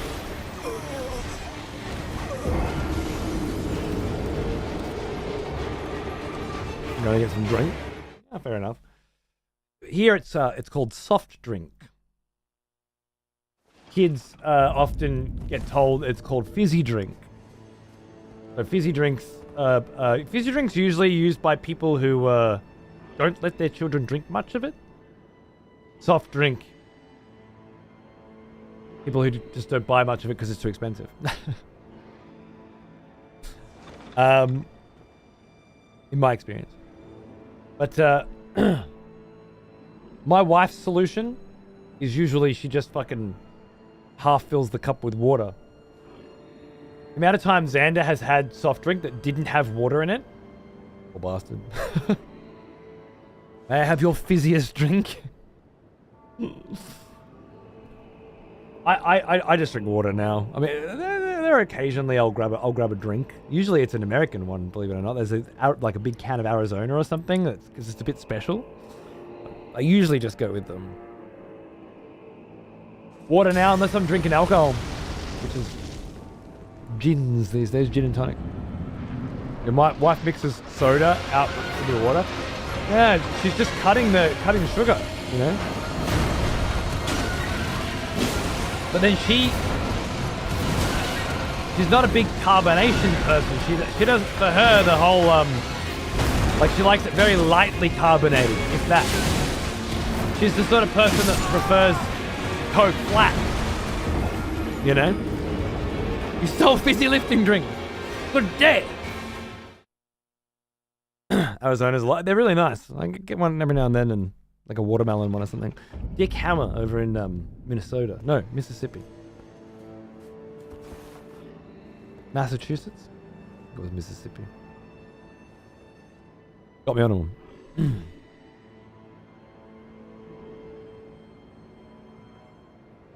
2 Arizonas for $250 USD, and I can't help it. Yeah.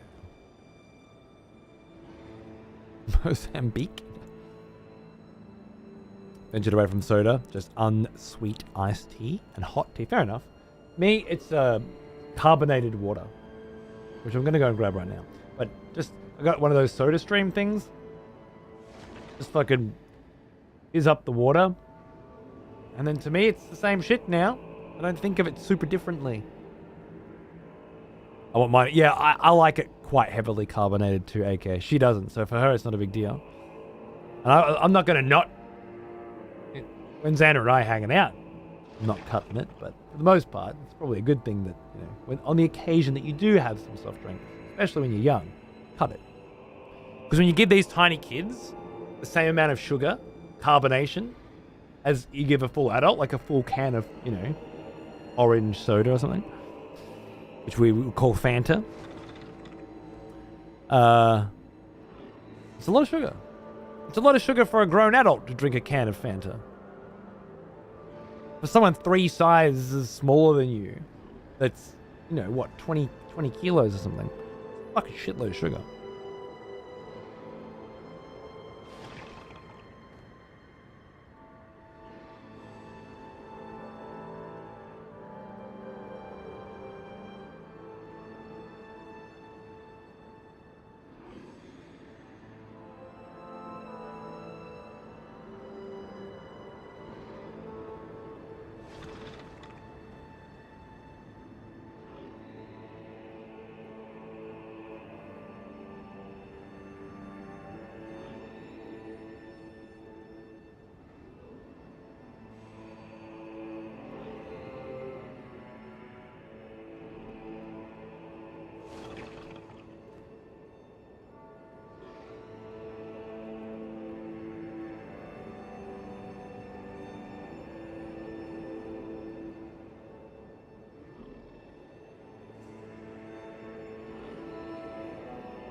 Some of that chocolate milk, yeah.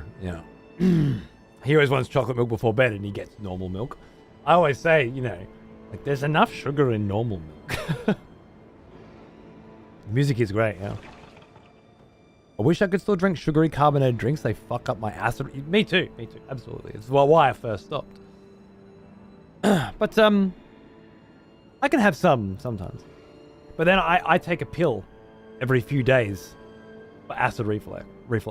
So, I guess.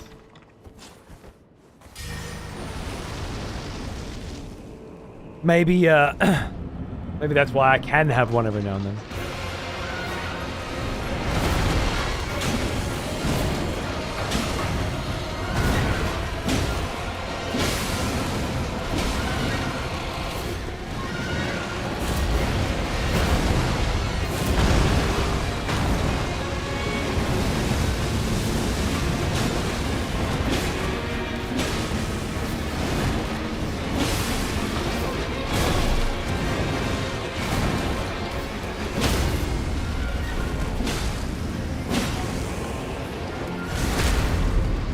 Squeeze out every fucking drop I can, man.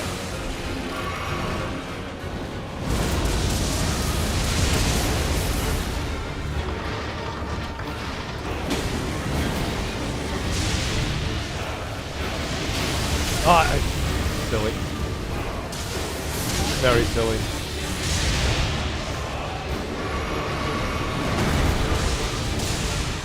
Bullshit. Really? I wasn't anywhere near it.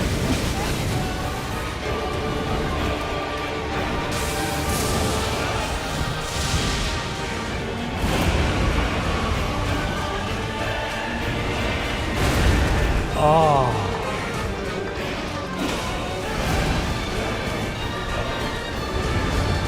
Just reset. I need to throw it all away.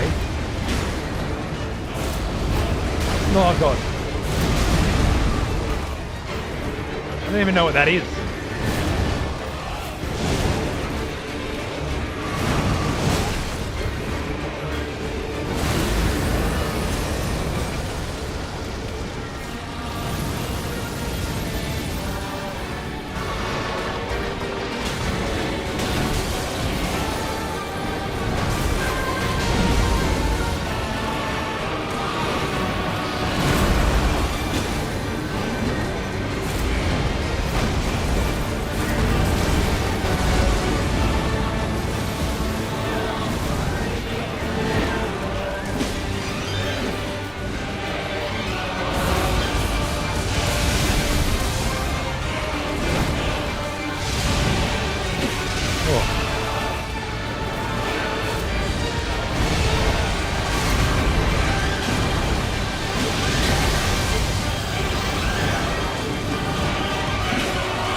have seen him do that once before, haven't I? Where it looks like he's changing, but he's not. He's charging up some fucking lightning shit.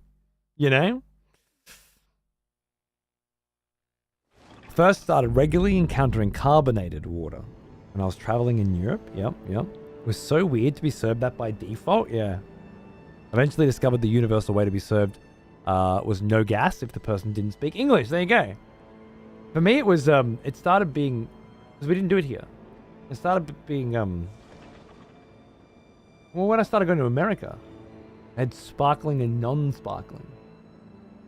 And these days, you go to restaurants here, they don't ask if you want sparkling or non-sparkling most of the time. There are places that do, but most of the time they just bring you a free bottle of flat water and a bunch of glasses. And then if you want sparkling water, well, you would order that separately with the drinks, you know? But over in America, it was quite common. Everyone was drinking sparkling water. And bottled water as well. Like Voss and stuff. There were these brands of waters and shit. But there was a clear choice that people were making regularly. And I wonder if I had that choice early on. What if I chose it more in soft drink? Okay. It's the carbonation I crave, not the sugar, apparently.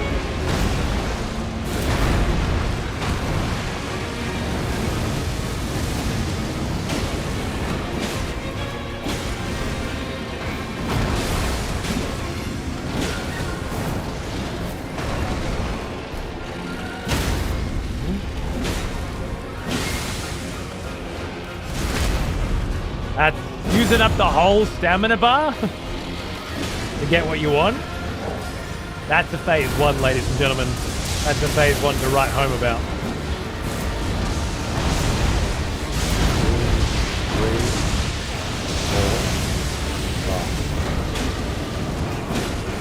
5. Couldn't have gone for the third. Definitely have lived without that. You got to get those hits in. Sometimes they are. That's the face fuck, yep. Dated.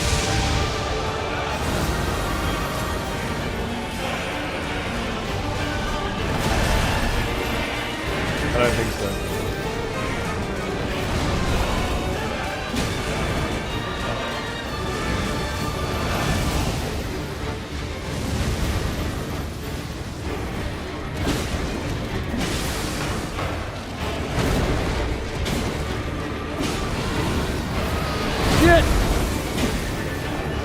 Oh god. No! 8 heals left. 8 fucking heals left. Plus my physic. I just needed to hold there and then I could have just chipped him down and eaten it. So I've been getting to that point with no pots left a lot lately. Yeah, fair point. Yeah.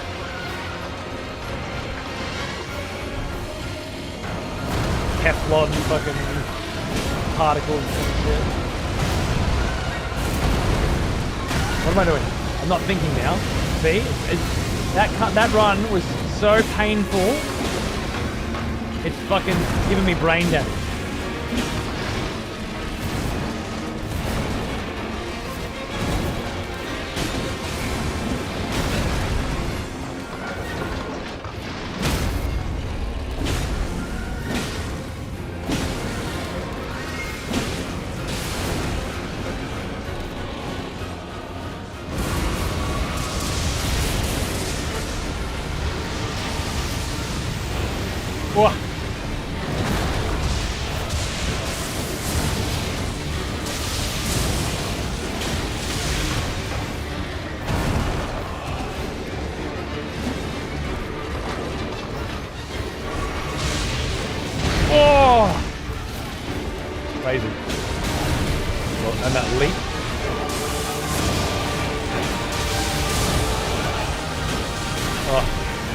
I didn't need to do that.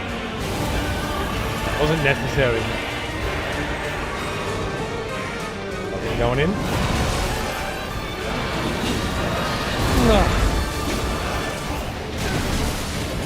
I'm doing it again. Ah, the fucking blizzard!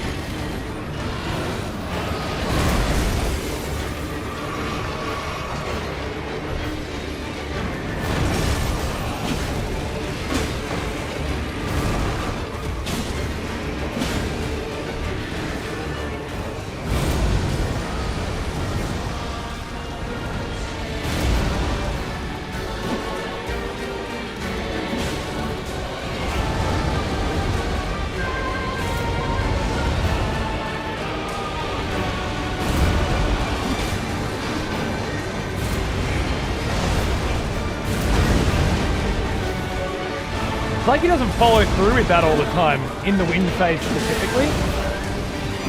There's a pattern there that I haven't quite figured out.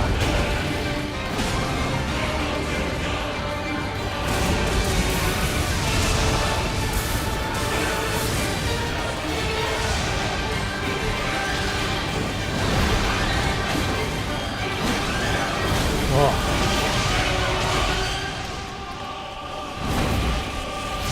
No! Lucky. No!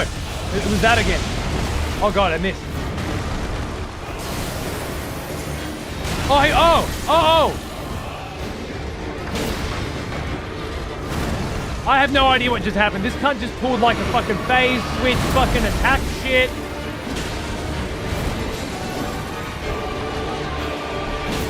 Right down the gullet, mate.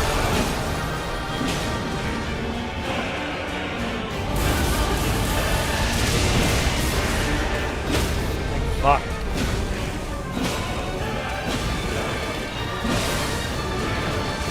Oh, oh no.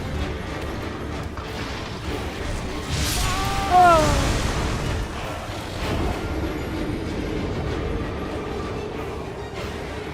Weak in the knees. That tail in my plums. Right down in my plums. Oh, that fucking tail whip, man. Come out with that tail whip, that was it. That's what did it, you know?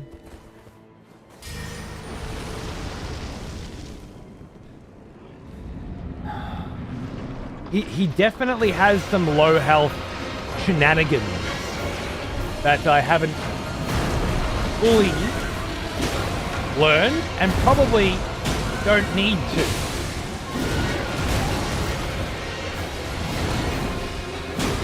Okay.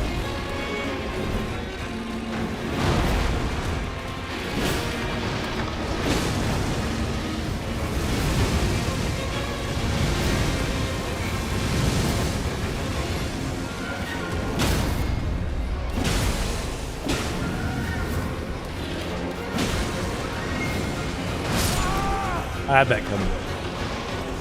It's getting cheeky.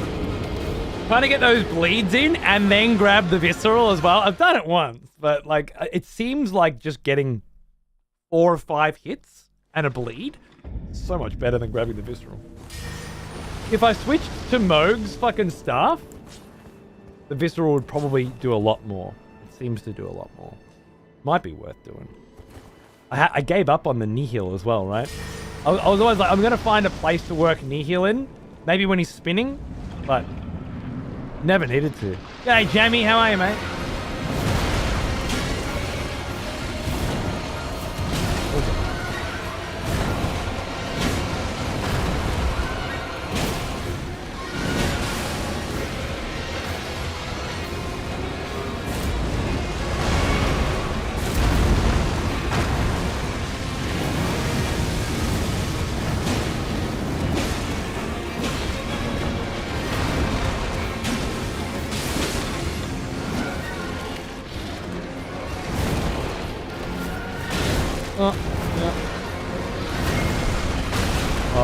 I rolled.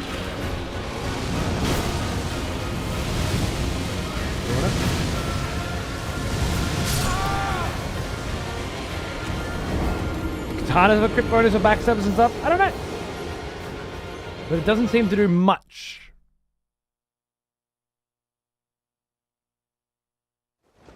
Do I have the... I took off that charm that raises attack power after crits.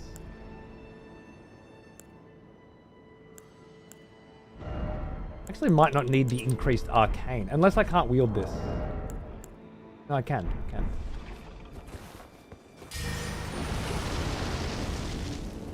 Because this doesn't scale with arcane, I don't think it benefits from the extra arcane. And I am getting that crit.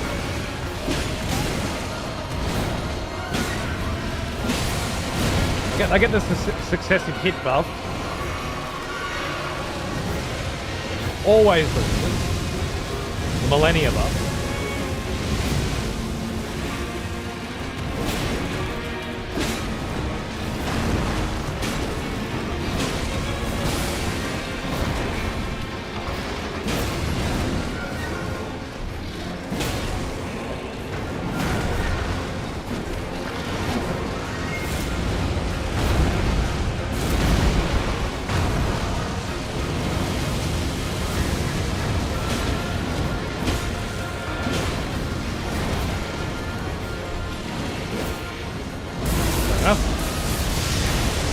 The one time I put the fucking charm on, I don't get the stun.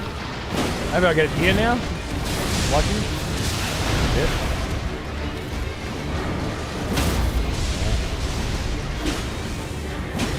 Have him go. Oh no. I forgot what I was doing. I definitely have grabbed it. Yeah, and then I went to try and get a bleed. Then instead of a heal, that was not playing it well. Thanks, Ellis. I have been using blood tax on it, which I really like too, but I just felt like quick step on it. It's very me, you know. And I'm not sure if it feels very uncommon. I hope. I don't know if I'll do it for every fight, but for this fight,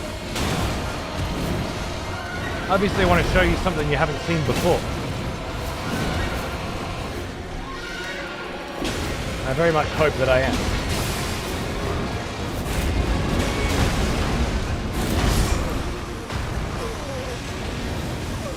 Always good to catch at least some of your stream these days. Thank you. Oh, if I... The bloody Hellas era. Flashy as hell with that spin. I'm trying to avoid it. Trying to avoid it.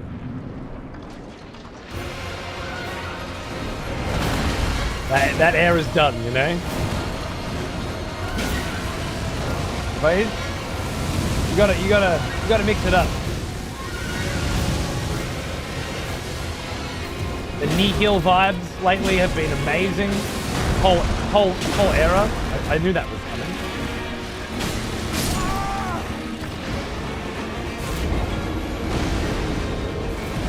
coming. Lembo, we're so close. I was going to drop early and go with my wife to pick up my son and then go and do some other shit. But maybe she can go pick up the kid and then we can go out. Then I can go for a bit longer. Just because we're so close.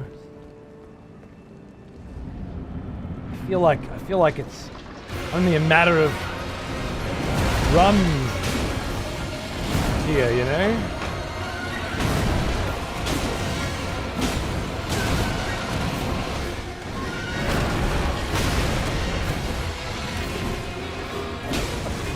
Bad kitty.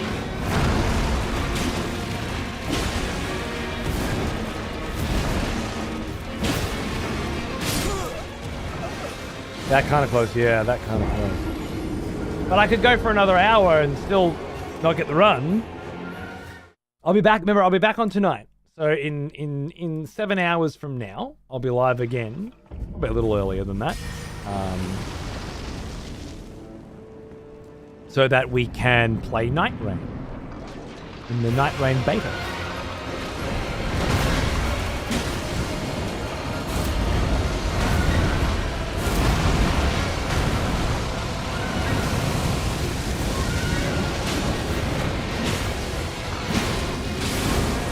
And then tomorrow, we're going to do a little sponsored Avowed. Have a look at Obsidian's new shit. How open is this beta? I never mentioned the word open. It's quite the opposite. It's closed. It's you need to know a guy at Bandai to get a key. Or have signed up and registered. And got, you know, chosen or whatever.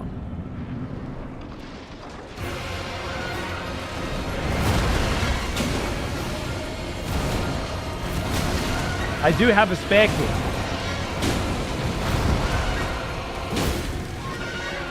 But I'm trying to save it. For some mad cunt.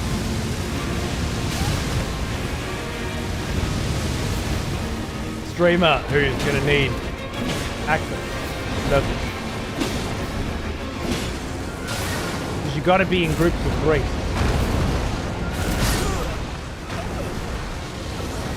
I don't want to get stuck without a group.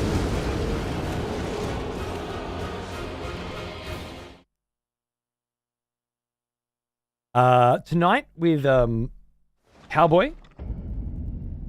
Cardboard Cowboy, the cardboard variety of cowboy you may be familiar with. Cardboard Cowboys, or even with this particular cardboard cowboy. And maybe Barjo.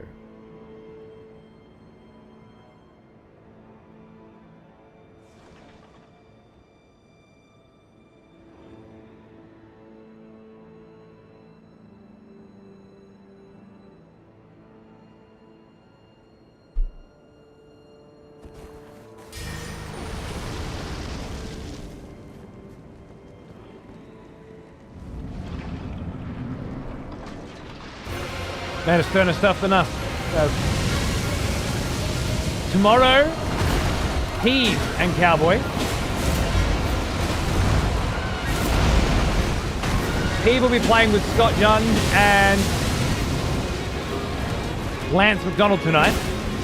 So that'll be a good watch. I would watch that over me. And I don't say that lightly.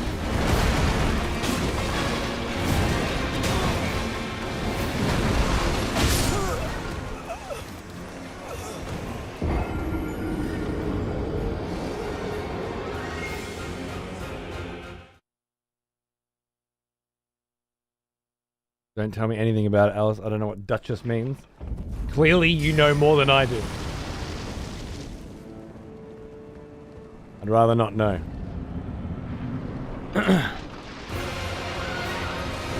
Yeah.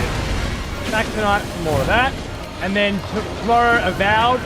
And then more Night Rain. Sunday, off. Potential early morning Night Rain. See how things go. And then Monday, we return to this with some afternoon Night Rain. Presumably.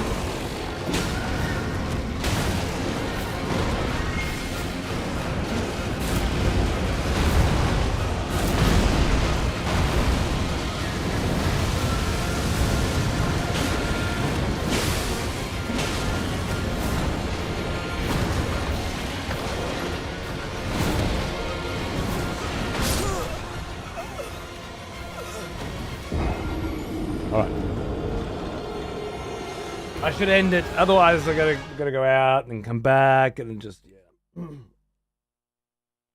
Good. Yeah, I might as well, right? Ah, yes. The smell of What proper thing? devotion. Welcome back, old So friend. they can post it, okay. Fair enough. We've missed you. Guys, it's very rude. Here I am, I'm talking to my wife, you know, I'm having a moment and you're just blocking me out, bro. You're blocking me out.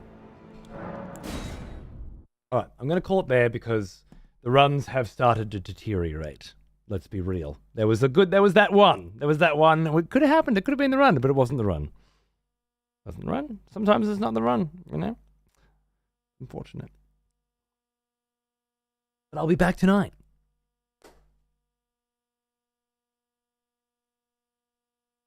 Let the night rain begin, indeed, yeah. The run's so good that it kills the flow. It was that. Yeah.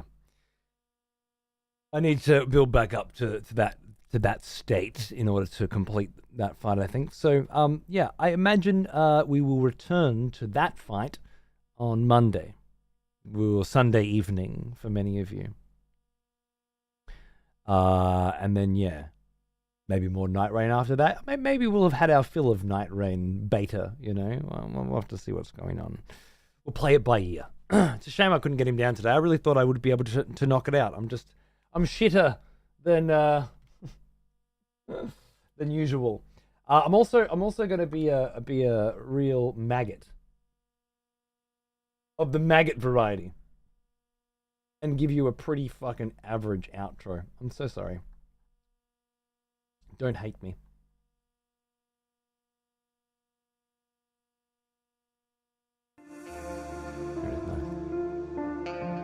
Just gonna do a quickie so I can get out, go pick up the kid. Send a grimace mug to Michael Lopriore. Yeah.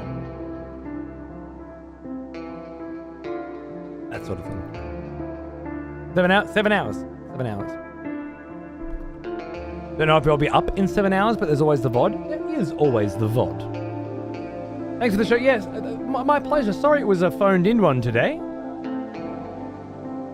It was mostly just talking and not a lot of gaming, and you know what? It was what it had to be, wasn't it? The rest are going to be that too.